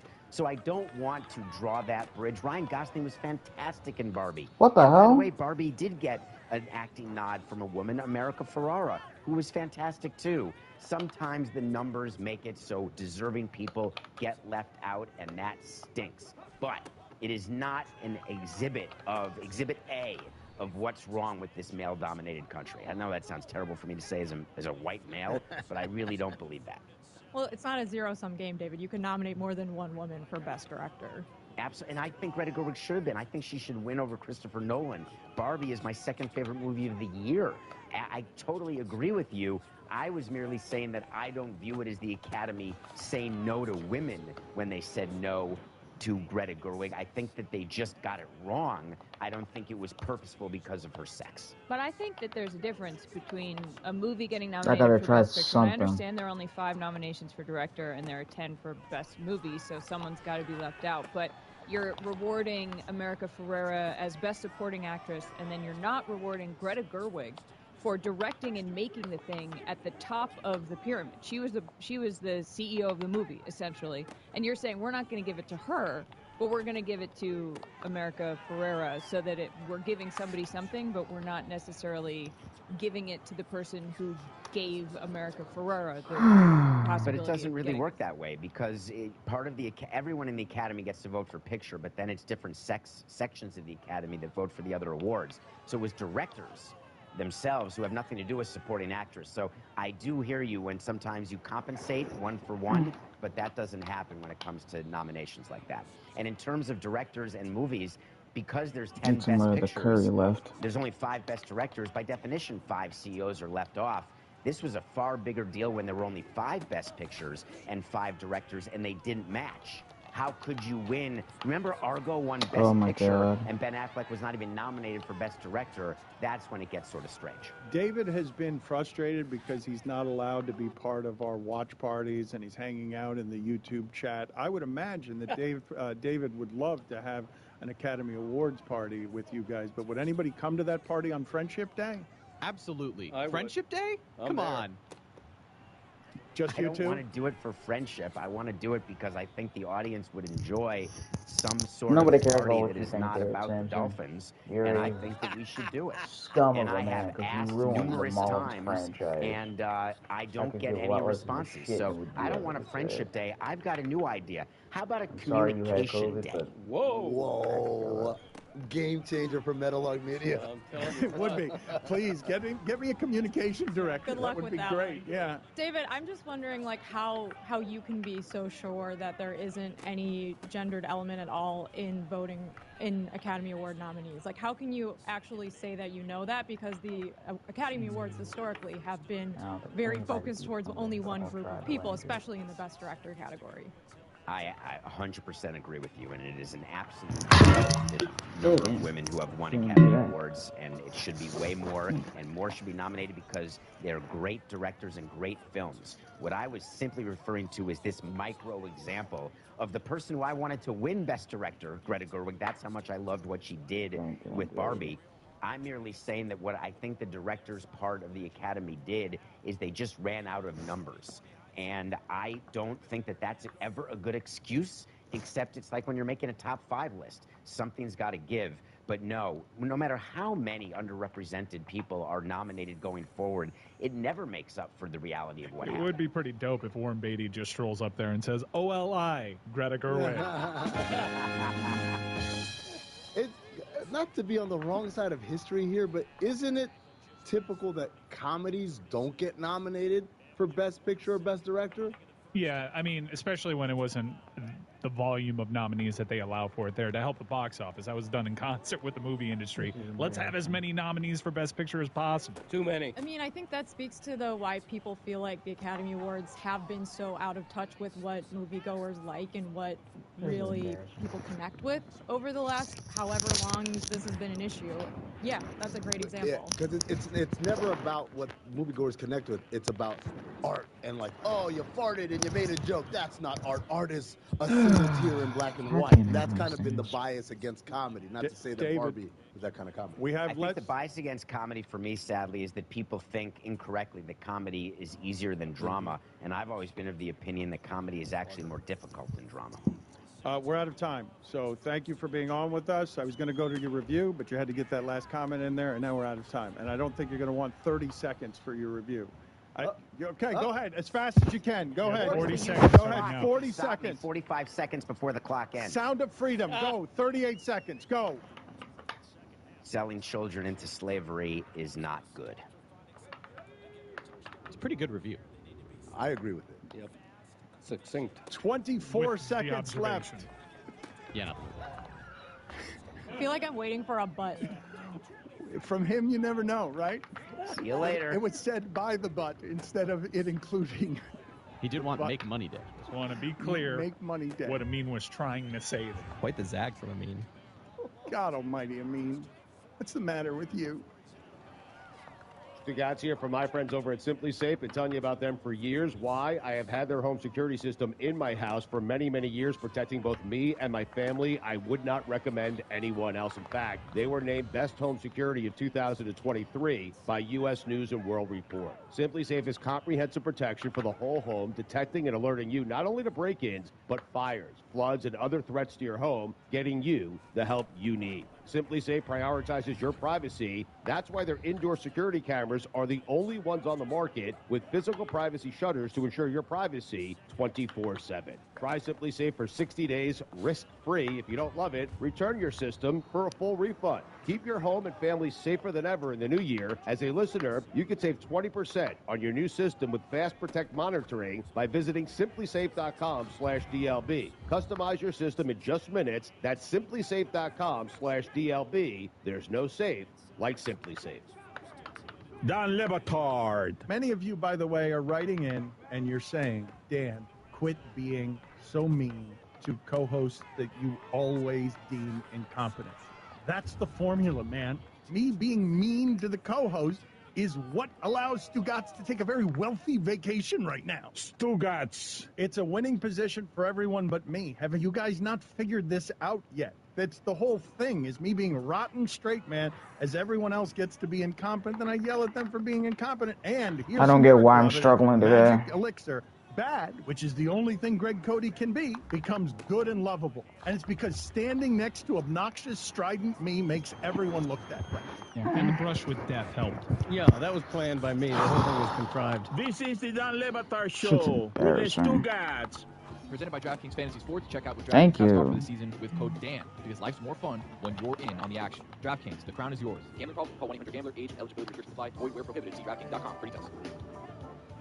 In part of my mania and crazed, stress-soaked, mental health challenging last 2 years, I have insisted in our company at Metal Arc Media that we get younger and smarter. Younger and smarter. And Greg Cody bobs in here today and says he's trying to sell his 1967 encyclopedia set. Complete set, which is very important in the encyclopedia selling game. It has to be a complete set, and it is, man. We're going A through Z. I believe there's 2 accompanying dictionaries. It's the New Standard brand, 1967, and I want to say for the year, I want to say they're in mint condition, and I don't want to get rid of them because I'm a rack pat. I get rid of nothing. But I'm in the process of redesigning my 1970s era office and turning it into a podcast studio / office. And so I'm having to throw away stuff.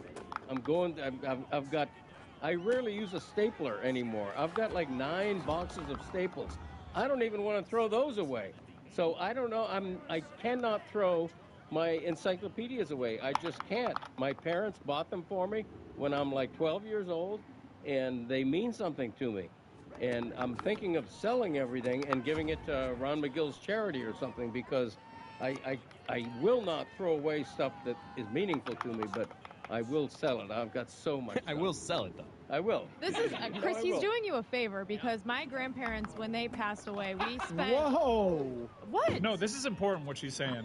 I'm being serious. Yes. This is 100% serious. Shit that I would have had to deal with, he's when dealing my with for grandparents me. passed away, they had staples that were important to them that they never threw away for 80 years, Wow. and it's important to start kind of whittling through the things, because otherwise you leave your. And Craig, I expect you to be alive for a very long time, but this is going to take decades for you to do. So I'm glad that you're starting now, because otherwise you leave a ton of work for your kids and they'll just end up tossing it, which is sad, because my grandparents had the exact same set of encyclopedias that you do.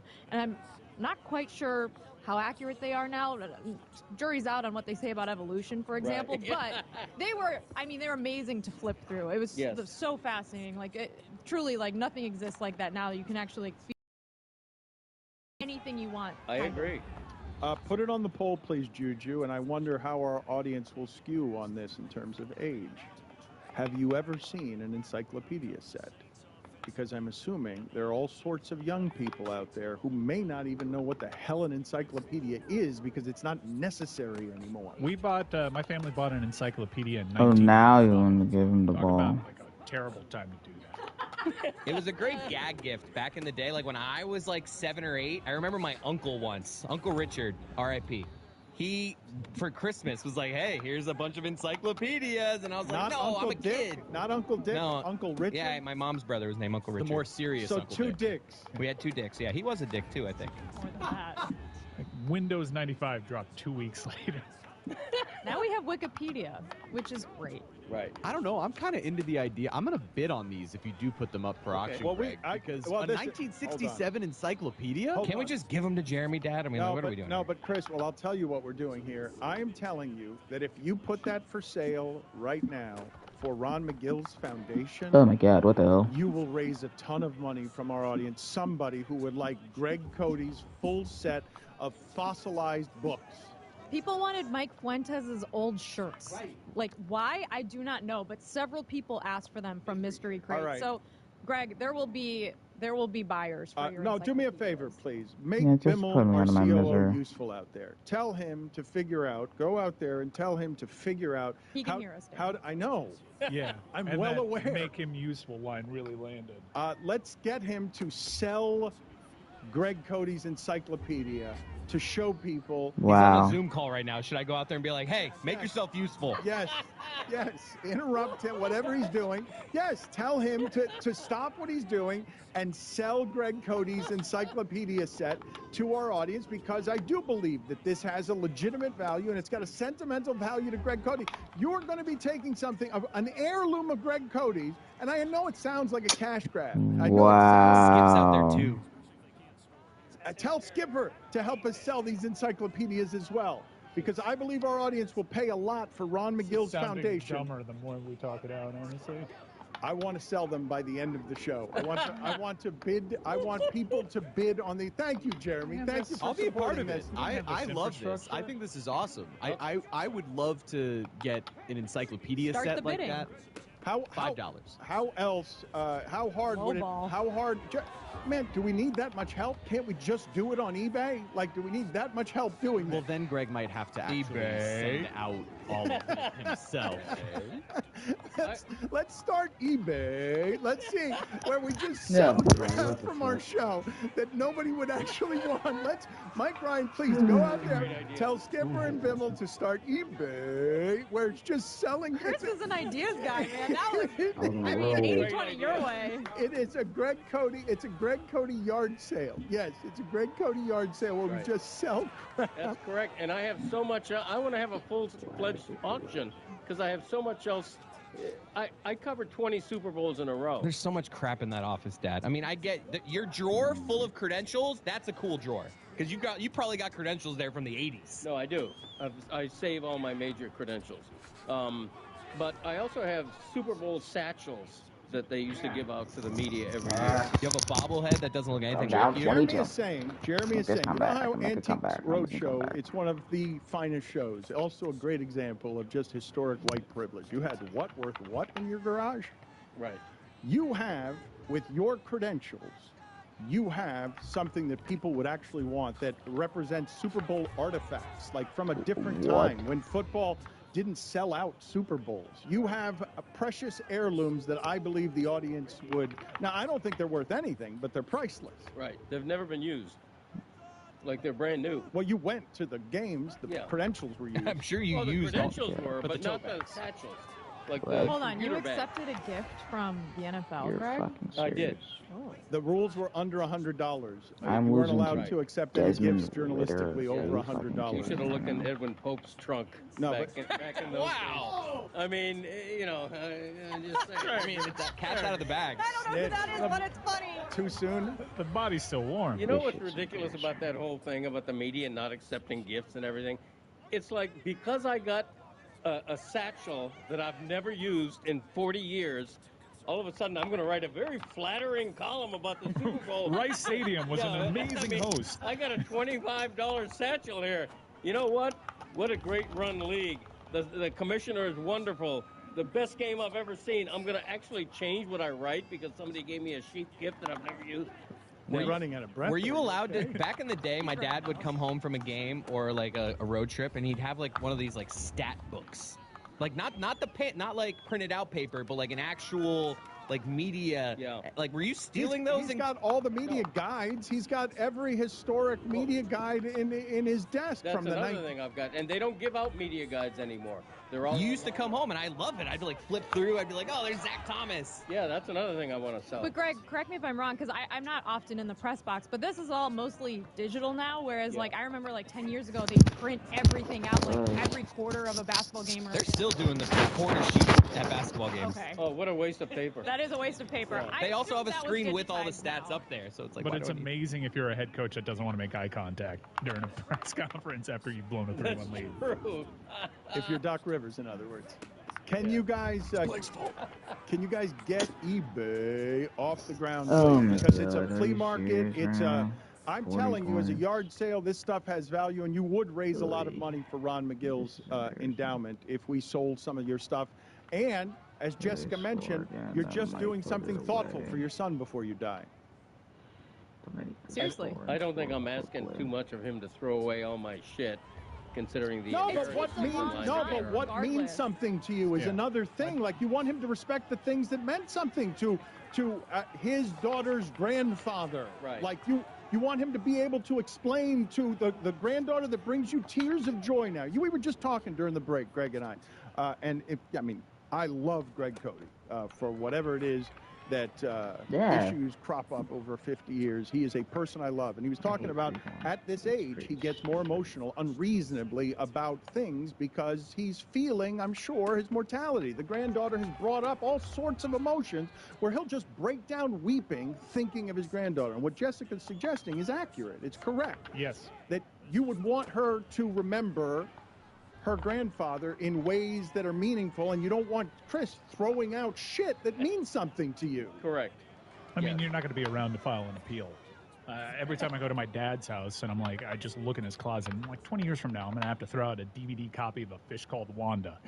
And he's going to be bothered by it? Come on. Greg, correct me if I'm wrong. I mean, you're a lot younger than my grandparents were, but they grew up during the Depression, and they had a real attachment to things that were, to us, junk.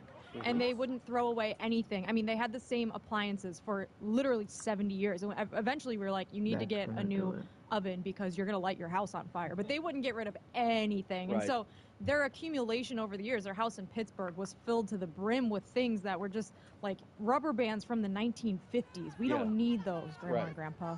Oh, I know. When I was cleaning out my desk drawer, hundreds and hundreds and hundreds of paper clips. We could throw those out. I can't tell you the last time I used the paper. What's the item that made you most emotional? Like, you threw something away and you started weeping. Well, there were just a bunch of things that used to be household items that aren't anymore. You know, letter openers. Okay, this stuff doesn't have value. The staple, the thingy little. You think letter openers are valuable, Jeremy? I think someone will buy. I think someone would buy that knowing it was used by Greg. I think that's the part of it that, like, we talk about the dedication. I don't of this understand why I'm audience, struggling knowing with that money that. would go to Ron McGill's foundation and knowing that this was in Greg's house for the last 40 years or whatever. I think the hell is someone going to do with my dad's staple remover? What do You'll people find out do when with they Mike bid on it. Fuentes' T-shirts? That's what I'm saying. Exactly. Chris, what you should do is your father should personalize, like write a note with each one to make it special. We'll figure it out. That kind of staple. eBay. We'll figure out how to do that. But Jessica, you have just made me want to go with my mother and father to their home and go through some of this stuff. But one of the things that becomes... Would they have a copy of Joe's apartment on Laserdisc? One of the things that makes that difficult is I don't think any of us want to actually think about the reason that we're doing that. It's worse doing it after they die. Trust me. What Jessica said, I can relate to. My parents did go through the Depression, and This is the new and unimproved Dan Le Batard show with the Stugatz. Gamble on by DraftKings. Dan Le Batard. I got somebody here making fun of me. How old do you have to be to reference Shecky Green? Man, I went comedically there with the funny name of a comedian. That's on you for not knowing who Shecky Green is. you got to know who Shecky Green is. No, you don't have to know who Shecky Green is, but Here's your ally. I don't like my allies King here. of the Borscht Belt. Stugatz. I have the soul of a Borscht Belt comedian. I should be in the Catskills in 1945, opening for Shecky Green. That's who I was destined to be. This is the Dan Le Batard show with the Stugatz. We can't hear you. The bar of soap, I do want to know. The bar of soap would get to be a sliver, almost too small to wash your hands with. Yep. And he would save it. He never... And my mother, at one point, would melt soap, scraps of soap... Into a new bar? Into a new bar. Wow. Wow. Because they grew up so poor and lived through the Depression. And, you know, my father never made any money. He was a carpenter and then a janitor, a custodian at a school. And you never get over that, you know, those kind of things. The tendencies. I mean, yes, same situation. It was going through their house was like a weird museum. Oh, it's terrible. You got to be terrible. Greg, we are going to keep this running, even though you don't know when we're on air or off air, because that story was so good, and I felt legitimately bad that we cut you off again. I'm surprised. Well, I'll tell you why. On Friendship Day? If they played it back, you would see me wincing to try and alert you that you were headed into some emotional space talking about your Depression-era parents, and I was going to feel. I put myself in this bed. I gotta make it in. That one I felt bad sit about. in it. But in trying to keep the conversation in a place where Greg Cody wants to talk about the things that Greg Cody wants to talk about, his Hall of Fame ballot is something that is very important to him. He takes it very seriously. Stugatz is texting me nonstop about why Joe Mauer shouldn't be in the Hall of Fame. He is wrong on every front. He couldn't be more wrong, but he continues to text me. I was bothered that Gary Sheffield is not in the Hall of Fame. He was so very clearly, I don't even need to look at the numbers. He was so very clearly among the best and most feared at what it is that he did. He should be in the Hall of Fame, but he's probably not because he was a bit of a jerk and there are some steroid taint near him, even though nothing has been proven. Ayo. Your Hall of Fame ballot. That's the best way to take it, by the way. Your Hall of Fame, I don't think that's accurate, Mike. I think that's not. Thank you. Well, try to find the tracks. You'd like that's that. my ballot. You'd like that, wouldn't Bunch you? of experts. I vote. People are making fun of me because I both use a check mark and fill in the square. Yeah, the check is useless. You know, I like to do Is this a double. Scantron? I like Oh, this is the actual ballot. I hadn't seen this in a while. They took mine away. Todd Helton you voted for, Adrian Beltre, Joe Mauer, Manny Ramirez, Billy Wagner, Gary Sheffield, and Alex Rodriguez. Right. Look at that. I'm good with that. Moralizing Greg Cody has allowed a steroid person into the Hall of Fame. Okay, here's the thing. Okay, I have this weird thing. I will not vote for a steroid-addled reputation on the first ballot. I did not vote for A-Rod on the first ballot, even though his numbers obviously make him not only first ballot, but a unanimous choice, if not for the steroid cloud. But after time, and this affects, on that ballot, this affects A-Rod, Sheffield, and Manny Ramirez. In the case of Sheffield, he was in the Mitchell report. He was named in the Mitchell report, but never failed a drug test. So he's in a little bit of a different category than Manny Ramirez and A-Rod. But my attitude as a voter on all of those guys is it shouldn't be a death sentence. Serious? Okay, the fact that you weren't perfect, that you used steroids, that you did have a little bit of a bump in either your longevity, your ability to get over injuries, or your power output, that should not be a life sentence. A-Rod deserves to be in the Hall of Fame. Now, by this time, he's paid his price. And I also believe with guys like that the Hall of Fame plaque should tell the whole story. That if A-Rod ever does get in, the Hall of Fame plaque should mention for all time that he did have this cloud over him. Jessica, are you familiar in any way with the rumored photograph that A-Rod has over the bed in his house? No one has ever proven it. It is not. It's just urban lore and Was myth. the bed part of that rumor? Yes, it was over the bed. It was over the bed? Do you know Or what did I'm- we just want it to be over the I bed? do know what you're talking about. It is him as a centaur, and the lower half of his body. This is how Josh Allen plays football. The lower half of his body is the body of a horse, but the upper half of his body is A-Rod's body. A-Rod was on South Beach Sessions, and we gave A-Rod, and to prove that the steroid taint should be off of him now, we gave him a gift. And let's play that clip real quick. Come on, man.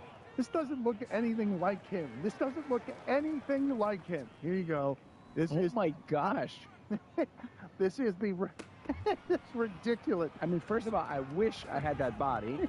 And second, I wish I was so handsome. That looks nothing like you in the face. It could not look any less like you. But it is rumored and reported that you had one of these.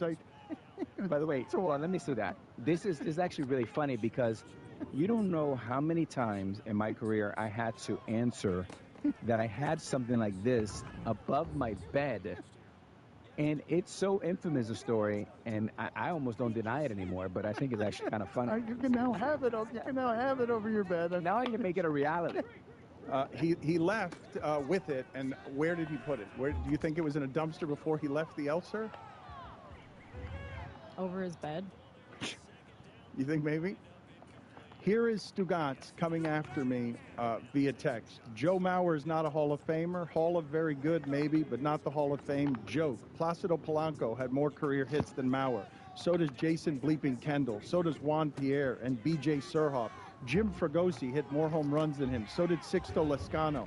First ballot, this is an outrage. I expect you to address this today, and if you don't, I will address it, and you for 4 hours. I'm appalled. Sixto Bleeping Lescano. Jason Kubel had a better career. Bonds had more HRs from 2000 and 2002 than he had for his 15-year career. Do something about this. 120 home run season, never had 100 RBI. Do something about it, Dan. Jose Reyes, more hits and homers. Do something. Rupert Jones, more homers. Do something about it. I have high standards for you. Do something about it. I can explain Joe Mauer making the Hall of Fame on the first ballot. He's a Hall of Famer? Catcher. That's the word to explain it. That's the whole deal. That's the whole deal. Catcher is seen as a different position altogether. You put Joe Mauer's career stats, and he's a corner outfielder, he doesn't come close to the Hall of Fame, let alone on his first ballot. But catcher is just a different position. Have you guys ever tried crouching down for 3 straight hours? Oh, my God. I can't do it for 3 minutes. I don't know how they do it. Like, I'm good with him getting in. He crouched for a long time. I will say Joe Mauer was the last box I checked on that ballot. Because while I think he's a Hall of Famer, largely because of his position, in the context of his position, to me, he's not a first ballot guy, which I hold They really second took to their anger out of I don't us vote this for any week. first ballot players unless they're extraordinary and free of a cause. I did this poorly yesterday. I was talking about Rendon. Rendon, who signed a $245 million contract, was complaining about the length of a season. And I was talking about seeing the traveling secretaries come in August, and everybody's exhausted on a baseball team. Everybody who works for a baseball team. But I hadn't even thought about, I'm talking about pop-up slides all season. I hadn't thought about what it's like to be a catcher in, like, Texas, where you're playing all summer, and it's 110 degrees, and you're crouching during day games. I don't know how those seasons are that long. And what you say, Chris, how long, if we had a competition, Don't make me do it. I'm terrible at this. Well, I think I want to do it with you. I think I want to, if you want to do it here. I would beat you in a wall sit. If you guys want to do a crouch right now, I'm willing to do a competition in the back of this room. We can allow Greg Cody to talk about his 1967 encyclopedias and see if we can make it to the end of the segment here in a competition of who can crouch the longest and stay crouched. Who wants to do that competition with me? I'll do it. What's wrong with you? No, Mike? that's horrible. I don't want to do that. Christopher, You're going to do it? It's a bad visual. I'm good doing it. It's not a great angle for me. I put on some LBs, like knee in that spot. My belly kind of sits between my 2 legs. What's the funniest visual, though? I'll go between Chris and Dan. You think let's have a competition, you and me, Chris, and Mike and Jessica and Jeremy can do the show, and we'll just be in the back of the room and see if we can make it to the end of the segment. Are you fucking The serious? crouching is the easy part. It's the getting up from a crouch that would get me. That's true, Greg. It really is. Yeah. It was a good point you made, Greg, about Mauer, though, because toward the end of his career, they tried to move him to first base because he had dealt with so many concussions. And Justin Morneau was no longer on the team because he had dealt with so many concussions. But that made Mauer sort of an irrelevant player. So toward the end of his career, he was no longer dominant. But when he was at the peak of his powers, in 2009, when he was the MVP of the league, I think he hit close to 370 as a catcher that was playing every day. It's almost, his Hall of Fame argument is almost similar to Sandy Koufax, where it's like, no, did his longevity really make him a Hall of Famer? So are his counting stats there? Maybe not necessarily, but at the peak of his career, he was so far and away the best player at his position in such a tough position that's what gets him into the Hall. Right. And there are examples of that in all Halls of Fame. Barry Sanders in football had a very brief career, relatively speaking. Barry Sanders is probably well out of the top 10 in all-time rushing because of that, and yet he was the best at what he did. Same with Jim Brown, Gale Sayers. There's a lot of players like that. But in baseball, catcher is just a different position. It just is. And it looks like Chris Cody's feeling that right now. The kneecaps appear to be stretched quite thin. Down to the Are you guys Dan is doing holding okay? his ankles. I don't think you're allowed to rest. Some of that steroid taint. I need some of that steroid taint. You're in like a 4-point stance. I don't think you're allowed to do that. When I Is Greg joining? like a catcher, Oh, I no. can go, hee-haw, free! Hee-haw, free! What the hell? Where's he going? Can you throw up Greg's ballot one more time? I want to ask Greg about his ballot real quick. So you have how many votes available to you? 10? 10, and you filled out 7? I'd have to count. Yeah, I think so, yeah. All right, so guys like... I don't vote 10 just to say that I did. What? Andy Pettit, what's the argument against him? I mean, the generic argument is that obviously I don't think he's quite a Hall of Famer. That's right. You know, Dan, that does not look like a catcher. He's Crouch. cheating. He is cheating. There you go. Yeah, that's better. Okay. What do you mean? I mean, you had your hands on your ankles. What are you doing? But Pettit was always in the discussion for his era as one of the best guys going. But You that was just more don't think he's good postseason. enough? Right. Well, the postseason matters. I mean, Of course. I mean, you got to draw the line somewhere. There's the Hall of really good has thousands and thousands of people in it. There are people there that I almost voted for We look that like I we're didn't. shitting. Squatty potty. Yeah, you guys do look like you're shitting. You No could probably Beltran? sell this paper, Greg. Who was the toughest That person to was leave a off? pretty shitty way to consider end the Carlos home Beltran, stand. for sure. I'm trying to think. Was of he the who toughest person to leave off? I would say so. Pettit, I considered. Andrew Jones, he has so many fans in Atlanta. Every time my ballot comes out, I get hate mail from Andrew Jones fans. Ravens clinch a for his playoff spot. defense, I consider him. Colts a clinch the hero, but, division. you know, I think there's Patriots, degrees of. Homeland. Broncos and Chiefs will lead their division. First ballot Hall of Fame. Panthers and Falcons clinch playoff spots. Oh my god. I have to win just to clinch a spot in the playoffs. Commanders and Seahawks clinch their division. Oof. Oof. So I have to win just to keep my playoff hopes alive. Because there's only three spots already solidified. I have to win to keep my playoff hopes alive. And if I lose either of these last 2 games, I'm done. And I just... fucking hell. I did this to myself. Pretty disappointing.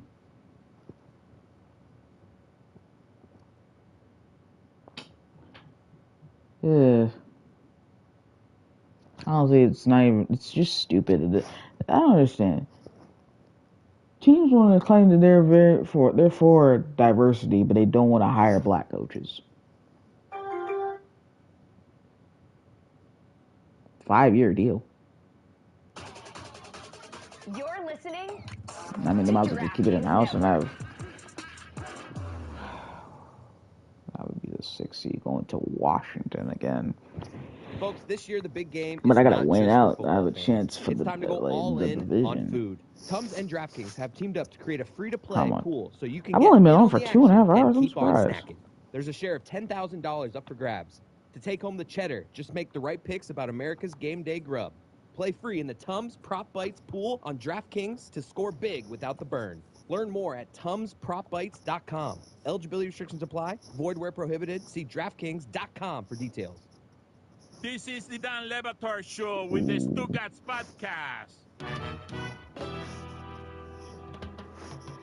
Greg Cody is famously anti-information, anti-analytics. He and Stugatz don't want any extra data. They are tired of sports being soaked in all sorts of math, advanced metrics.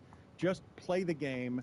Greg Cody is anti-new information, new measurements, correct?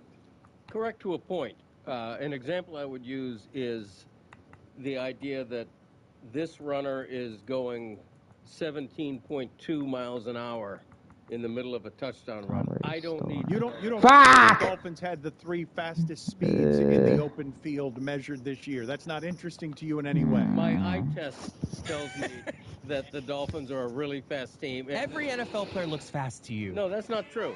When I see Tyreek Hill run, I know that I they got can Bucks best again. players. Any CeeDee chance to the Lamb, is he a playoffs? fast I is he lose. known for his speed, I'm or is he effectively more just like a eliminated. skilled route runner? I know he's not as And that would fast be a as really shitty way to go into the Tyreek Hill. That's go into correct. the end of the regular season, not going to the He's pretty playoffs. good. Yeah, he's So I got a rebound. I'm in a rut. Jamar Chase, is he a speed I guy or a won route guy? 4 of the last 5. That's what we're trying. We can. These things are all. I can give you all this information now. Okay, if I'm a general manager scouting players, I have Good, to the know Giants that. lost, and I mean if they I'm a got fan boat raced. or I'm writing about a game, I don't need to know that Tyreek Hill was running 19.1 miles an hour. I just don't need to know that. Okay, anyway, so yesterday it was a fight between Mike Wilbon and Greg Olson. Greg Olson, I think, Wow. is new media. Greg Wow. Olson is Steelers has got become a boat. star very quickly, and I think at least in part because people see that he does what Collinsworth was the pioneer at, right? Collinsworth bought into Pro Football Focus. Collinsworth, before Romo, before any of them, Collinsworth was talking about football smarter on television than most. Now people have turned on Collinsworth. They don't like him. He's polarizing. He's somebody, they don't like his attitude, his condescension, whatever it is. Greg Olson is very popular, and he reprimanded Wilbon for sounding really old. Yeah, which I actually thought was funny because you categorized it as a fight. It wasn't a back and forth or anything like that. It was this Michael Wilbon rant on PTI. The two-point conversion attempt that left them 8 down. Don't start me with the two-point conversions, and the analytics say go for it. Do the analytics say go for it no matter who's going for it? So if you and I were on the field, the analytics say go for it. It's the stupidest, laziest, lamest thing I've ever heard for reasoning in competition. And I hate when announcers just buy it without questioning it. Wow. The analytics say go for it. So then Greg Olson retweeted that viral clip and gave a pretty keen observation on why it's important to educate the viewers on this. What I found funny about all of that was Greg Olson was on the call of that game for this play in question.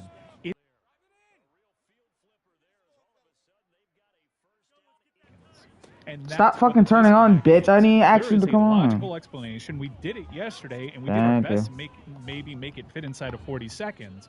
But explaining to the audience that an extra point the traditional way with a kick isn't 100% proposition, and two-point conversions are over 50%. And if you're chasing, like, you see how that gets bogged down and boring?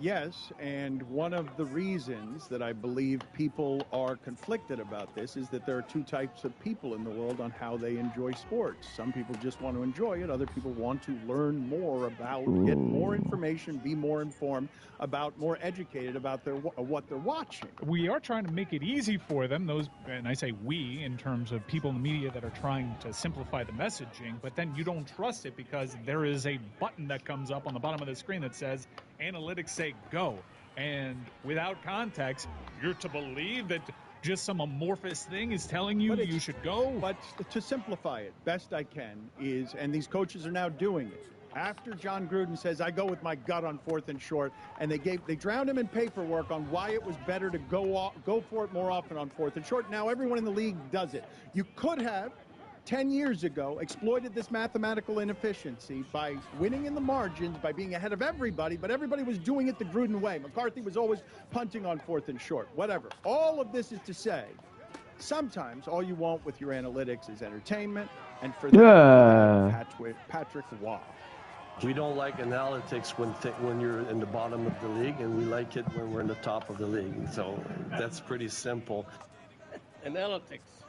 I believe we can all agree with that. Let's hear it again. We don't like analytics when you're in the bottom of the league, and we like it when we're in the top It's of the analytics, league. So you fucking that's idiot. pretty simple. I'll one-up him. We don't like anal ticks. I actually didn't really know how advanced metrics worked in that sport all that well. That was one of those sports that I just kind of watched, and I thought I could tell who's good. And then I had someone in the analytics community that works in hockey explain to me all the diamonds that they can find based off of this. For example, Sam Reinhart having a career year. We know that he came into the league as a reputed goal scorer, but what makes Sam Reinhart this year a Hart finalist? He's playing on an exceptional line. Barkov is a perfect line mate for him, but Sam Reinhart also, as a player, does not make mistakes. As we grind toward the end of the season here, and they haven't had the season that they had hoped. So let me ask he is not going to turn it over. He's going to dump it in maybe, but it won't be going to the other team's possession, and he won't have a chance going the other way when Sam Reinhart is on the ice. Greg Cody, when these sports do more and more to make their draft coverage 3 days, 4 days, everyone follows the lead of football because people are starving for give me more information.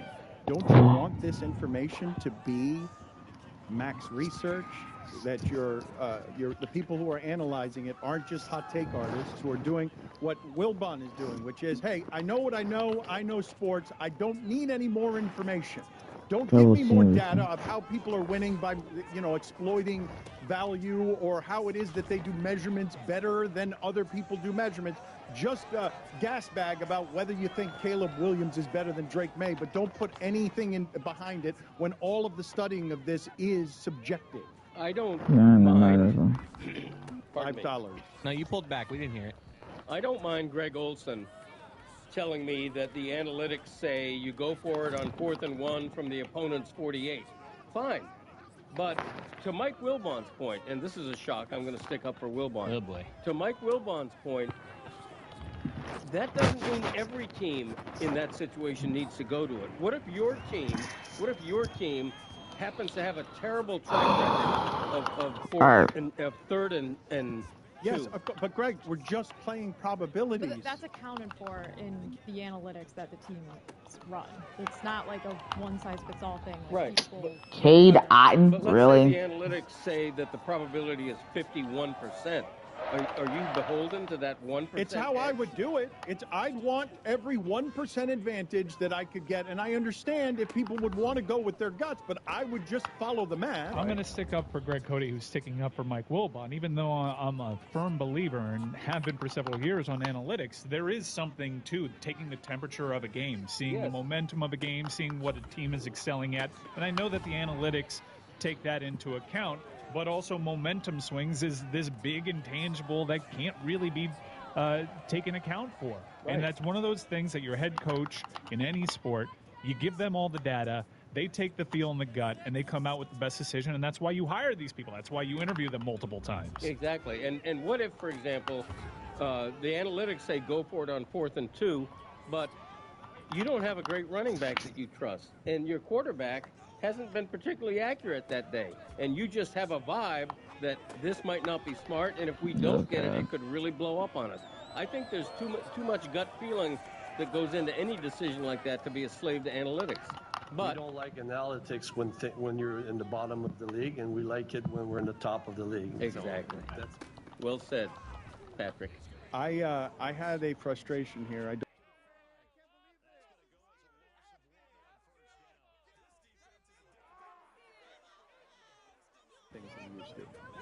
I have now found a pet peeve that makes me consistently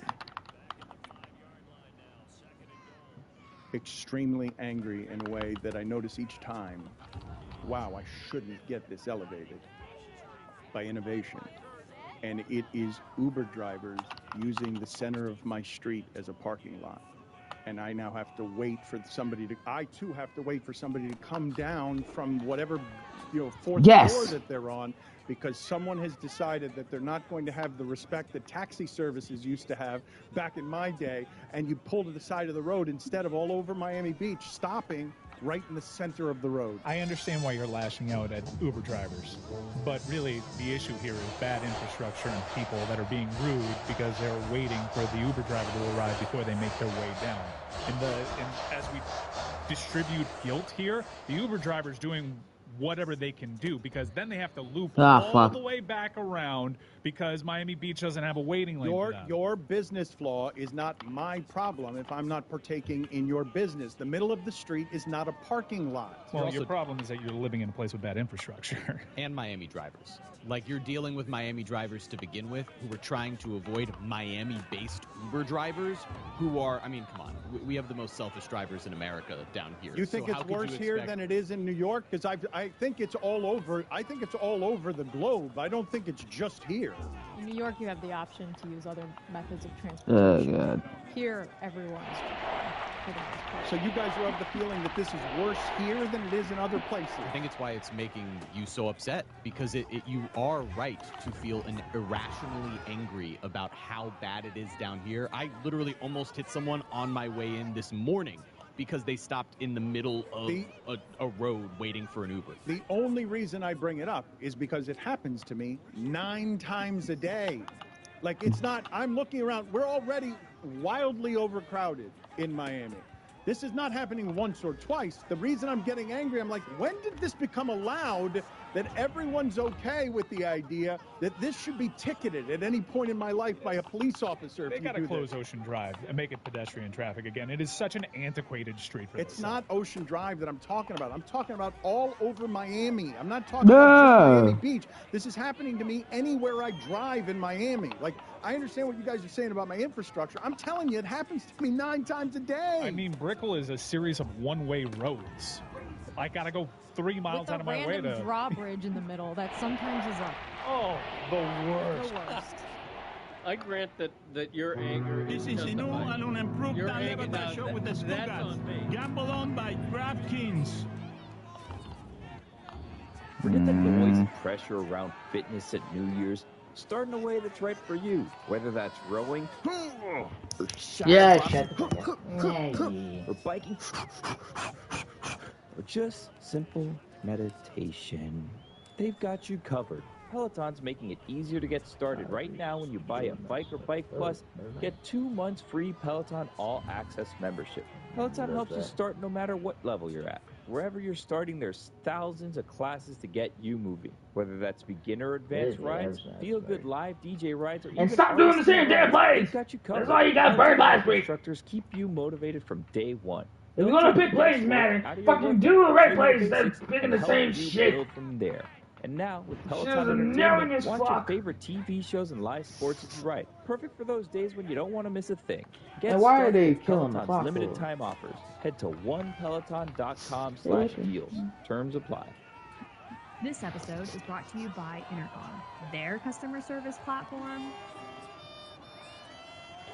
Intercom's customer service platform. Intercom is a complete AI and human customer service platform, and the only one to combine a fully featured inbox, tickets, help center, AI chatbot, phone, Thank and you. more. Intercom, every tool you need to give every customer a faster, more personalized experience. Learn more at intercom.com. Dan Le Batard. Well, Charlie Charlie, as far as I know, so just Charlie's title in my Are you going phone. to say anything? Stugatz. How familiar were you at the time with Chewbacca? Like, how your upbringing had how much Chewbacca in it? This is the Dan Le Batard Karma is a show bitch, with the motherfucker. Stugatz. Because I'm known nationally and internationally for interviewing the comedians better than anyone in the media space. Stavros Halkias is with us, and he's a comedian podcaster. He's the body positivity king. New Netflix special Fat Rascal is out now. He's Damn got it, that shows is the coming up in Blues! Dallas and Michigan, and he's got his own podcast called Stavros. Now I have to win. And he's also, I believe, the most famous Ravens fan there is. Do you remember the name of And his they original blew podcast? up the Rams that eliminated them from playoff contention. Anyone in the room? No? me. I'm the only one? Thank you, Amin. I appreciate your help. Look it up. Getting us started. I don't Look it make up. them awkward enough myself with the comedians. You've got to I help me here. hate this shit. I'm like, every time I play this guy, I'm always losing. Thank you, Jessica. Metaphorically you speaking. are the Yeah. most famous Ravens fan there is right now, correct? I don't know that I'm the most famous, but Oh, I think wow, I'm the he's one not who even connects with the fan base the most because ultimately it's like I am barely a celebrity, and I think that's Baltimore connects to that. You know, we have Michael Phelps who's the man. You know what I mean? We have a lot of Mello was at the game last time. We have a lot of obviously ex-Ravens, but we're a city with a chip on our shoulder, and I think if their fan is an international pop star billionaire, I think Baltimore would like to be represented by a fat, balding man who is barely a celebrity. Well, I think that's kind of. How do you feel about Taylor Swift in Kansas City? Like, how do you feel about that entire phenomenon? Because it runs against everything you are, doesn't it? 100%. I mean, this is the thing about this matchup. Everyone in America should be rooting for the Ravens. It's not even close. Because if you have, do you know how much shareholder value we will destroy if we beat the Chiefs? Do you know how much money the NFL will lose? How much money Taylor Swift will lose? If you don't like capitalism, if you don't like America's imperialist policies, okay, there's nothing more all-American than a country pop star and a white boy from Ohio that wanted to be black his whole life, forming a union and becoming, a superstar couple that gets to be at the Super Bowl. There's nothing more all-American than that. And if you don't like the way this country's going right now, you should be rooting for Baltimore to score a symbolic victory as a forgotten inner city that industry abandoned. That's all I'm saying. I'm sold. Thank you, Amin. 200 yards in the Chiefs first quarter. offend you then? Does what's happening? Like, Defense what in level Madden of rabbit fucking are you that you're sucks. playing this team for the rights to the Super Bowl? It's awesome. It's awesome. Not only that, because, I obviously would love to, like I said, destroy value for the NFL. That would be awesome. It's also like this. Nobody wants another dynasty. We don't want you want another Patriots? You want Kermit the Frog, Tom Brady to win 5 Super Bowls? No. It's got to be the Ravens. And we've played spoiler in the past. That's the nice thing about the Ravens. We've done this to them in the past. We did this to the last dynasty. We would always come in and shit up for when the Patriots thought they had it. We would always win a couple, as underdogs. We beat them in Foxborough a couple times. And I think this is kind of our destiny. We have the coolest player, bar none. Lamar rules. He showed everybody he's got all this shit talked about him his whole career. And look, I know Patrick Mahomes is great. He's the best. He's the most accomplished quarterback in the NFL right now. But he went into a ready-made situation. You know what I mean? He had a great coach. They gave him weapons from the beginning. Lamar had to kind of earn it. Nobody respected him from the beginning. And he's just proven this year he's as good as anybody. He's the most, entertaining quarterback to watch. And the narrative of Lamar proving all his haters wrong and then destroying the dynasty, the current dynasty in the NFL, would just be so beautiful. It would be a rare win that Baltimore really 30, needs. 45, 50, 45, 40, down the middle, inside the 20, the 10, the 5, touchdown! Lamar Jackson's a project. He's not Sam Darnold. He's not Josh Rosen. You watched him last night. He's not even close. He's not even close. That was way more bad than good. He's not close to RG3 at this point. What? He's not. Forget Flacco. RG3's not as good as Flacco. Lamar's not even close to RG3, and it won't matter. It never mattered with Tebow. Lamar Jackson, with the best offensive coach arguably in college football, as a 3-year starter, completed less than 60% of his throws last year. That's as a 3-year starter with Bobby Petrino. In 5 of his games last year as a 3-year starter with Bobby Petrino. Yes, Seattle lost, so they're eliminated. Lamar Ball is what we may be calling him by November. What? Of course Lamar's not close. I've never thought he was close. That's why I keep calling him a project. I never call him a prospect. Sam Darnold's That's a shit take. I'm sorry. Damn. Respect. That's awesome to be that coded without ever using the word thug. Respect to him to figuring that out. I've never heard project really highlighted that way to be racist. Salute the coward. But that's actually a really nice. That put him on the dog whistle Mount Rushmore for that one. I've never heard project instead of project. It's a hard J. You've heard it for a long time, though. It must be so frustrating to you as a Ravens fan to think that you drafted a wide receiver who's the MVP of the league at quarterback. It's so sick. He's 2-time MVP, and he showed it against the Texans. That second half was incredible, and I'm just ready for it. I want to see him. I'm happy it's the Chiefs, actually. I'm happy for all the, like I said, it would be great to dash the corporate overlord's dreams, but it's more the narrative for Lamar. This is a big one. You want to beat the best guy to get to your first Super Bowl, so I'm pumped for it. I can't wait for this. You must have been torn, though, right? Seeing a shirtless, fat, drunk guy, knock Taylor Swift out of the way, but also Jason Kelce is giving off every man, and he's not more every man than you are. Like, he's just not. No, that's the other thing. Look, this actually hurts. This hurts me because salute to Jason Kelsey. He's out there pushing the plus size agenda, getting into. We were just in the conversation for people's sexiest. He was never going to win. He was like, he was like Bernie. He's just trying to move the party fatter. You know what I mean? And I respect that for him. He looks awesome. But at the end of the day, he's a millionaire. He's in great shape. He's a Hall of Famer. That's not a real American fat guy. That's not a true everyman. We're so fat in this country. He's not even fat if we're really statistically talking. You know what I mean? He's petite compared to most people that are going to be in that stadium in Baltimore. And that's another thing that bugs me when it comes to Kelsey's. The only thing I do like about this country, we have a lot of plus size people. Too. They got to take everything from us. Podcasting is you know what I mean? That's for poor, ugly people with a Rode microphone. Yeah, man. They can't come out here with their millions. It just pisses me off. I'm from the podcast sewers. Like you said, Jessica, my first podcast was literally called Cum Town. Yes. I crawled out of the gutter to get here today. And the Kelseys get to just astroturf themselves with the #1 podcast. They have to sit here and take it when they win? No. Them. They've had nothing but wins their whole life. We need something. And they have a beautiful family. They got everything. We need this win. We need a symbolic victory for losers. This is too much.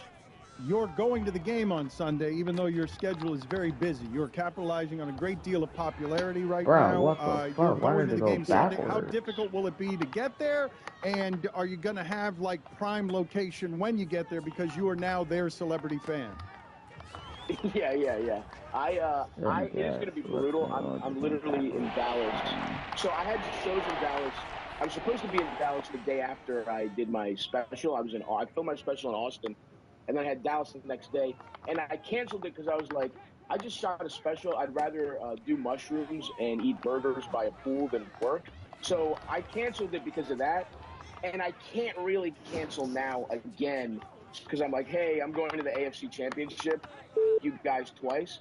So I unfortunately do have to stick to these shows. And by the way, tickets still available, folks. So to the late show, it's going to be a really good show. Please buy them. So I have to get up at 5 a.m. and take a flight. The only direct flight was 40, Southwest. 35, That's 30, how much 25, 20, 50. Yeah, why that goes down? Southwest Sideline like that. to be there to see the show, to see the game. So if you've ever, it's not all glitz and glamour, folks. That's what I'm saying. That's the most famous Baltimore fan. I am taking a Southwest flight to be there. That's the difference. Taylor Swift is ruining the ozone to go pick up the cookies she likes from a different city she's in, and I'm out here flying coach, baby. That America, you know who to support. It's not even close. Southwest is a cattle call. It ain't even coach, man. It's just like, everybody just run on there. Grab a seat. First seat you see. Every flight to Baltimore is on Southwest, by the way. Pretty much. There's no good. Yeah, that's our first class, actually. It was either that or go stowage on Spirit. Those are the only direct flights. What do you like on game day? How unreasonable are you? And how will you be on Sunday? You'll be crazy. Will you have trouble sleeping the night before? I won't be able to sleep because I'll have the game and that flight hanging over my head. The last thing I need is missing a flight, and I'm just watching it from the airport bar in Dallas instead of in a suite. I would kill myself if that happened. So I'm probably not sleeping at all. Game day, I'm just salty. I lost my momentum bar and my X Factor. I was dealing. I was there with my brother. We're watching the game, and I'm just that first half. I almost jumped off the suite, but I was like, I believed in Lamar, and I was all right. Second half, he's got to come out. He's got to score. He's got to put the boot on their throat, and it was awesome to see him actually do that. But I'll be out. They got me in the suite now. When I was first getting tickets, I was outside. I was just having tenders. But we got, I'm hooked up right now. They got the last time they came through with a tomahawk. I'm living crazy these days. I don't know what it's like. This is insane, the hookup, and shout out to the Ravens for that. So I'm excited, man. And there's going to be so many. I'm why did it see work actually, like that? Everyone's coming out for this game. So there's rumors of Shaq's going to be there. We got Michael Phelps going to be there. It's just, even the last game, it was crazy. We had, Mello, Rudy Gay were there. It was all, it was great to meet them. Josh Charles, great Baltimore actor. So it was cool.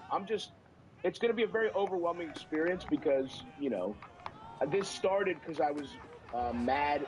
This started basically because I wanted to make these videos instead of getting arrested outside of Greg Roman's home. So I had to channel my frustration from last year's offense into these dumb little fan videos, and somehow that has led to me getting, against all odds, becoming a very notable Ravens fan. And I'm not mad about it. I'll take it for sure. Is Ronnie there? Is he going to join us and make any predictions before you go? Like, I don't know, is he with us or is he not available today? Yeah. I think we can get Ronnie. I think we can get Ronnie here. Oh my God! I cannot believe that the NFL coming and trying to fix this game. Okay, I don't know if y'all seen it. They put a ref in there. Is friends with Patrick Mahomes that is going to do this. Lamar is going to Strip the overcome ball and this is not activating. 300 yards, really. Mahomes. We're going to win. I'm against. It's like he knows every defense, so it's like virtually impossible to beat this fucker. Travis Kelce, Jason Kelce. First of all, Jason Kelce's a loser. I don't know if y'all know this. No fumble? He met his wife on Tinder. Not the old-fashioned way. Chris Jackson, he doesn't fumble. I met my girl because I was a defendant in her grandmother's identity. Wait, when did Chris Down And become one an thing X Factor? led to another. I ain't use a condom, of course, and now we are bonded for life with my son, Cal Ripken Jr. The Ravens are going to win this. Picked up 4 credit cards in his name, and I bet $50,000 each one on the Ravens for tonight, for this weekend. We're going to be millionaires off this. Let's get Ravens.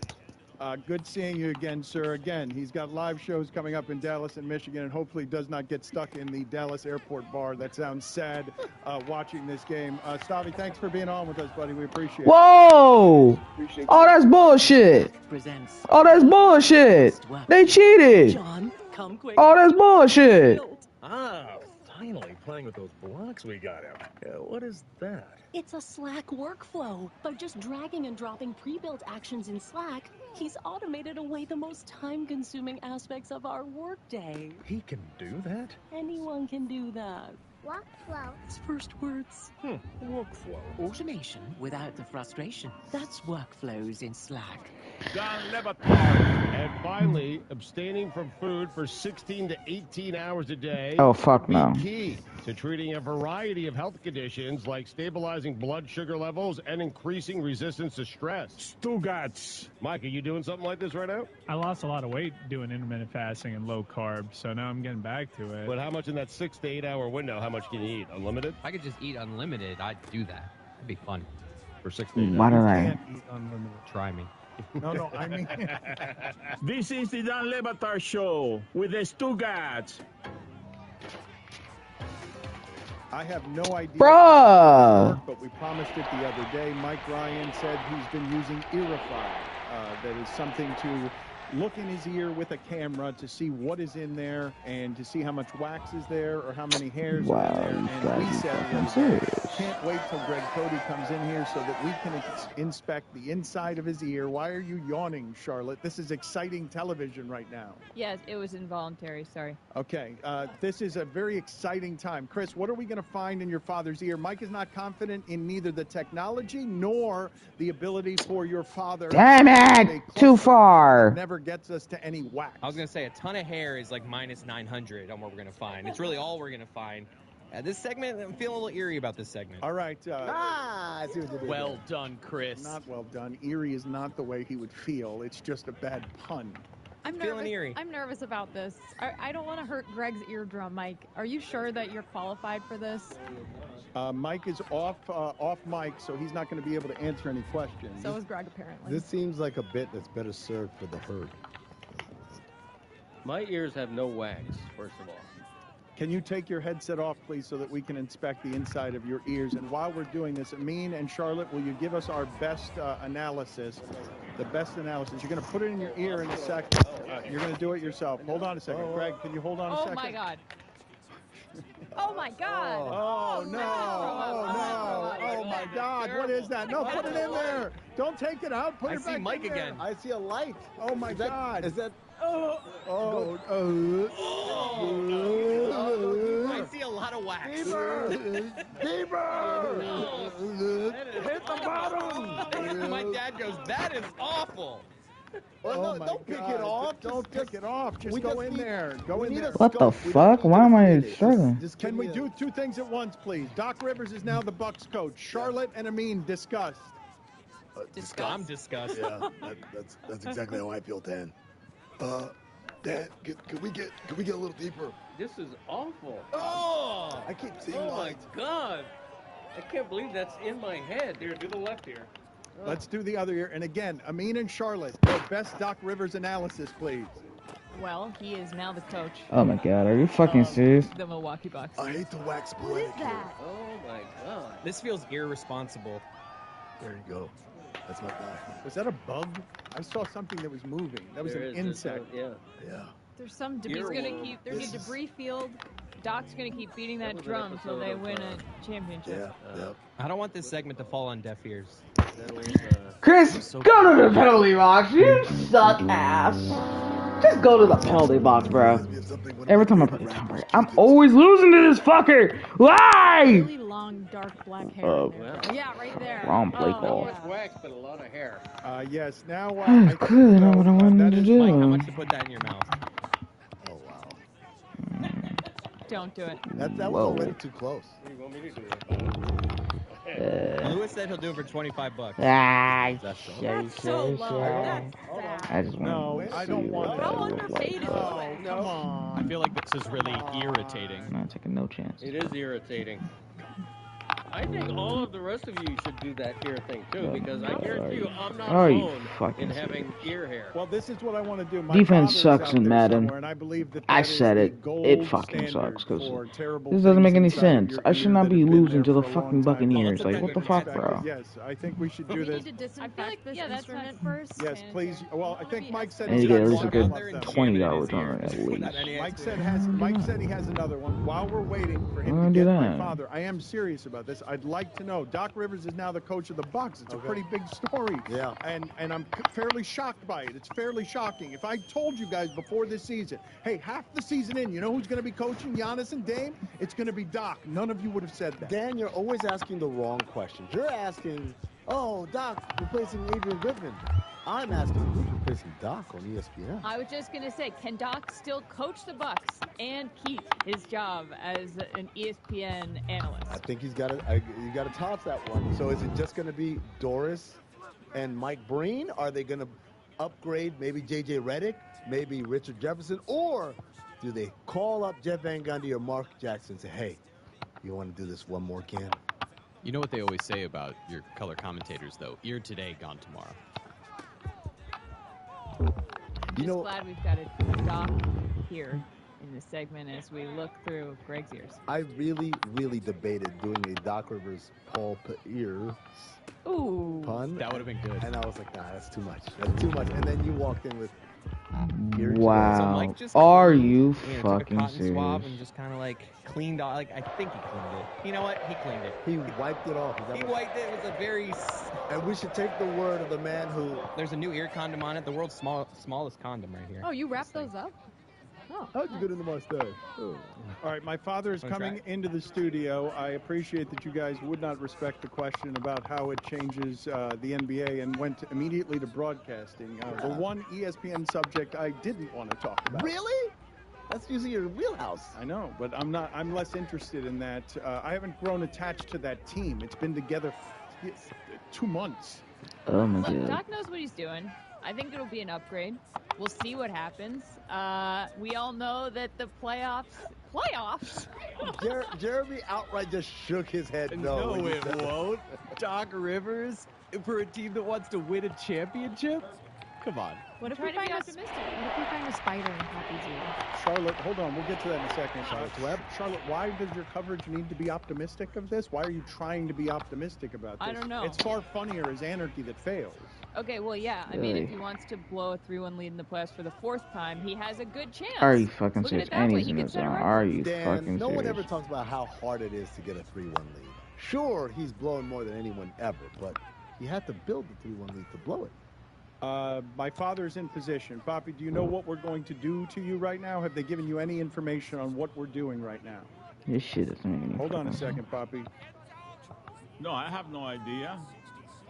Okay, so what do you think that device is next to your right ear right now? The device? Oh, I don't know. What is that? I don't know. I have no idea. What is it there? It's a new toothbrush. It is a rectal thermometer. Wait, what? Bend over.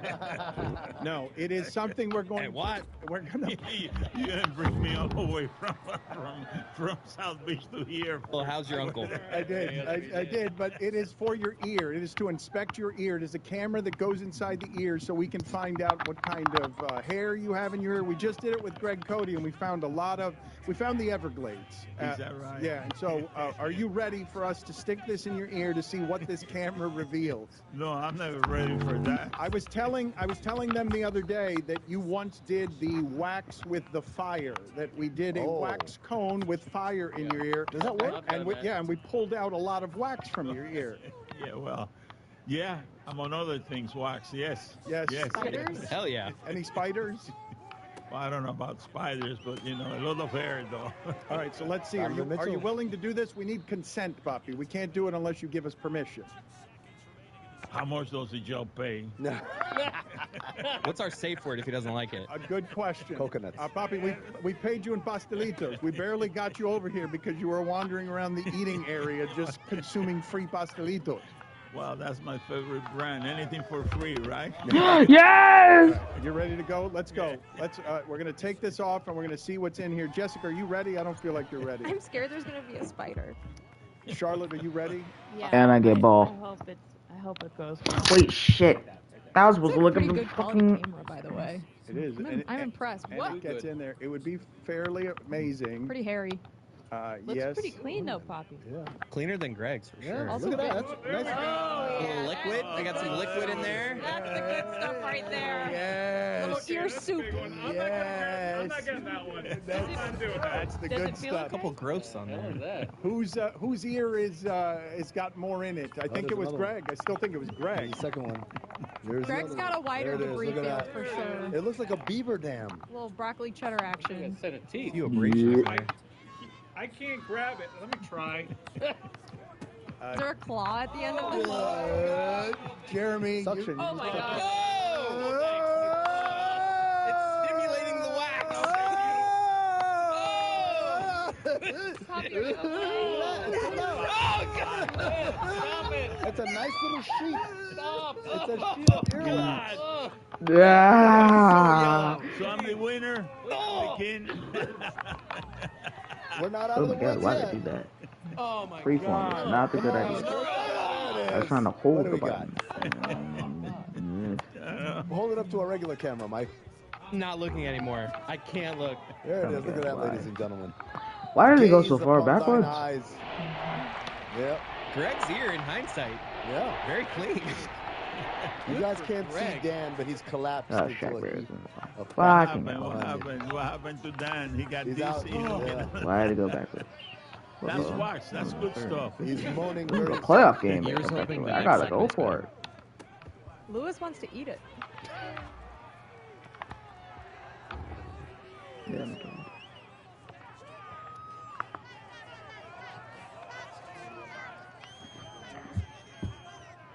You got it. Fucking serious.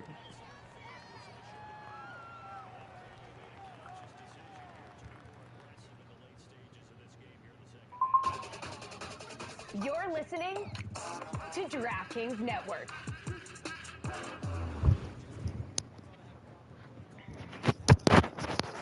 Feeling good about your fantasy draft picks, but not sure what to eat? Make it easy on yourself. Order in on DoorDash. Now you can root for your squad while your food and drinks are on the way. I was Yes, trying to be an that's aggressive burgers, person chips, and dips, it soda, backfired. pizza, wings, and so much more delivered straight to your door. This is the Dan Levatar Show with the Stugatz Podcast. I've been waiting for Charlotte to come in here because I needed to talk to someone who also grew up in a cold climate about this trend I keep seeing.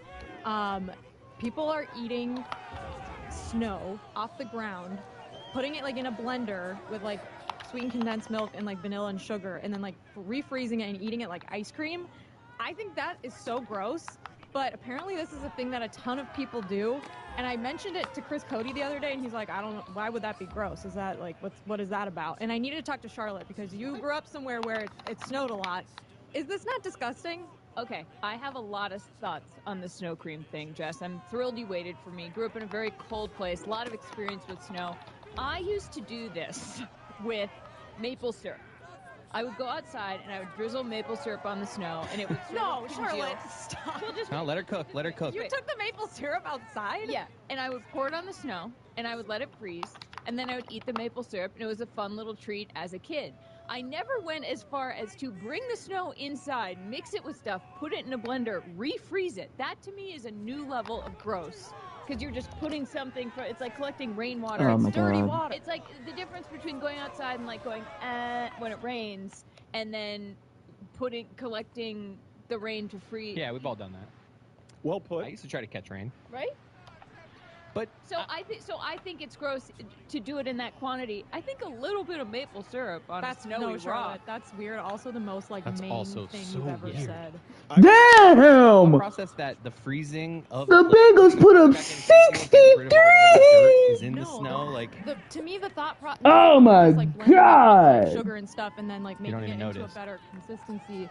To me, I had a really traumatizing incident when I was little shoveling snow once. let's talk about it. All right, I will. We'll talk about it. I feel like that's what she was going to do. I was about to before do you that. I just want her to feel comfortable. Not as traumatizing as seeing Poppy's earwax, but I also am very rattled right now. So this has kind of shaped my opinion about eating snow. Because, like, catching snowflakes on your tongue, everyone does that. That's, you just do that. But eating it in large quantities grosses me out because, to me, the snow's not clean. So one time when I was 7 or 8, I was helping my dad shovel, and I was in the front yard. And the snow on my front yard looked like it was untouched. It looked perfect. It was just beautiful, fluffy white snow, a couple feet of it.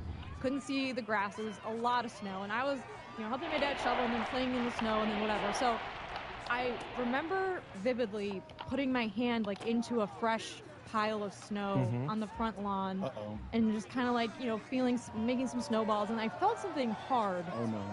And I grabbed it and picked it up, and I stared at it for a second. And in my head, I thought, how did one of my dog's toys get outside buried in the snow? And then I realized it was a squirrel that was frozen solid in the snow. And I was holding a squirrel, petrified solid. And I took it and I threw it like Joe Milton throwing an orange. Like it ended up in the neighbor's house a mile away. It was the most disgusting thing I've ever seen in my life. And from that moment forward, never, ever, ever picked up snow and eaten it. And so when I see people doing this, like, it triggers me looking at that gross, dead, petrified squirrel and thinking, ugh, they don't know, but there could be a squirrel in there. The way that you describe it, though, I think most people would say if I put these ingredients in a cup that they're making this snow cream with and don't put the snow, it would be delicious. Like anything would be delicious with maple syrup. Anything would be delicious with these ingredients that we're talking about. If you also make it snow, you're just doing frozen icy stuff, but it's dirty water. Yes, there is some. That is one of the grossest things. We're having a gross day here. We went from earwax to. No, Charlotte, what you do is way weirder. I'm not gonna lie. You bring maple syrup outside? Yeah, you bring it outside, you drizzle it on a rock. Don't syrup shame her. It's like a fun little game to play as a kid. You eat it. It's like, this is different, and it's exciting because it's snow, but you don't eat too much of it. And you do it where there are no dead squirrels. We have frozen iguanas down here. Like, are you sure that squirrel, like, up there, I assume the snow, that's actually dead, that squirrel, right? Because down here, when it gets 40 degrees down here, the iguanas freeze, and then they unfreeze, and they're alive again. That thing was fucking dead, let me tell you. I think it reanimated. As soon as you threw it into your neighbor's yard, it reanimated How itself. can we talk to animal experts this much, and you think an iguana has the same sort of blood and reacts to freezing? Oh, I'm dead. I know every animal's blood. Good impression. That is That's great. going in the sueys for sure. The impression that starts with "Oh, I'm Dan" and gives the name to everybody, and then makes me so arrogant that I know everyone's blood. Freezes and it doesn't actually die, but when the squirrel is frozen, it's dead. It's not the Good to know. It's I mean, it was I bad. need- I guess I my need a point big is, flat. I like, no need matter something to how work. fresh and clean and fluffy and white the snow looks, you never know what's lurking underneath. And like, I've seen people scoop up the snow off their car. I'm like, ugh, I don't approve of that. That grosses me out. I do want a T-shirt that's that arrogant. I'm Dan, and I know everyone's blood is what Every animal's blood. Okay. Yeah, that's an important qualifier. Don't limit it to just animals. It's everything. Everything's blood. I know far more than that. Jessica, it's not the only reason though that Charlotte has been waited for around here. I'm mad at the Jessica has been toothpicks. wanting to talk for 2 weeks about a poltergeist with just you for some reason. She hasn't wanted to discuss it with us. Only you she wants to discuss it with. Okay, well, you're really hyping this up, Dan. I read an article that Andrew Lloyd Webber said that at one point in his life he had a poltergeist in his home in London, and he called an exorcist, and they exorcised the poltergeist, and it left. And I really wanted to talk about it, and for weeks everyone was like just staring at me like, we don't want to talk about Andrew Lloyd Webber or poltergeist. And I was like, you know who will? Charlotte Wilder. Yeah, She wants to talk 1000%. about this. Big into musicals and the people who wrote them. Big into ghosts. Big into poltergeist. You know, this kid. Now do we understand why you wrote the Phantom of the Opera?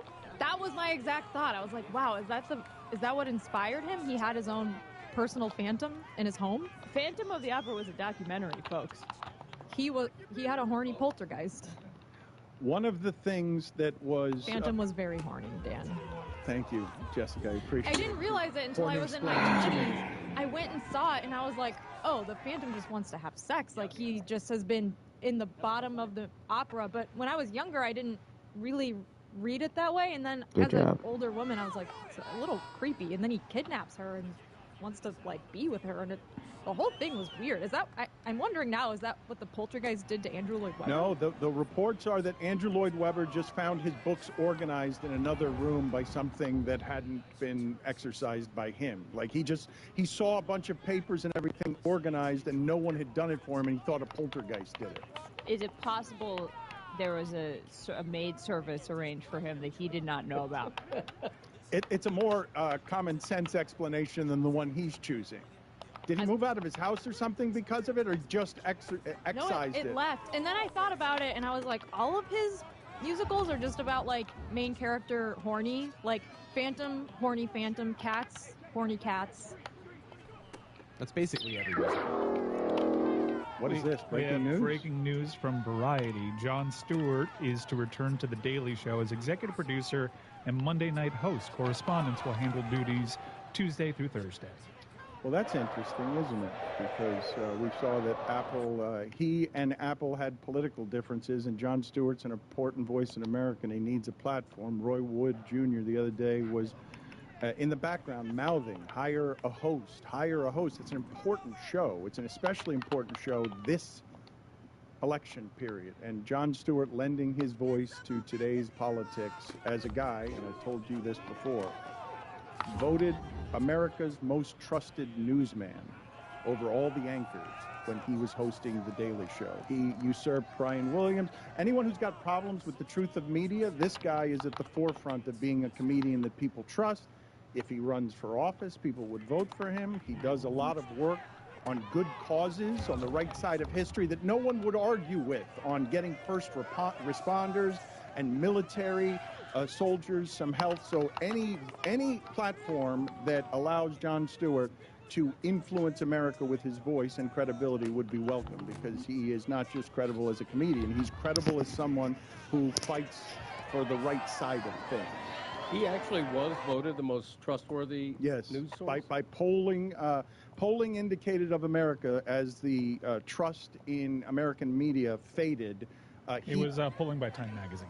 He became the most trusted news source because he was doing a political show as comedy. We've seen around here, right?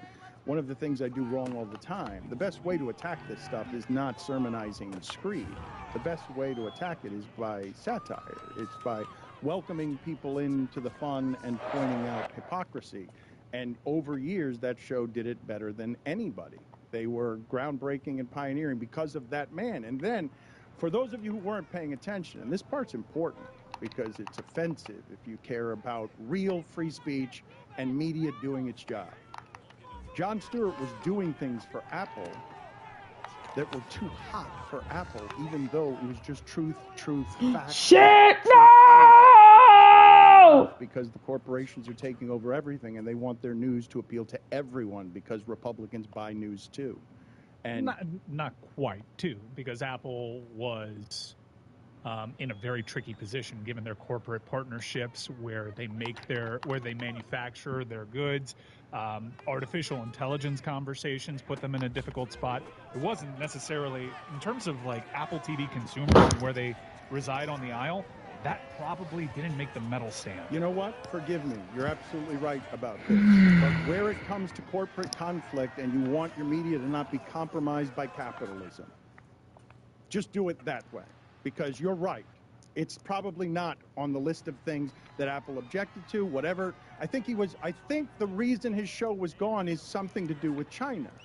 I'm not sure of the details. I don't know that he's talked about this yet. I've been waiting to hear from him on what happened. But what he was doing on the Apple platform was more thorough and comprehensive and researched than anything that was happening in television anywhere. He was tackling subject matter that none of the other shows, not John Oliver, not Colbert, not any of his disciples, they were not tackling what he was tackling in long form, hugely researched, and it wasn't just politics, it was the economy, it was leadership distorting the difference between haves and have-nots.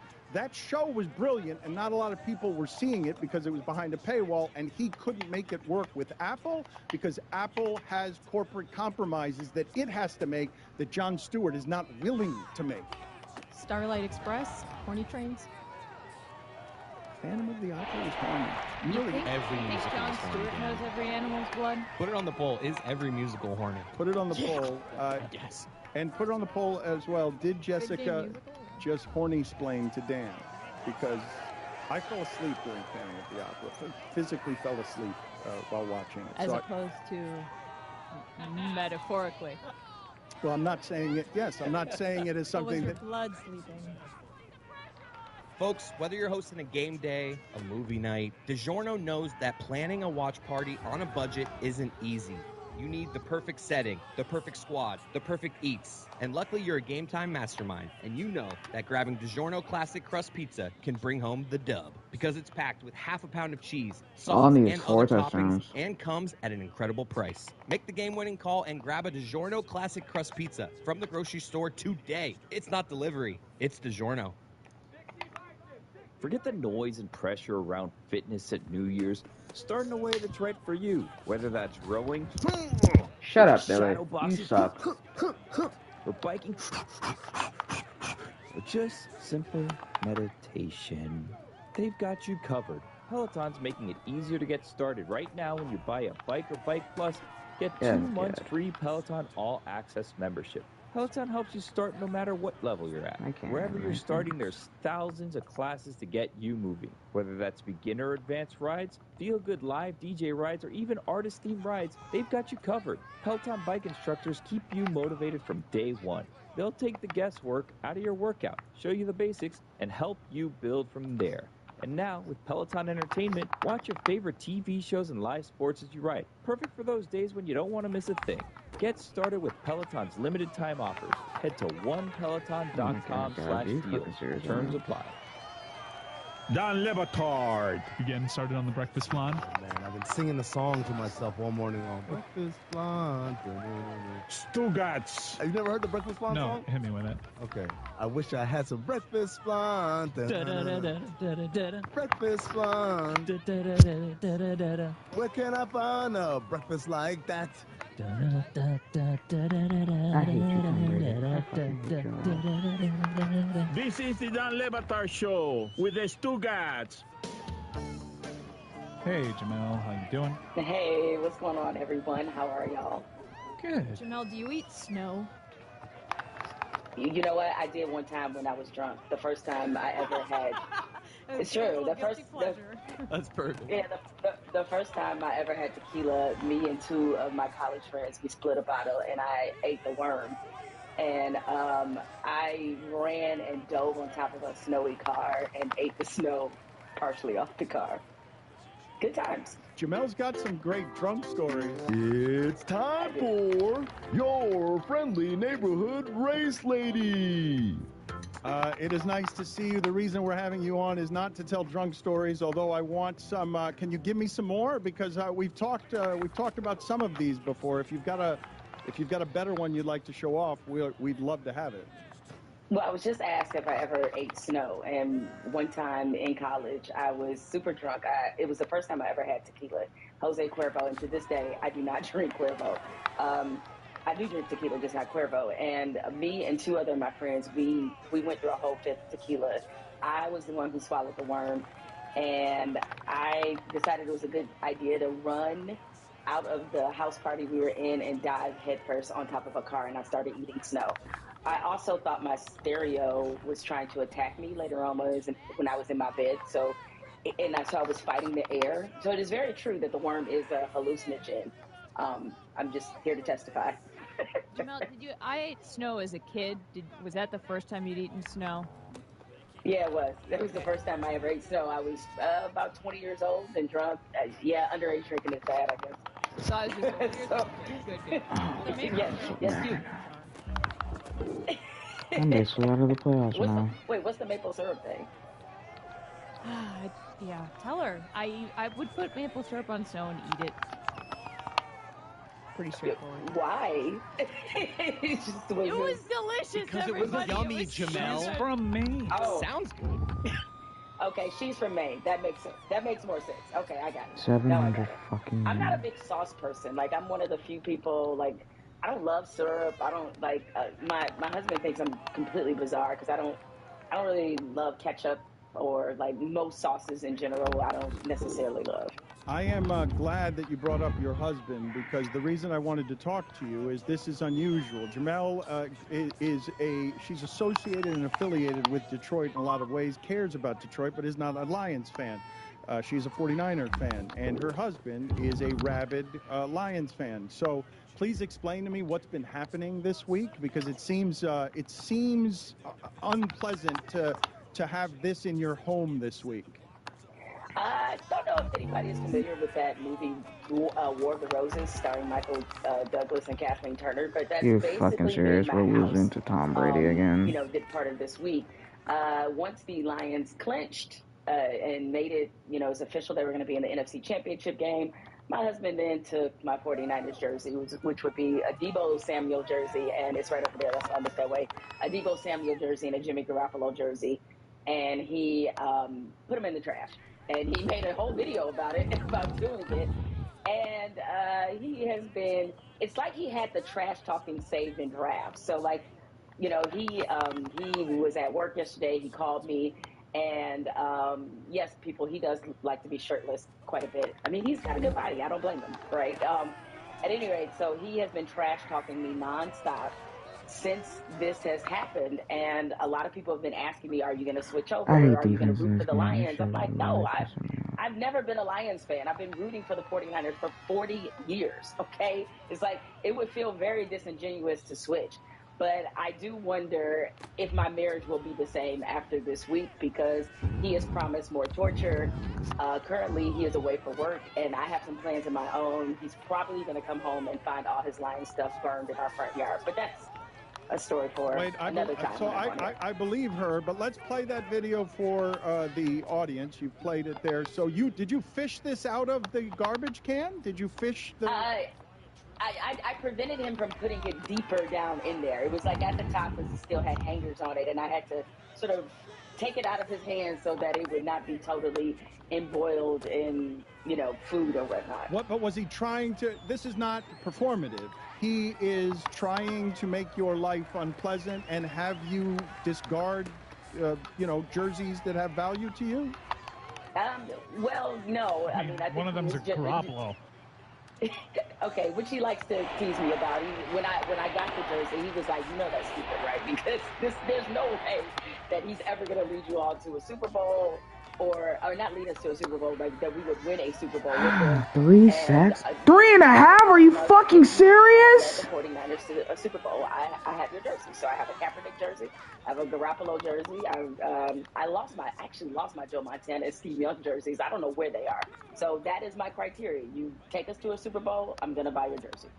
You should ask your husband where they are, Jamel. Feels like there's a culprit. You know what? I didn't even think about that.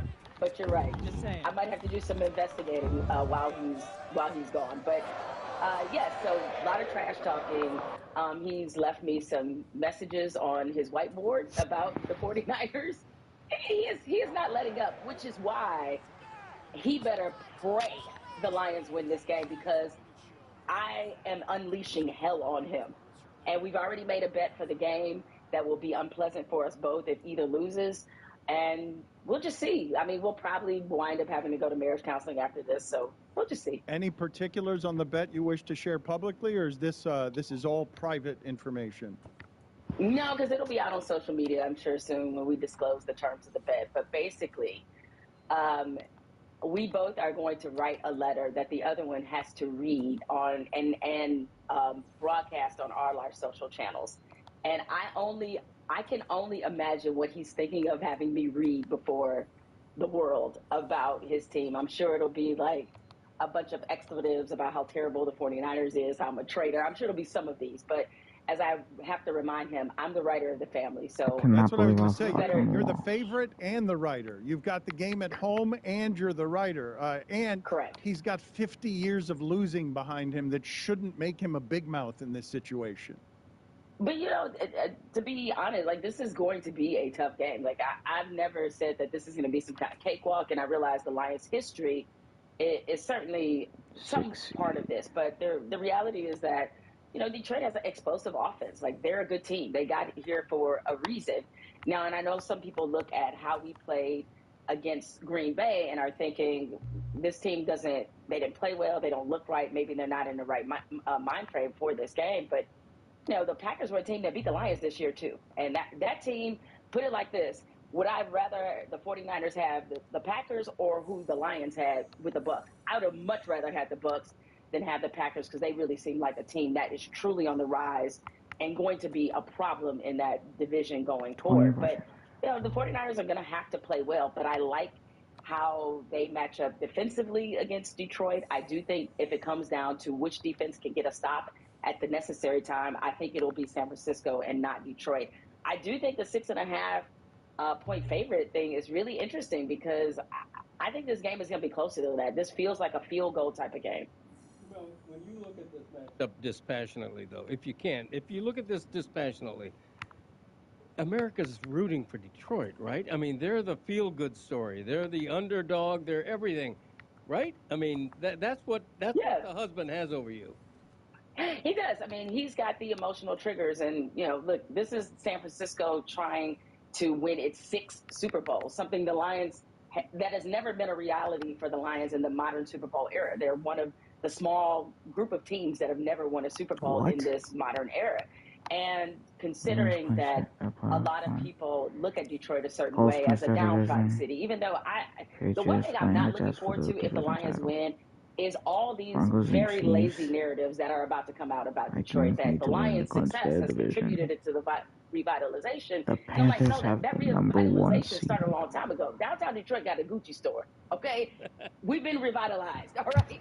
So, you know, You've got to be that's fucking serious. a very easy narrative to be like, look at this downtrodden, beaten city. Like, everybody is walking around there in tattered pants and whatnot. It's like, it's not really that city anymore. Like any city, it has its bad neighborhoods. So the best I can do, they've already clinched not only the division, they clinched the #1 seed. So the best I can do is a wild card. So I have to win, or I'm eliminated. The emotional narratives are completely on his side. Like, nobody wants to root for big business to win. And the 49ers have been there. Winning championships is part of the DNA, and the Lions don't have one. And so naturally, everybody, of course, is going to gravitate toward Detroit. And look, in many ways, it's a win-win for me. If San Francisco advances, I'll be extremely happy.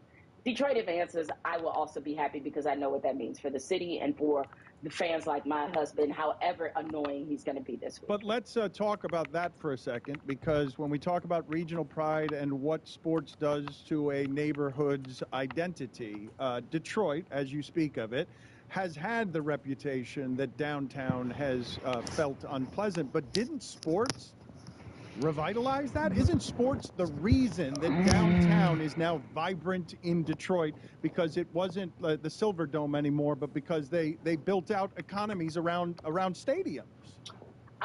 Yes, I mean, now all of Detroit's teams are downtown, but that wasn't the only thing, Dan, because realize that it's been a while since any of those teams have been successful. I mean, the Pistons, you see what they look like right now, and I forget how long it's going on now. So basically, the Panthers are resting all of their starters. They're going to the playoffs. They're the number 1 overall seed. They're going to rest their starters. So the Tigers have not been great, but I think having the teams downtown was just another step. I don't mind losing, but I don't want to get blown out, man. That shit really hurt. That Detroit don't realize that is that this is an enormous waterfront off Detroit. You can see Canada from Detroit. You know, Windsor is our neighbor, and so that waterfront drew a lot of big business, and a lot of people were very interested in seeing this city be revitalized because economically, what it could do for the whole state. I mean, this summer, it used to be that you could stay downtown easily. Maybe like 10 years ago, you could stay downtown in a hotel for less than probably $130. Easy. You could find a nice hotel. Now, good luck finding anything under Christian it has, and certainly the Lions' success this season has been a part of that because these weekends are booked out. But the concerts, the other entertainment that Detroit tends to draw has all been a part of this overall revitalization. I mean, Detroit has they have so many superstars. Like, what the fuck? In the country, pre-COVID, the number of new restaurants that have been created in Detroit, it's been astounding. So there's this revolution for the playoffs. Maybe Panthers have nothing to play for. They've already clinched the division and the number 1 seed. I must win this game. So this idea that the Lions, being successful now, that's what Gucci stores. What the hell is up all these damn win games? Okay, like the fact that Detroit has major department stores, Under Armour, Nike, all these places now downtown, like that was kind of in process for a few years.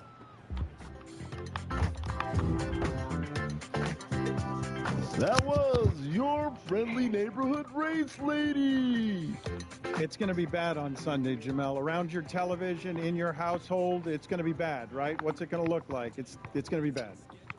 Well, we're trying to figure out if we're going to be able to watch the game together, number one. I think we will because, again, he has some work obligations that have taken him out of town. So he's trying to get back here, and we'll see. Because he also has the option of maybe going to Detroit to watch with his fellow Lions fans. But I'm a little scared, man. I got to be perfectly honest. I don't know if it's a good idea that we watch this game together. It's not. It's not a good idea. We'll talk to you on Monday when you're divorced. Okay, talk to you later. Goodbye. 3 great words. Free Fries Friday. Especially when they're used in that exact order. Get a free medium fries with $1 minimum purchase. $1 purchase participating McDonald's through 12/31. I'm mad I haven't been paid yet. Don Lebatard. The alley has a bad reputation in general. It does. Throughout American history. Yeah. But on South Beach, someone's always just sitting somewhere wow. smoking a cigarette. You can't go down an alley around here and not see someone sitting there. Presley Harvin? It retains the pulsating heat from the night before. You walk by some liquid that you're like, is that water? It didn't rain last. It does. Throughout American history. Yeah. But on South Beach, someone's what the always hell? just sitting somewhere smoking a cigarette. You can't go down an alley around here and not see someone sitting there smoking a cigarette. It retains the pulsating heat from the night before. You walk by some liquid. Trying to hurry up and finish this game so I can get it to at least the second game of the NHL doubleheader tonight between the Bruins and Hurricanes and the Blackhawks and Kraken. John Forsland and Darren Pang on the call of Game 2. Game 1, Brendan Burke and Eddie Olczyk. Several sexual diseases, and then you die. This is the Don Lebatard Show with the Stugatz. Oh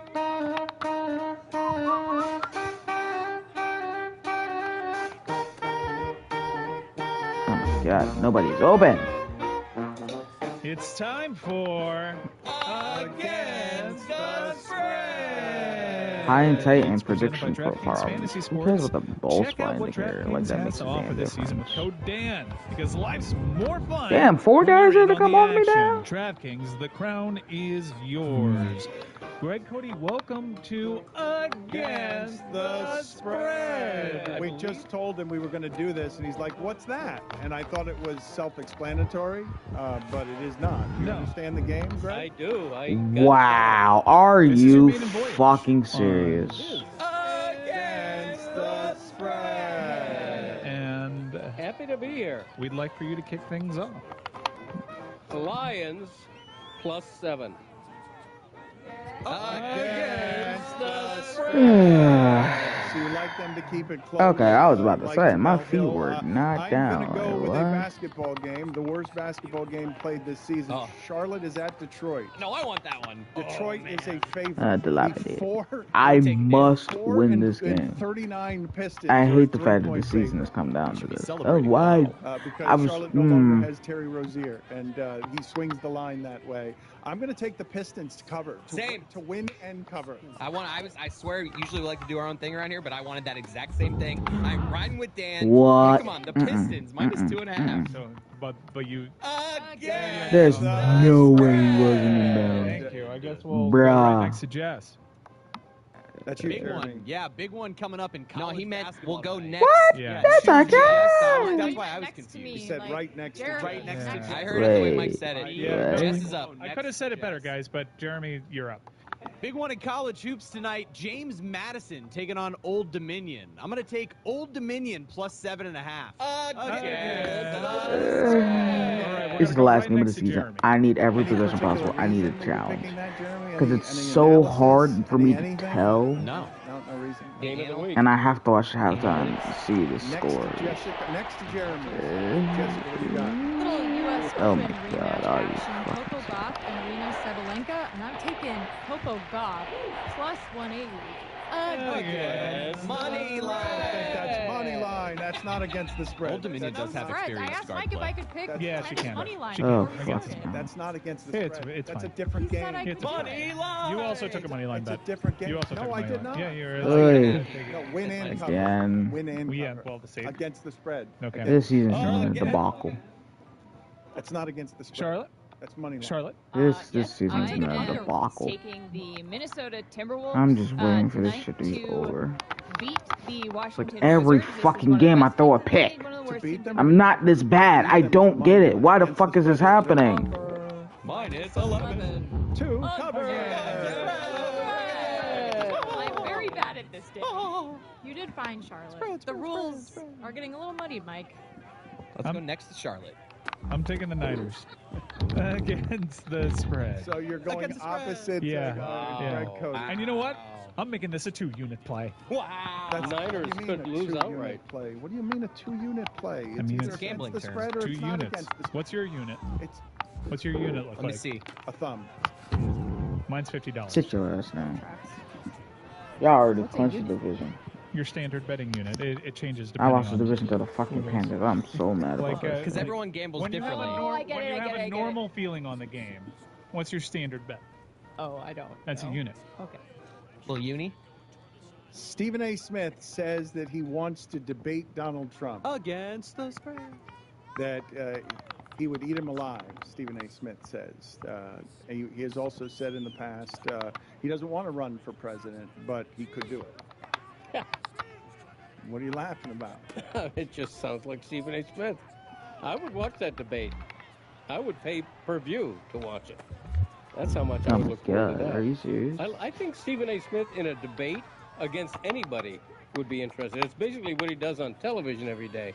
But to watch him debate Trump, I think would be genuinely Trump on First Take would be a thing. It would be great. Entertaining. Wow. Yeah. He threw it right Because to the him. Republican debates have not been that.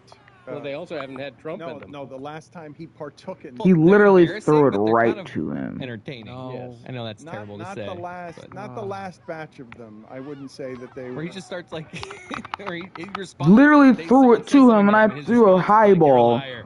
and it just went right to I mean, him. that is First Take, right? I mean, that's certainly the future of sports argument television. You're a Liar is a great name for a sports debate show. Is this just his response to Aaron Rodgers challenging Fauci? He's like, now I have to challenge someone to a debate. Like, oh, we're all doing this now. Can I just be honest with the group right now? I still haven't been able to shake Bobby's ear. I looked inside the belly of the beast, and I didn't need the Earify camera to pull out. In fact, the Earify camera was getting in the way of what I felt was now a health crisis on my hands that I needed to extract this. And I only took half of it, by the way. The other half is still not even launched. It's just floating, suspended. We don't got to relive it, video team. Thank you. The most of it was still buried deep in there. We could only see the tip. Yeah, you could see the tip right there. That little shiny thing on the bottom right of the Earify. There is so much more in there, dude. Your dad needs to go someplace. I felt so bad screaming about how disgusting it was while he was sitting right here. By the way, like that was the meanest I think I felt all week. It made me feel better about my dad's ears. I thought my ears were horrific. No, your ears are you great. came off looking Great day for Greg. And nowhere near as hairy. I'm gonna. When I get home, I'm gonna take whatever I have in my bathroom. Video, please. I'm gonna blow dry my ears. I'm gonna do something with it. I don't know what. That probably won't help. What do you mean you're gonna blow dry your To ears? melt the wax? Is that what you were thinking? Yeah. To melt the wax? I'll take a flamethrower to my ears to get rid of all that. But just hair. out of curiosity, you believe that you can go in with a blow dryer and do something 3 picks? happening inside? Are you serious? It's better than nothing. It is not. Put it on the. I'm literally throwing to my wide receivers. How is this guy hawking me? I think No, so. you're not supposed to do the heat stuff, Greg. No? I'm sorry. I think you're supposed to go to a professional. How about a leaf blower? Yes. In rewatch.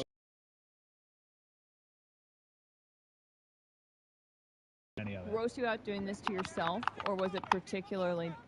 Well, honestly, I'm a little bit disappointed in myself in going inside of Greg's ear, especially, and Dan's dad's ear. I found out that my ears are hairier than theirs. Well, this is, well, I just started having a deep-seated resentment for my grandfather at this point Charlotte, from Sicily. if I may, I'm going to take people back to yesterday. You have to understand. Adebo, did you not even jump for the fucking introduced ball? us to this instrument and said it doesn't work correctly. All it got in my ear was caught in a thicket that didn't go anywhere. In the cases of Greg and my father, that camera worked just fine. That instrument works just fine. It got deep in there, but with Mike, it never got through the shrubbery. It never got to some golden disgust. It just got stuck in ancestors' hair. Right. No, I understand all that, but it's still, is it still gross? It's not as great. Everyone loves their own brand. Not on this one. You know, everyone loves their own brand. No, an ear, this labyrinth is disgusting for most men. I'm telling you, Dan. There's no part of my brand I don't like. In rewatching that video, there is so much more meat left on that bone that is stuck in your dad's ear. You wanna take that back? No, I stand by it. You stand by. I love my brand on all counts. Tom Wham dams over here. Look, Every inch. Look, there's so much in there. I barely got any of it. Oh, it's so gross. The random long black hair in Greg's ear was kind of interesting. terrible. Where did that? I don't think that's native to your ear, Greg. I think that's an eyelash from someone else's eye. You know what? It could have been. I'm all that. Like, I'm all Brundlefly wires in there. You say it's an eyelash. That was an electrical cord. That was a wire of some sort of a different color. I will say this, though. When you guys say that you're disgusted, I am disgusted by myself. I don't believe I have ever more unfairly, without warning, exploited my father.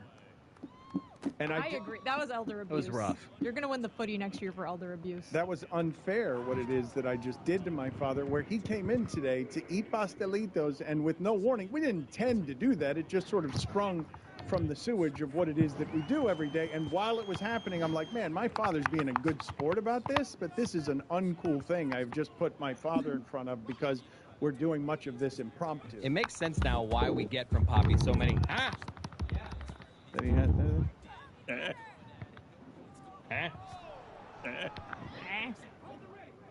What? Because he has trouble hearing. Does earwax affect hearing?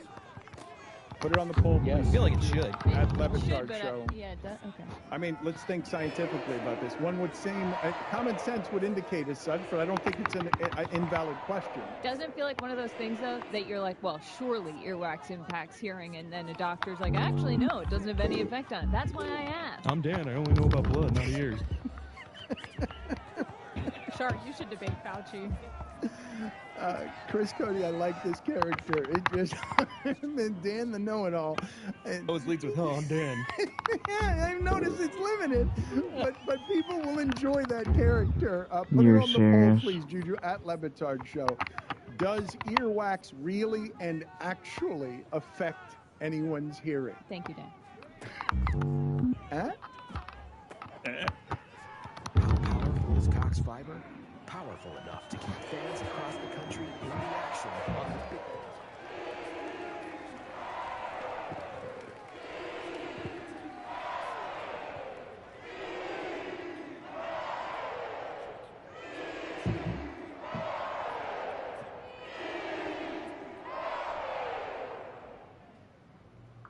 Stop doing stupid shit, Spotify. You're really pissing me off.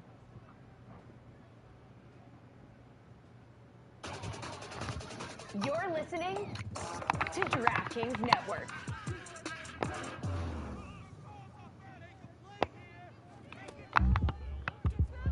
Folks, this year the big game is not just for football fans. It's time to go all in on food. Tums and DraftKings have teamed up to create a free-to-play pool so you can get in on the action and keep on snacking.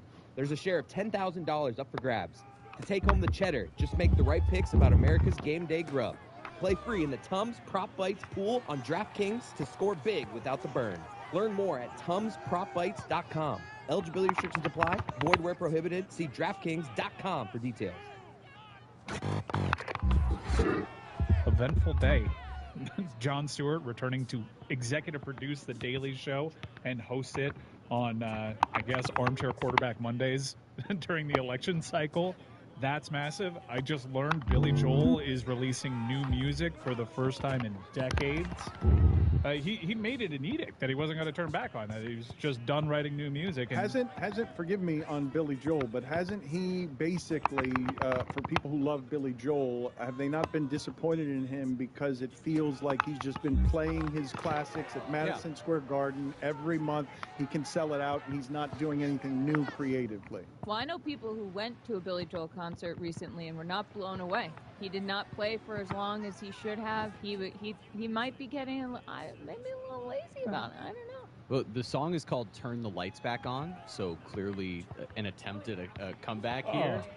But or is that turn on the lights? Or is that there it is? Or is that him poking fun at himself for the viral video of him performing like, "Stop lighting the audience"? Could be. Stop lighting the audience or my show. Well, either way, I'm excited about it, but I want to talk to you guys about Celebrity Jeopardy because our friend Katie Are you went on serious? a Cinderella-like run all the way to the finals, and I watched the finals of Celebrity Jeopardy. It was Oh Mo my Rocca, God. Katie Nolan, and not the Lisa Ann that I was more familiar with, a different Lisa Ann. Also, don't Google that at work. We learned from Taylor. So, Katie was dominated, wire to wire, the entire time. And then Mo Rocca got lucky with a daily double. That was a Ken Burns question, super easy. And he went into Final Jeopardy as the leader. But Katie's still well within striking distance.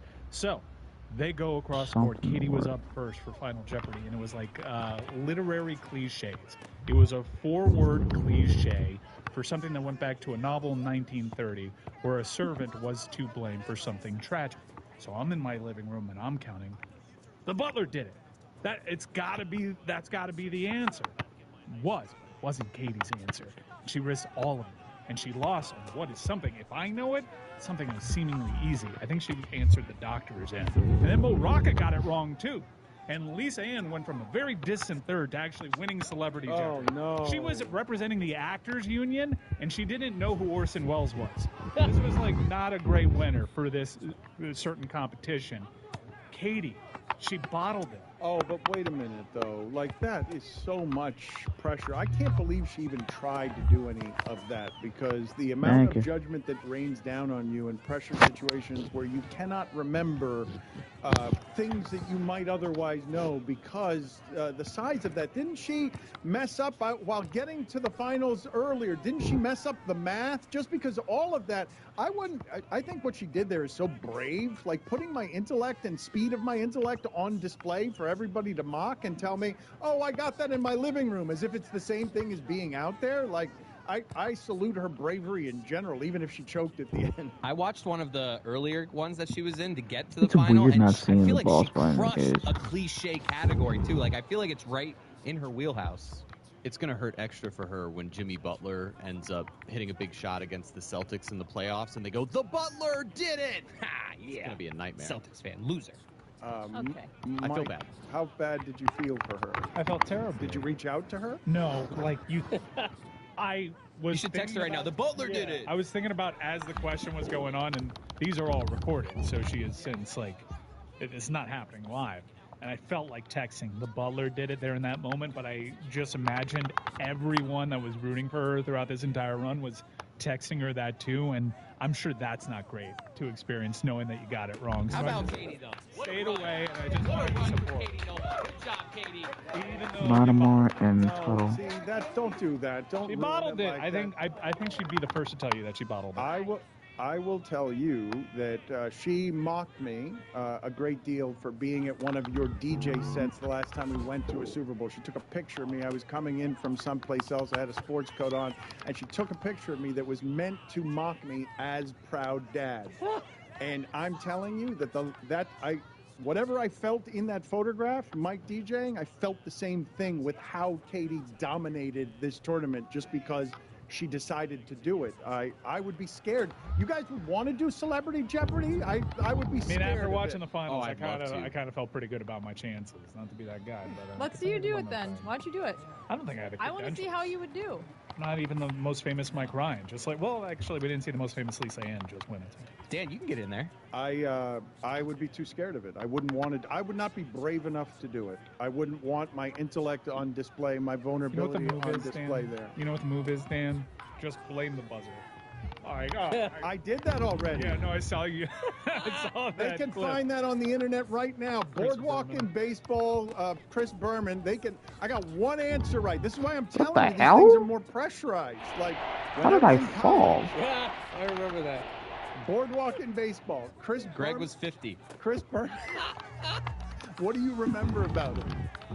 It was like it was like an awful set. It was like a panel where you were one of like three guys. Yes, I for the can't remember the University of other Miami. two. Look, this is what I will tell you. I faced off against Cam from Oklahoma, and Oklahoma kicked my ass, dragged me. And my brother, 15 years later, would just text me to taunt me the word Ford, because it's the only question I got right. And I was slow. And all you have in the video is me looking at my buzzer and being mad that it's not going fast enough. Because that's what you'd face on Jeopardy. You would just find me like yelling at my buzzer. You were also sweating. Because of that. Well, Right. You're always sweating. I feel like if I were in Katie's position, Oh, my I'd God. just let Doolittle win.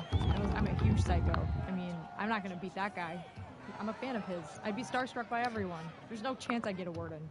Let them all win. I also, you guys have seen me deflate when you ask me a simple question from that room to this room, and I implode. I think if I were to do Celebrity Jeopardy, first of all, not famous enough. Second of all, I would definitely laugh immediately, and then I would just be cracking up the whole time behind the thing with What my is buzzer. that? Yeah, I'd be like, "What is?" I'd forget to go, what is? I'd get the question right, but then I'd be penalized for not putting it in question form, which is the most ridiculous rule in the history of game shows. You can't just give the answer. You got to say, what is? So ridiculous. Well, you know so they're giving the pointless. answer first. It's the answer. Right, but why do you have to go, what is? You would have been so mad at Mo Rocca when he Goodbye Yellow Brick Road. He just called it Yellow Brick Road and he got it wrong. Oh, my God. You can't do that, Mo. What a great name, though, Mo Rocca. I'm not even sure who he is, but I love the name. I think I know who he is. But we do that with you mentioning that you were mocking Katie Nolan for not knowing the Butler did it. My wife and I play that game when we're watching Family Feud, which is like a dumb person's Jeopardy.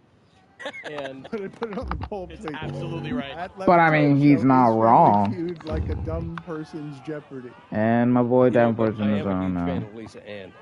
I will say that. And I mean the other one, not the one on Jeopardy. That kind of thing. And you know it. And you know it. But on Family Feud, we guessed what the answer should have been. You know, what's something your husband would hide under a bed? You know, it's ridiculous questions. But then you play at home. That's the beauty of a game show. You play at home.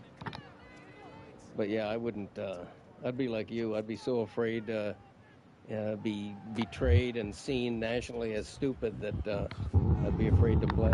Unless you could rig the game so that all the questions were like about, you know, late 60s Stratomatic baseball or, you know, the history of PFPI, something like that, then I would nail it.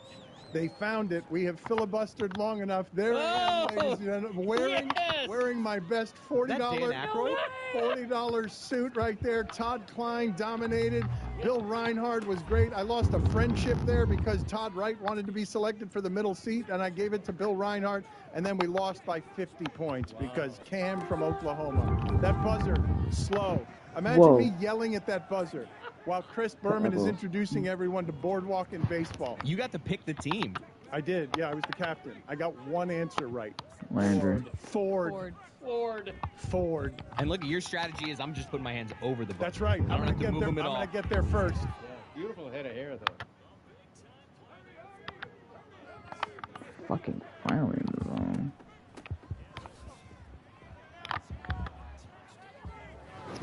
Go. Go.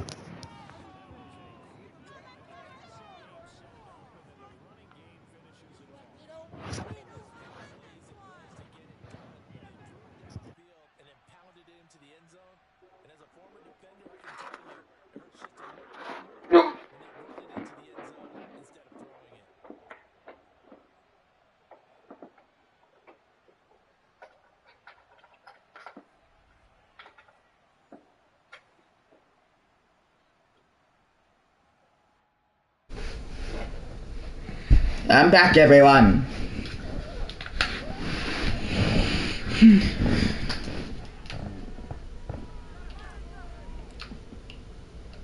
Sure. Oof.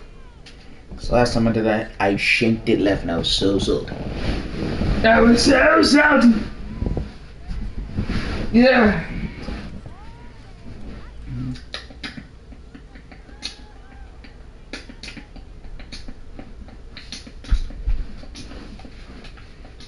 I have to win this game.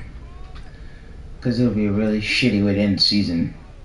Being defending champions and not even making the fucking playoffs. I don't know why I did that.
Wow.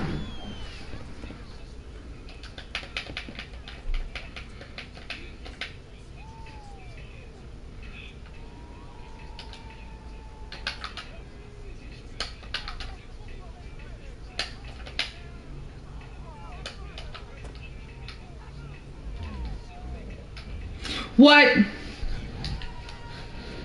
You're serious?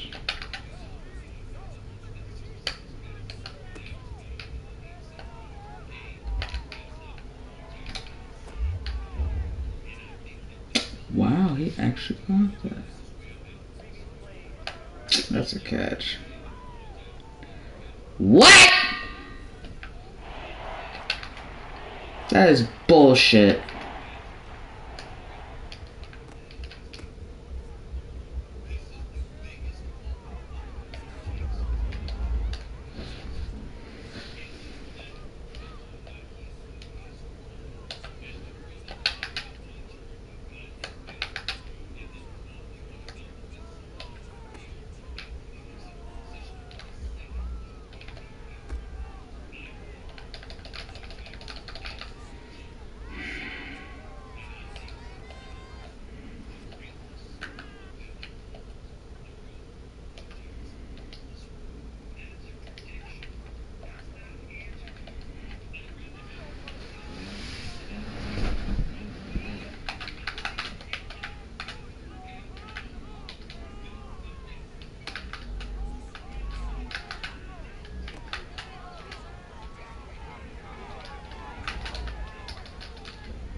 The 425 game sleep.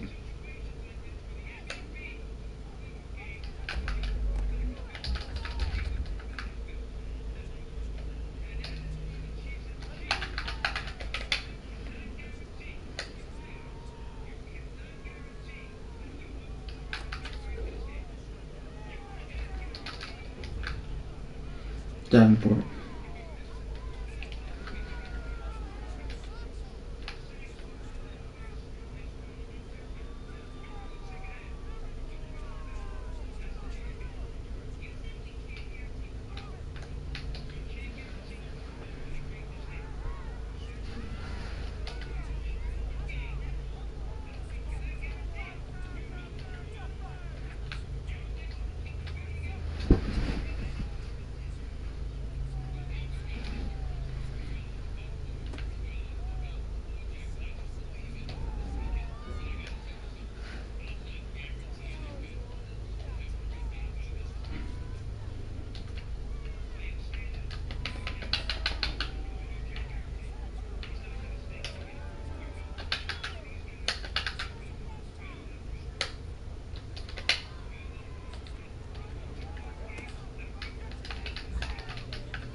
What? That was a fucking touchdown. Are you serious?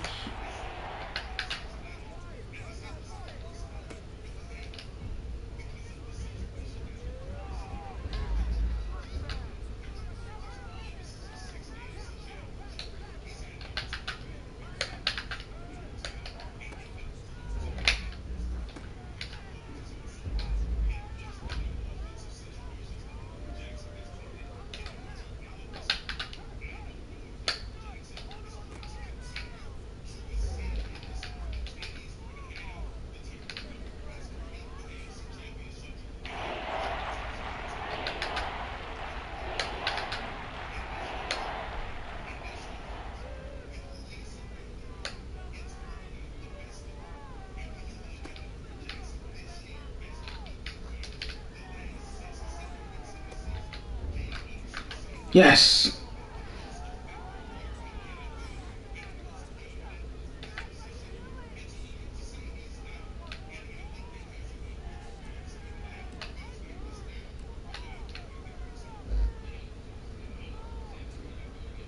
And he's in the zone. Back.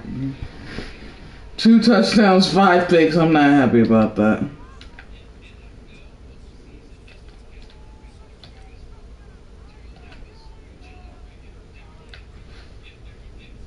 Ooh.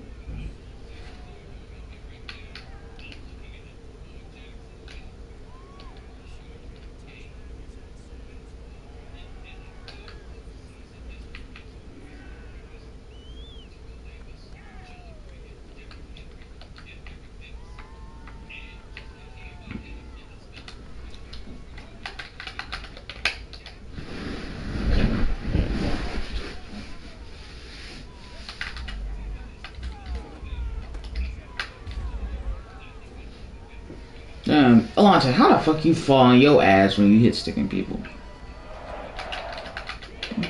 I'm gonna have to buy Madden 24 or 25.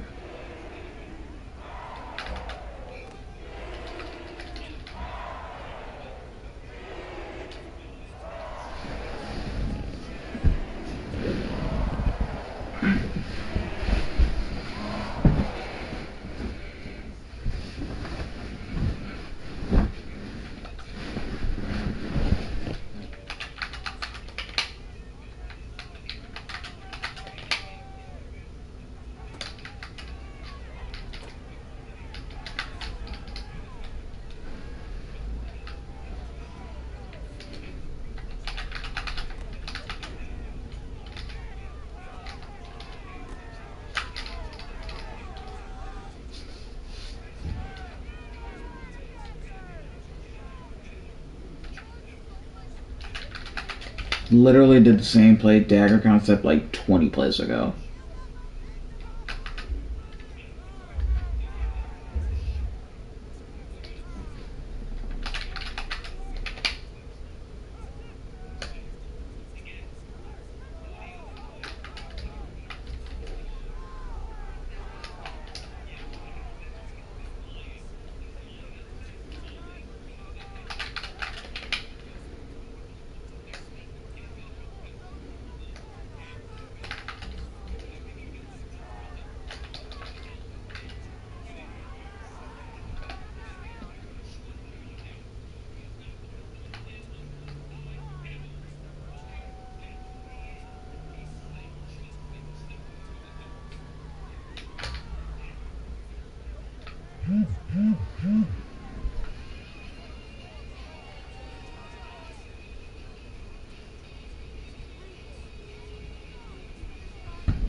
She said 400. Got it.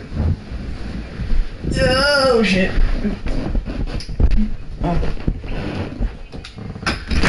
Oh god.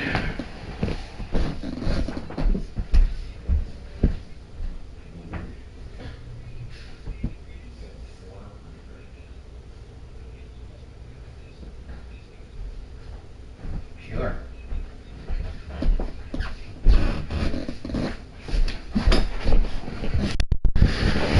You fat drop.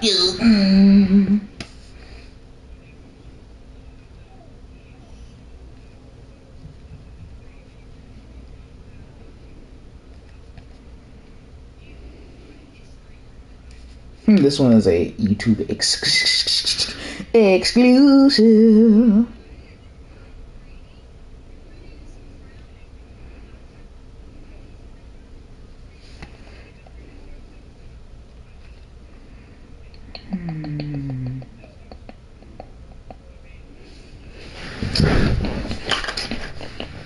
I haven't gotten no turnovers on defense. I'm salty.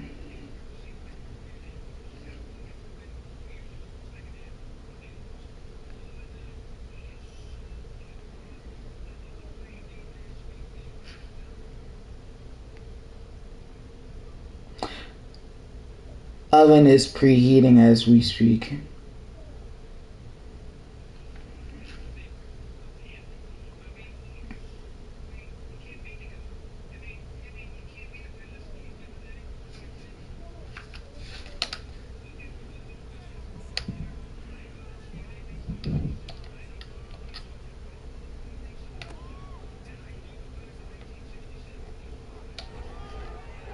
Get off me.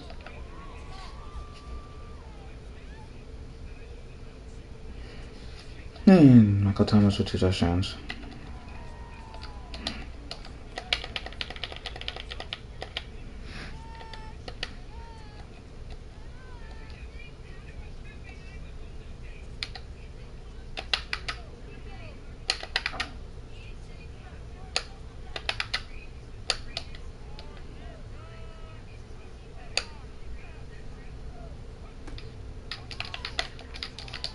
Ah, what the hell?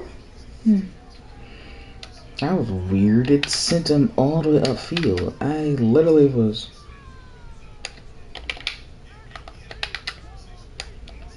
I'd rather be Edmonds. Let's do it.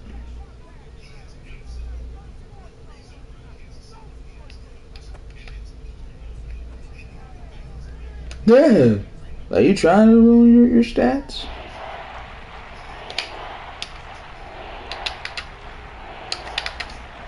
Landry. Gotta give him a chance.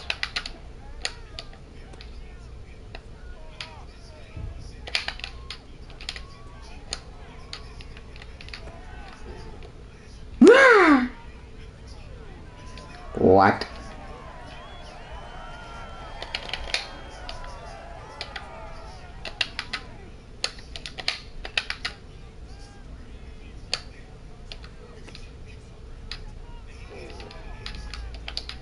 What?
Nah, now. Damn, gave up 2 offensive touchdowns.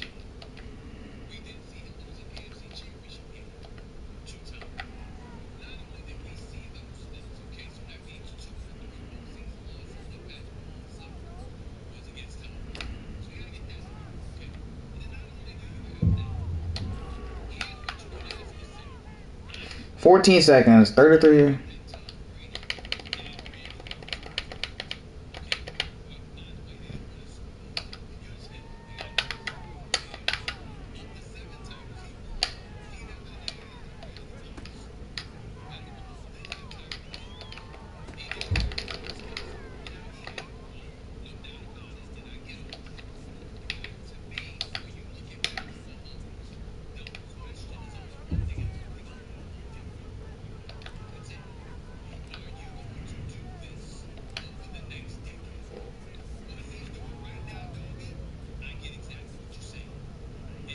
And I take the lead.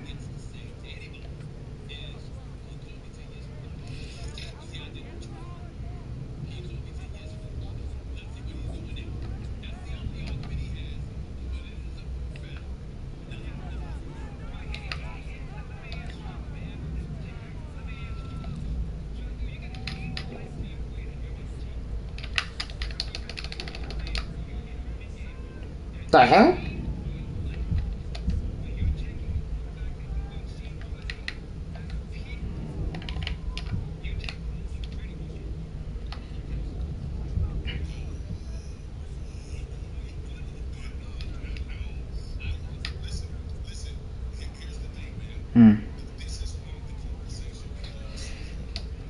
I gotta see the highlights of 260 in the first half again. It's like the defense in this game is so bad. I'm not a bad player, I'm mad at. I refuse to believe that.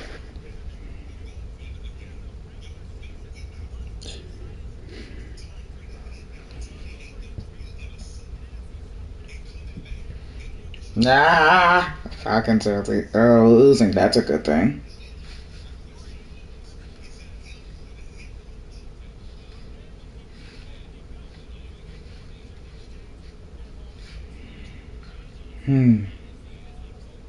Colts being Jags again, and the Colts have already clinched the division, so.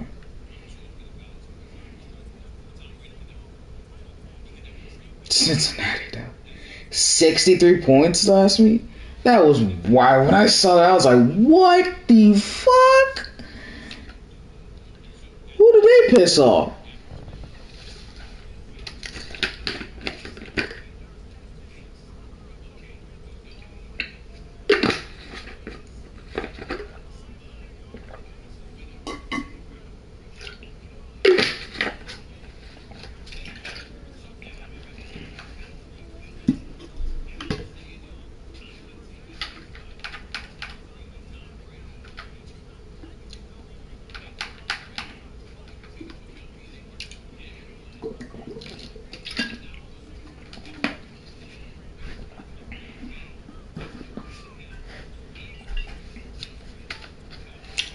$94 yards.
Wait, Kareem won 6 titles?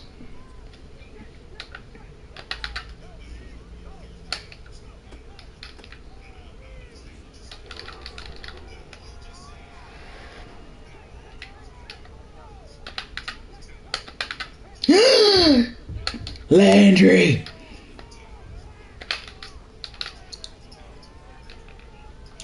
What? He overthrew? That was a perfect throw!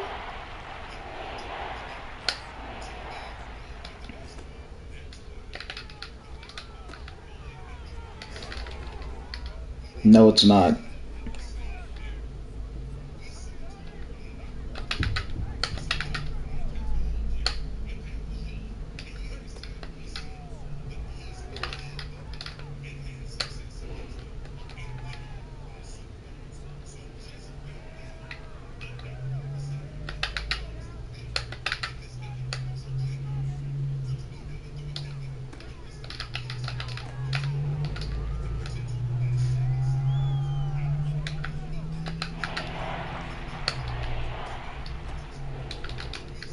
Wow, are you fucking serious?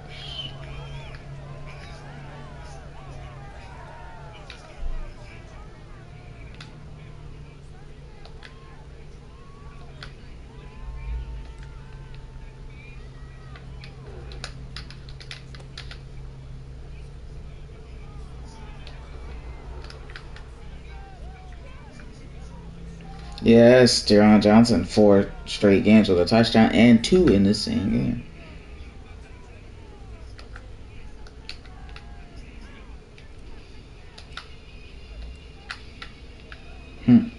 Same play twice. That's nice. I just did a playmaker or something like that.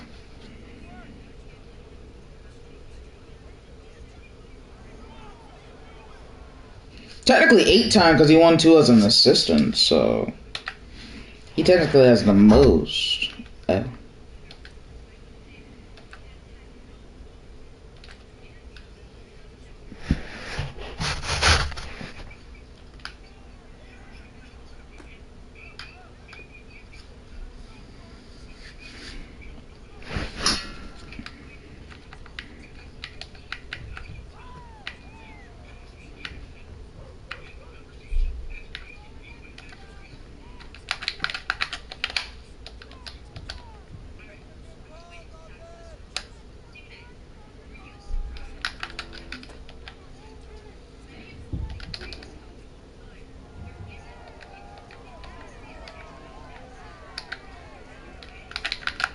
You can't really.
Oh wow.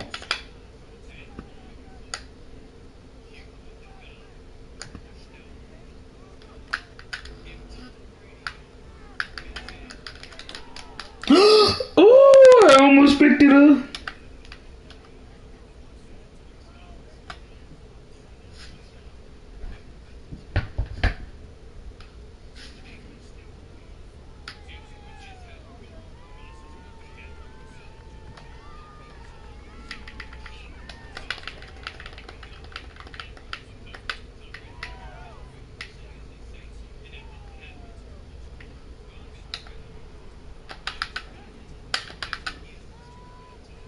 Landry.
Ah, I almost had it.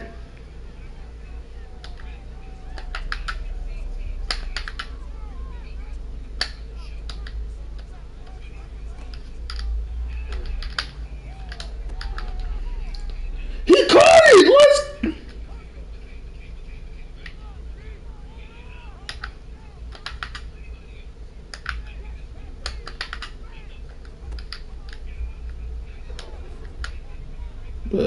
Okay.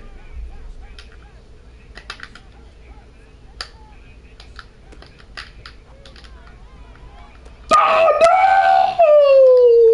I was in the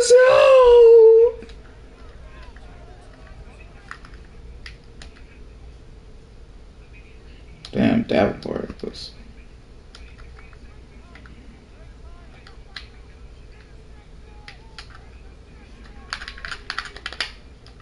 Six picks. We haven't forced a single turnover.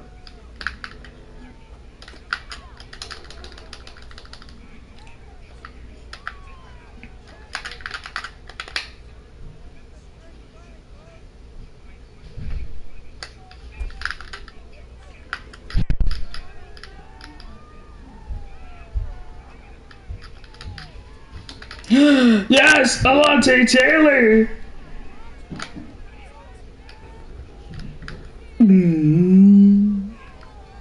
First time I ever got a user SWAT animation.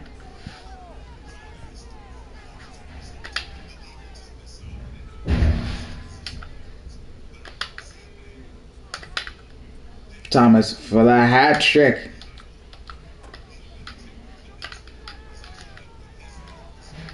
What? Yeah.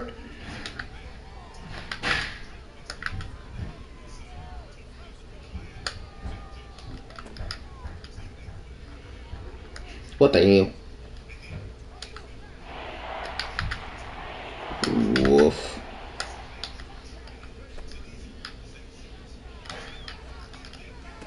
No! Justin Reed, damn it.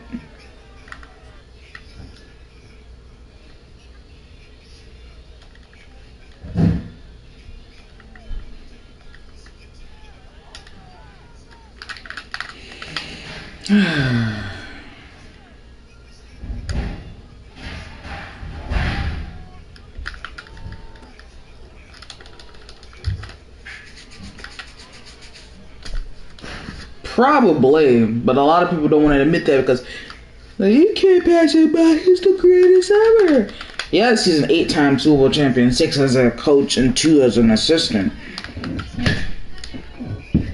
Yes, ma'am? Don't forget to check the oven. One of the pans in there was cooking. Oh, damn. So wait, is it still in there? Thank you, though. Anytime. Issue. Is it still in there? Oh. But, how was your day?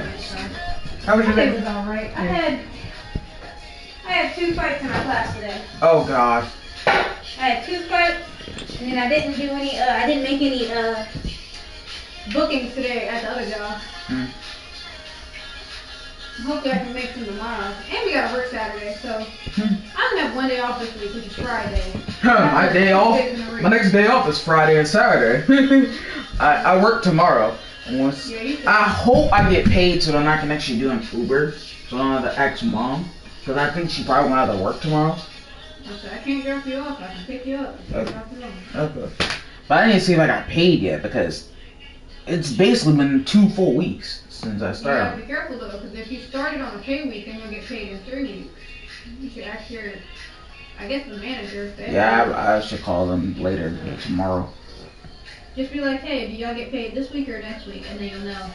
Because if they get paid next week, you'll get 3 weeks worth of pay. But if they get paid this week, you'll only probably get like 1.5. Yeah, pretty much. So what's the plan for dinner? I don't know what to do. Nigga, you better figure it the fuck out. Okay, I was just asking. I just took a 40-minute fucking drive. You better not ask me what the fuck's for dinner. My bad. Look, you is wrong. You know what I'm having for dinner? What? Garlic bread and a stick of cheese. Oh, damn. I might make some ramen with an egg. I don't know how lazy I'm about to be. I might just eat 2 pieces of bread and a piece of cheese. Damn, that's crazy. I took out pork chops for tomorrow, but even then, I don't get home till 9 o'clock, so them shits ain't gonna be done no time soon. I forgot to ask you to take out some chicken. You would have had chicken tonight, but I forgot. You could just say, oh, I can see if I can get us some more seasonings as well. Whatever you want to do. Yeah. But yeah, my YouTube channel is doing well. That's it. I got more views, but I just need more people to watch my live streams. You know that that foot long. I hate my life. You know that Subway is about to start making foot long cookies?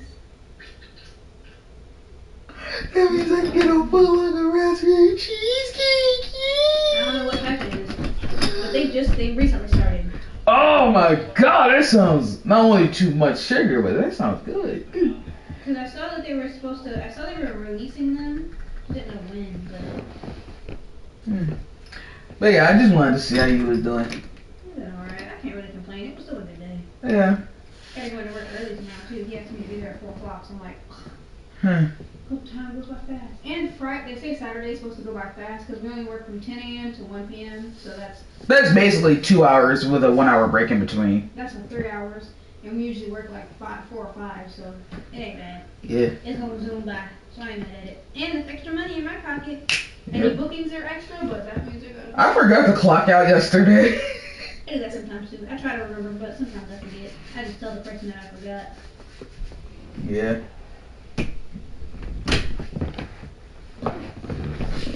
Chop. Chop, chop, chop, chop, chop, chop. Another Austin Matthews game winner. No, it's a problem.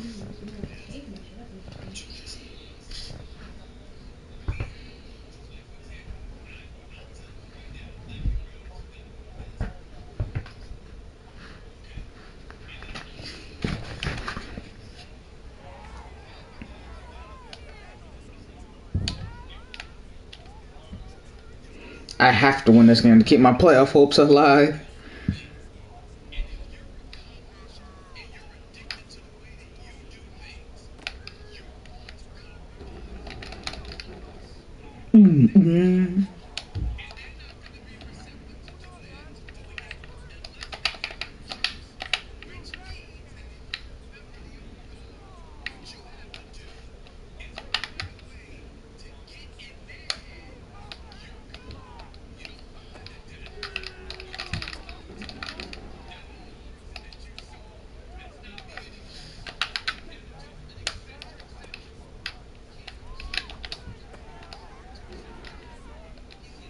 Hell no.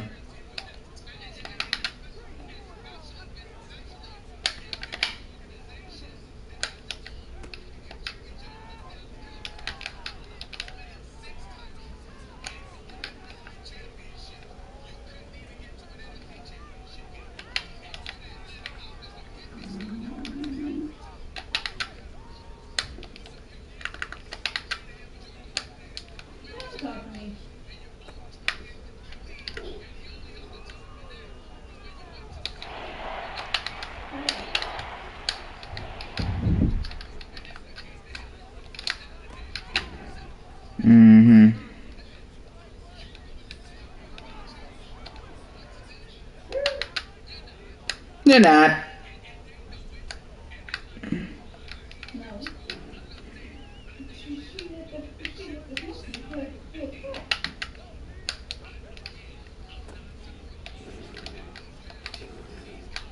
What the hell? I just hurdled 3 people. What the fuck?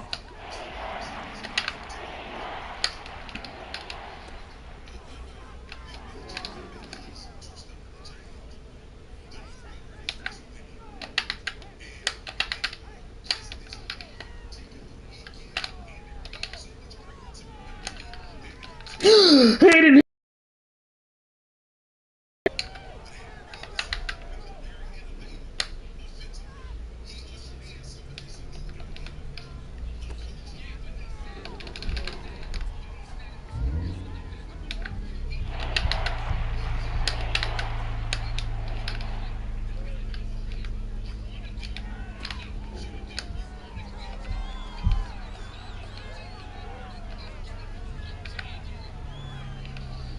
Alright, we gotta go to break.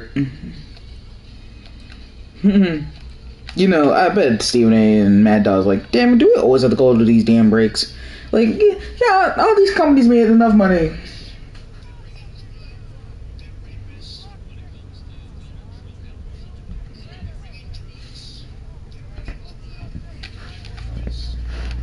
I hate fear mongering because I see no point in doing that because you look like a jackass.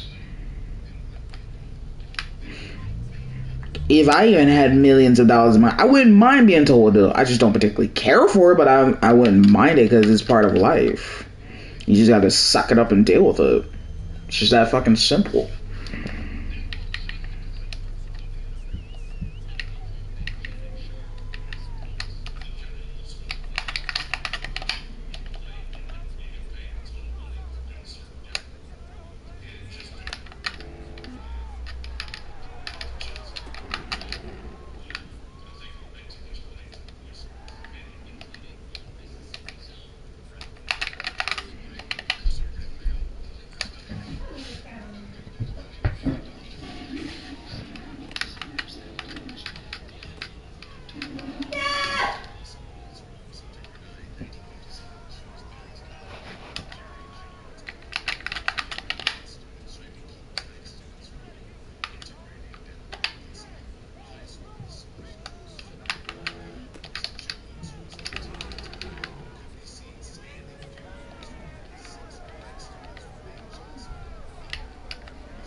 Ah!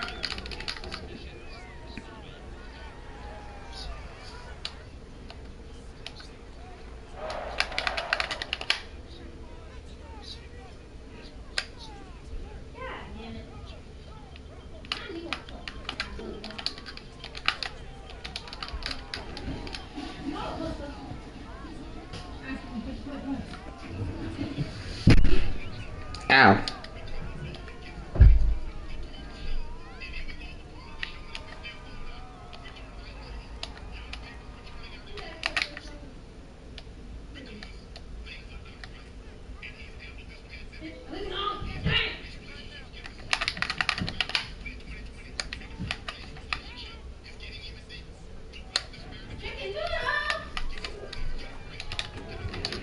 Damn it, I thought I clicked on and lurked that one. Ah, fucking hell.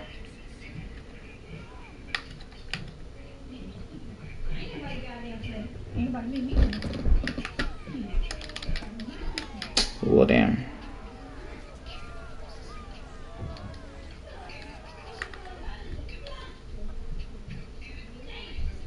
Blocked.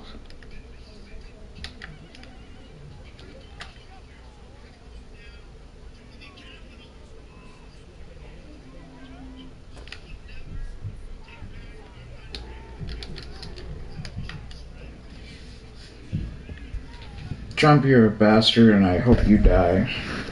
I said that one time, and I got crucified. I was almost canceled, as people would say, because I was just staying true that black people hate Trump.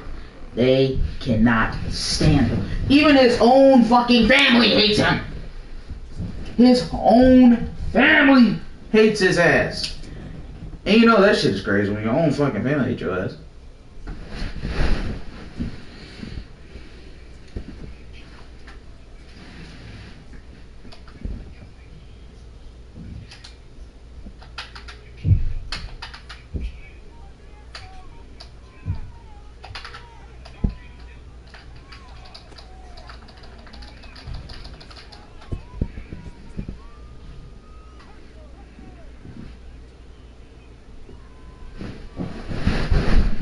Oh wow, he's a Trump supporter? Oh wow.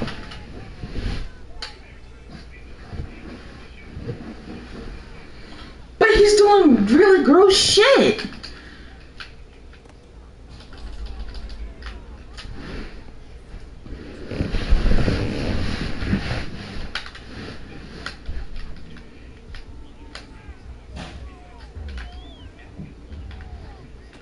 Oh my god.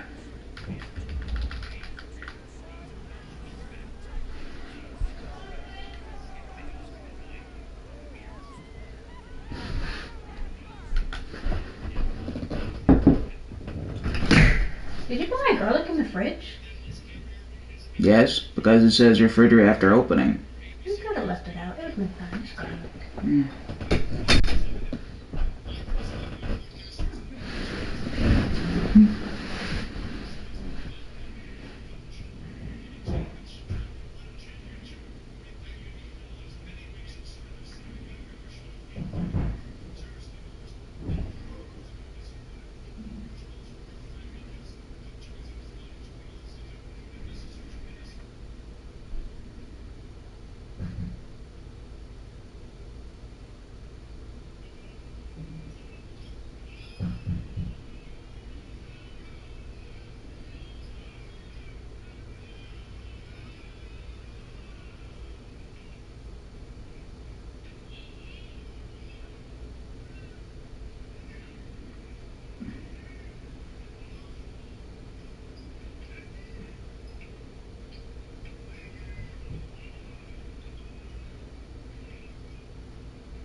I could do that. I'm strong enough to do that.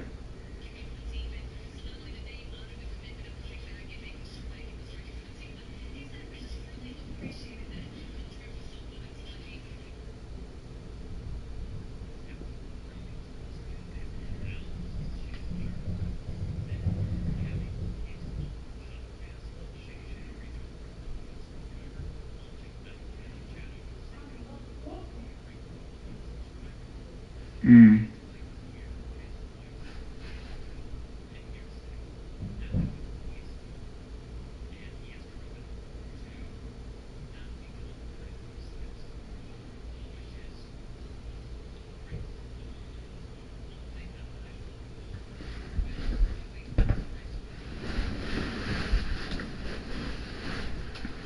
Not a fan with that throw.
Yes! Eric Wilson! And he's got a lead down the right sideline! What? I was hawked by Anthony Richardson?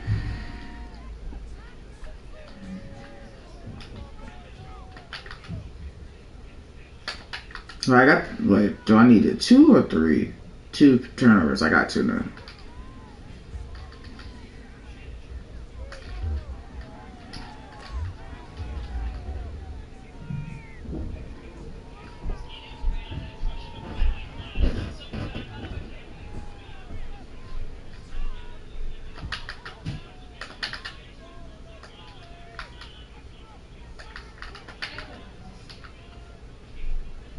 I'm trying to stay in bounds so I can kill the clock, so I'm not trying to... Well, I didn't want to do that.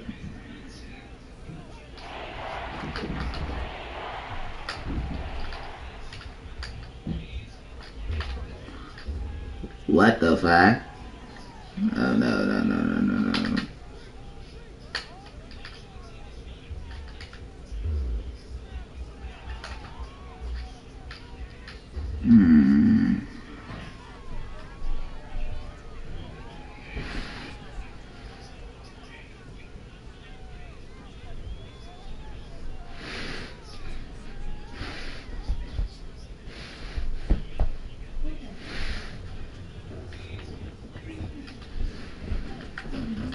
Stop doing auto plays, you stupid Madden.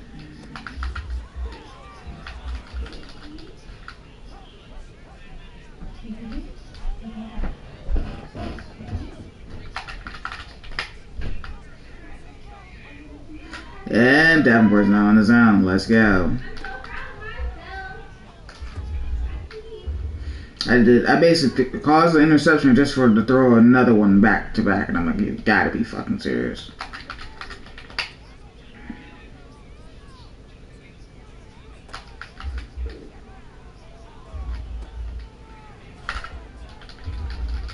Yes! Taco Charlton forced a fumble.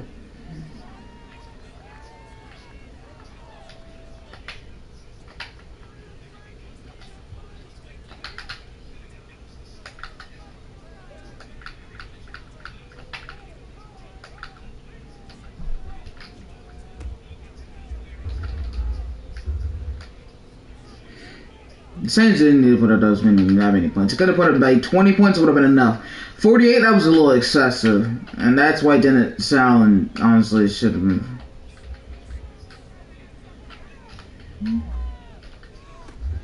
Yeah, I don't know why Smart routed that.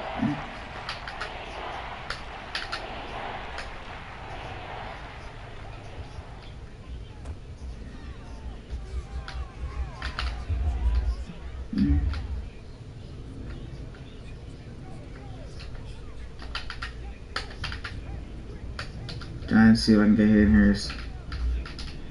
Why?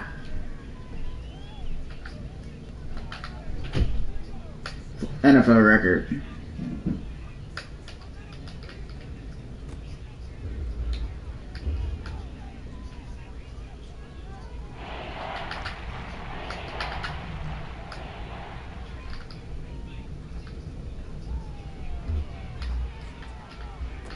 He caught it! Yes! And I'm in the zone! It was 7 yards deep in the end zone!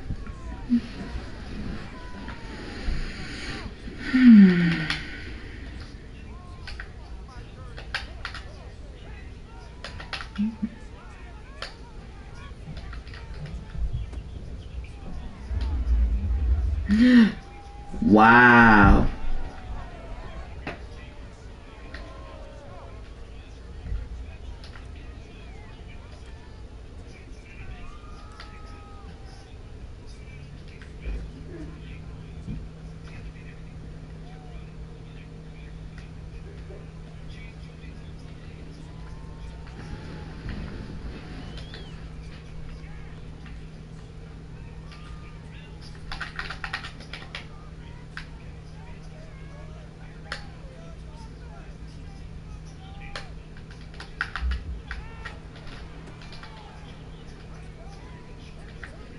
With a fracture in his hamate bone. I mean, his humerus bone.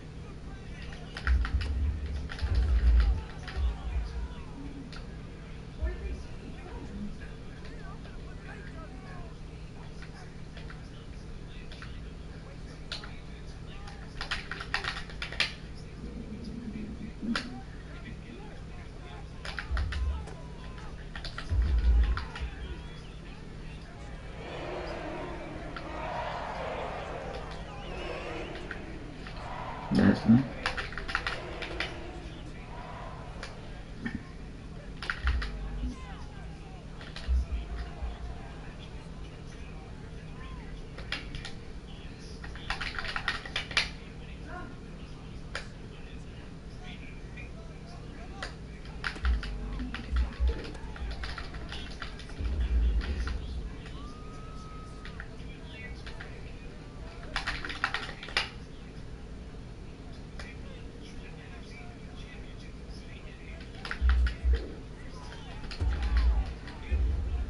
Wow, he actually caught that. What the hell? That was weird.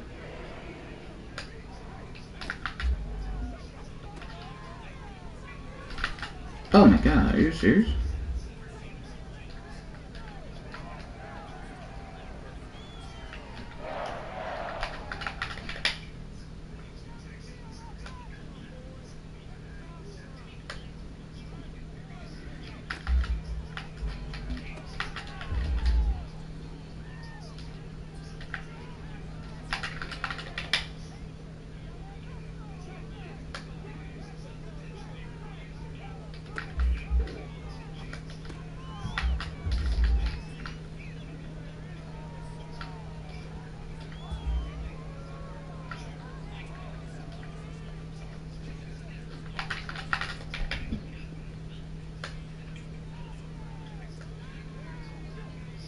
I'm in trouble.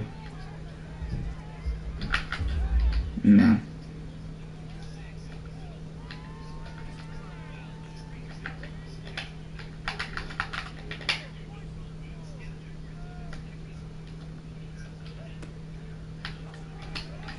Nah. Really?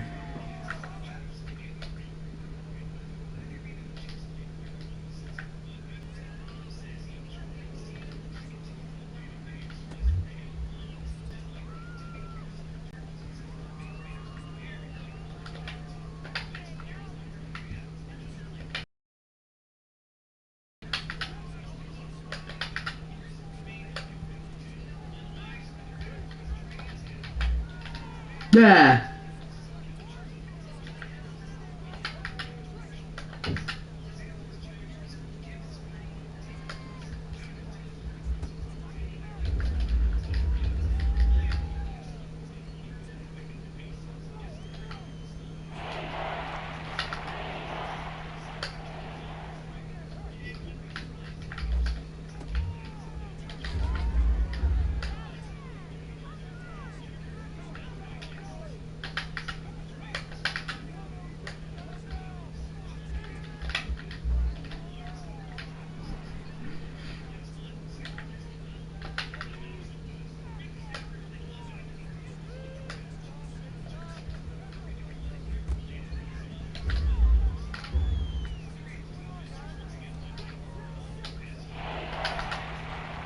Wow.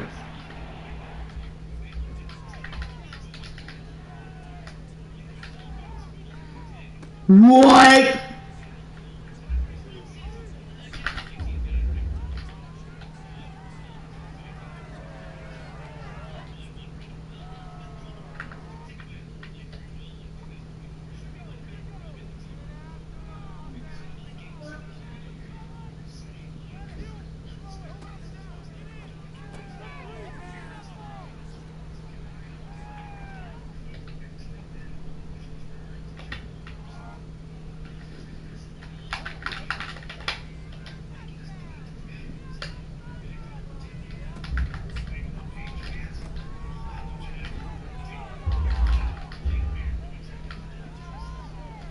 $500 yards to a fucking rookie. Are you using?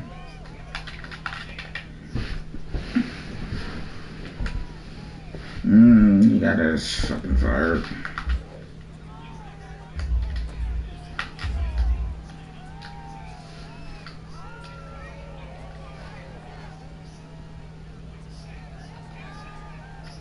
I would have given him an F. F. Like.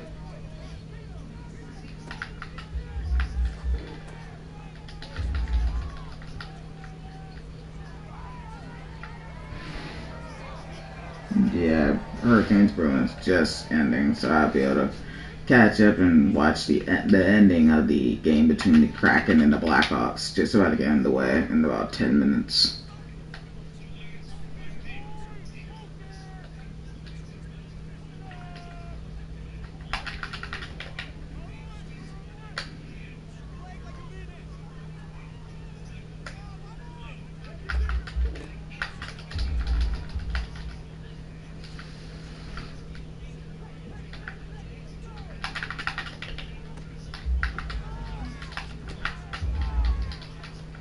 What?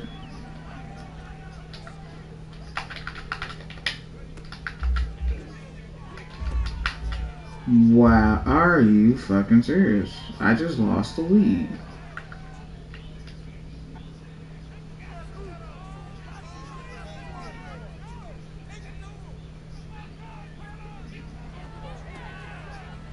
Are you serious?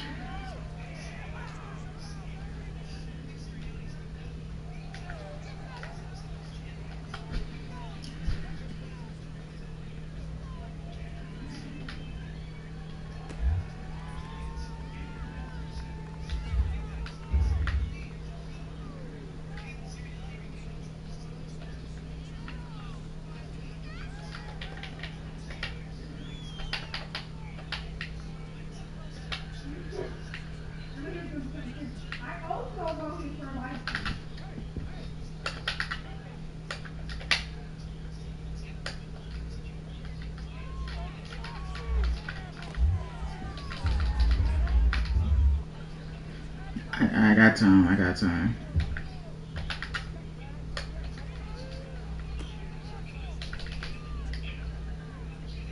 Gotta get into field goal range.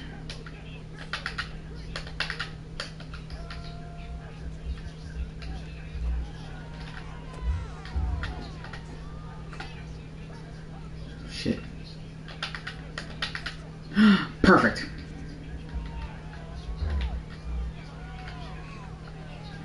Ah! Why did I throw it that far? Let's try a Hearty for the game winner. Let's try it.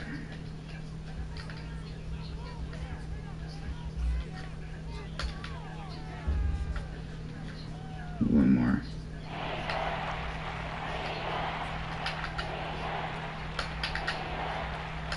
Hearty, because Hill will not be open. Yes, sir. Ball game! And I clinch a playoff spot.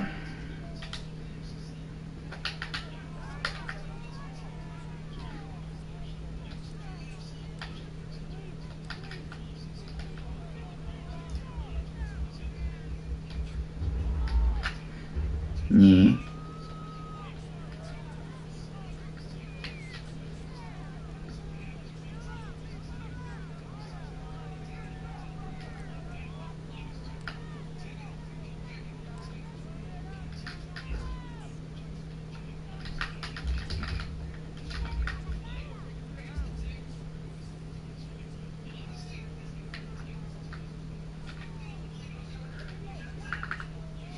Even they know they don't have a strong kicker.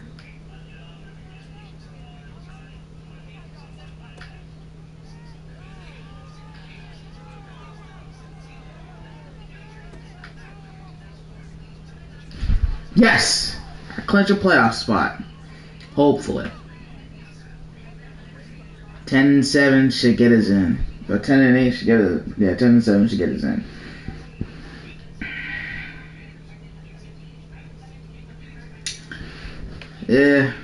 Yeah.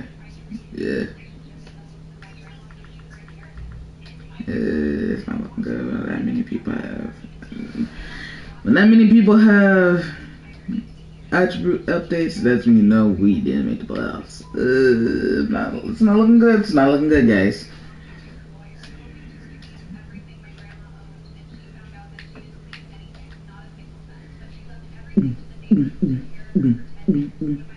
How the hell is that 60 overall? All 35.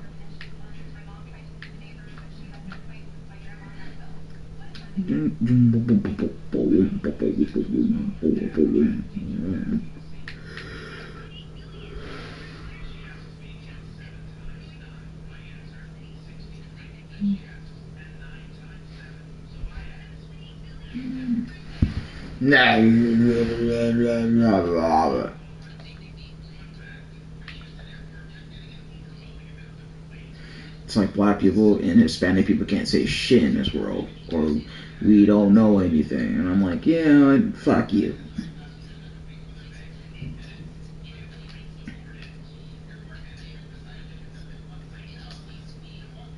I totally forgot to think. Let's see the X Factor.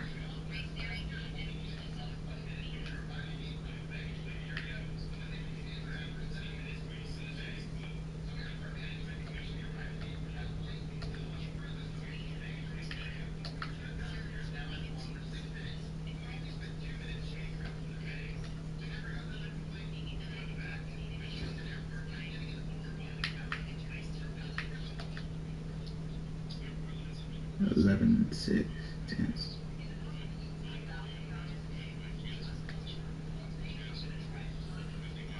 Yes. Really? No temporary boost of attributes. 5.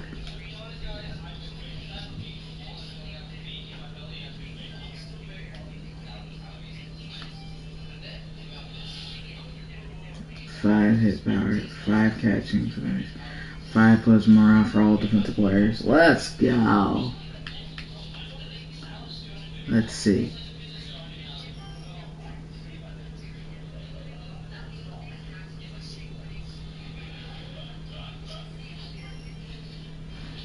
Five plus morale for all people.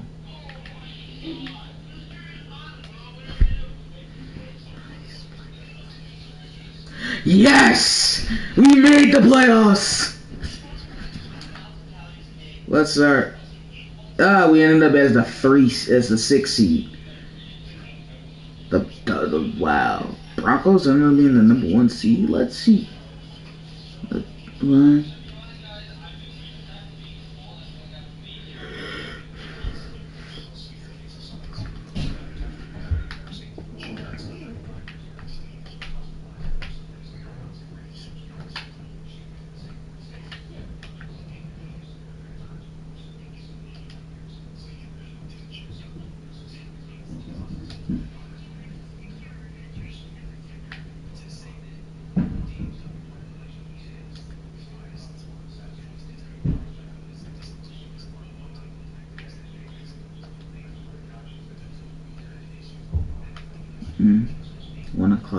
that Saturday slate.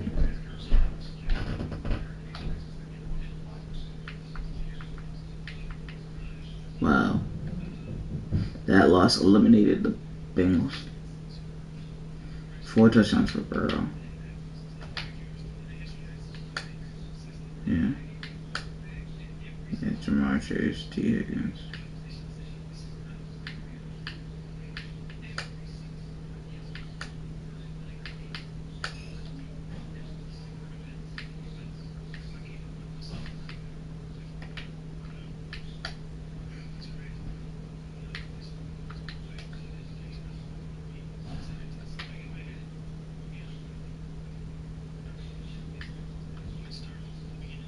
Five picks, yeah, that would hurt.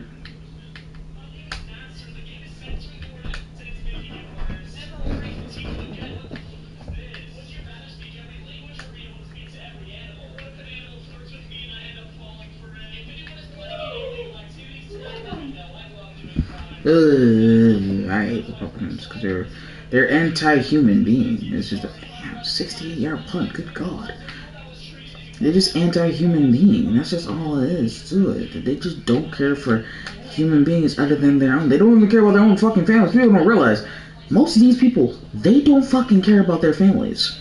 Wow, 5 touchdowns for what? No wonder. Zach Crawford. Damn.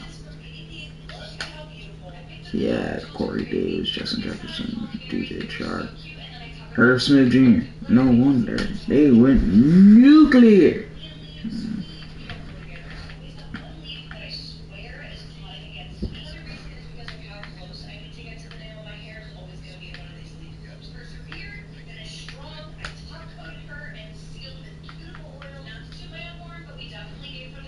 Who the hell went off in this game? 4 touchdowns, 1 pick. Yeah, no wonder 2 rushing touchdowns.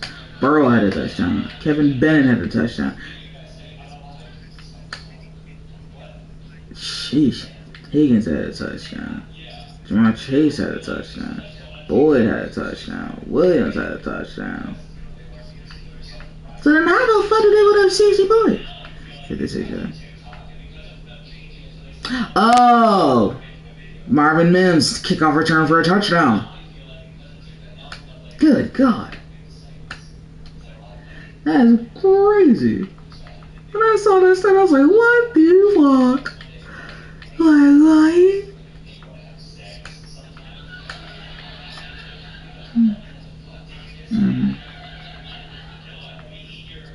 Damn. Who the fuck went off in that game? 49. 49. That's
Let's see. Let's see how he did in the NFL season.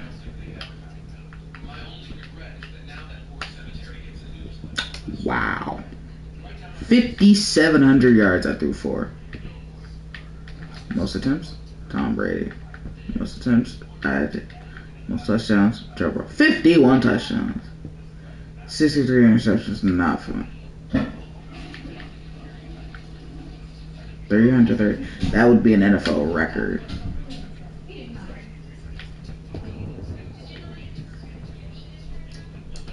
And I lost the rushing title. Wow. Josh Jacobs most rushing touchdowns, and AJ Jonathan Taylor most rushing yards. 100 yards rushing.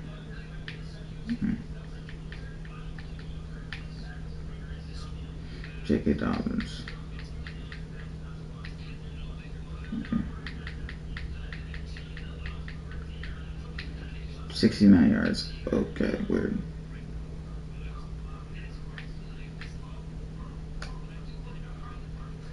The leader in the clubhouse, but Talon Johnson had the most yards.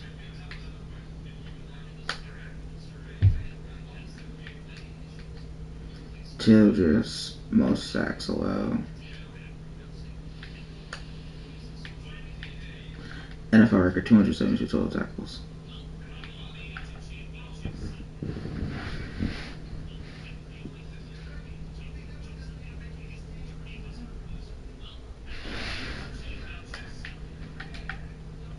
Sacks. Good lord, that's an NFL record.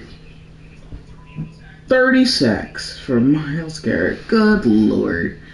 You're fucking serious right now. Who's leading the clubhouse for the Saints? That's the question. Caden Ellis. Wow, 30 sacks. That's crazy. 9 picks for Lattimore, 8 for Williams, Matthew Miller.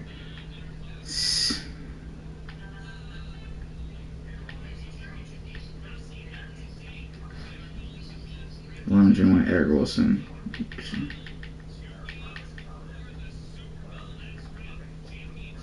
Two.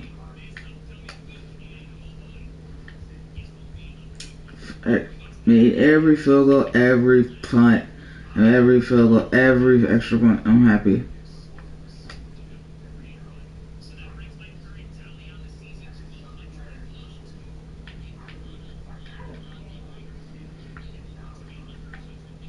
Okay, looking at 25 months. I gotta punt more often, even though I hate doing it.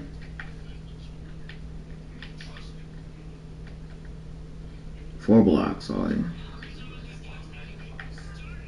Center.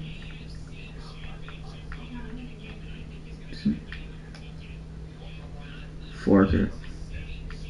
Kevin Carroll, Zaire Smith, Lambert, and remember.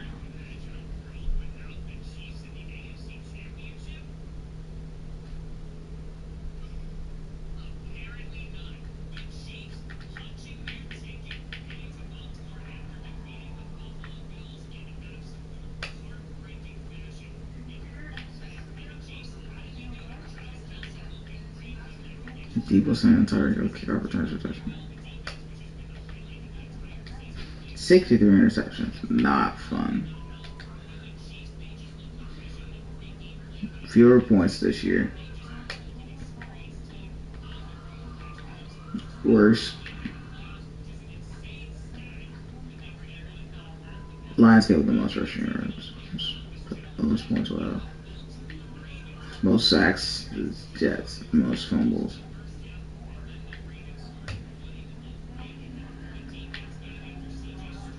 Ravens. Best third down conversion. Worse. Saints. Oof.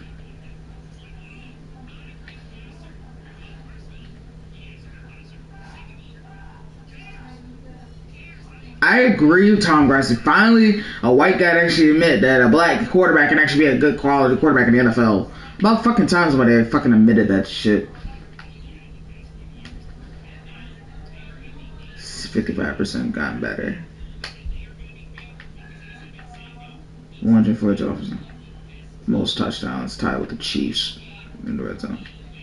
Most field goals. Eagles best for red zone. Gave up a ton of defensive touchdowns.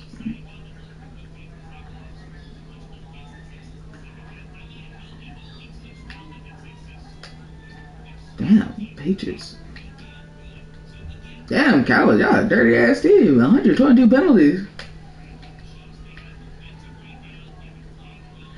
-43. Oh my god. I was terrible this year.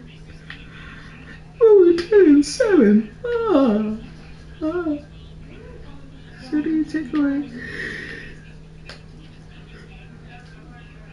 Oh my god.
Well, I thank everyone for watching my videos, and I'm hoping everyone likes and subscribes to my channel. Visit my channel at www.youtube.com/SoundFan2023, and please give me more views and likes so I can grow as a YouTuber. But until next time, this is your boy Sports Guru saying so long and have a nice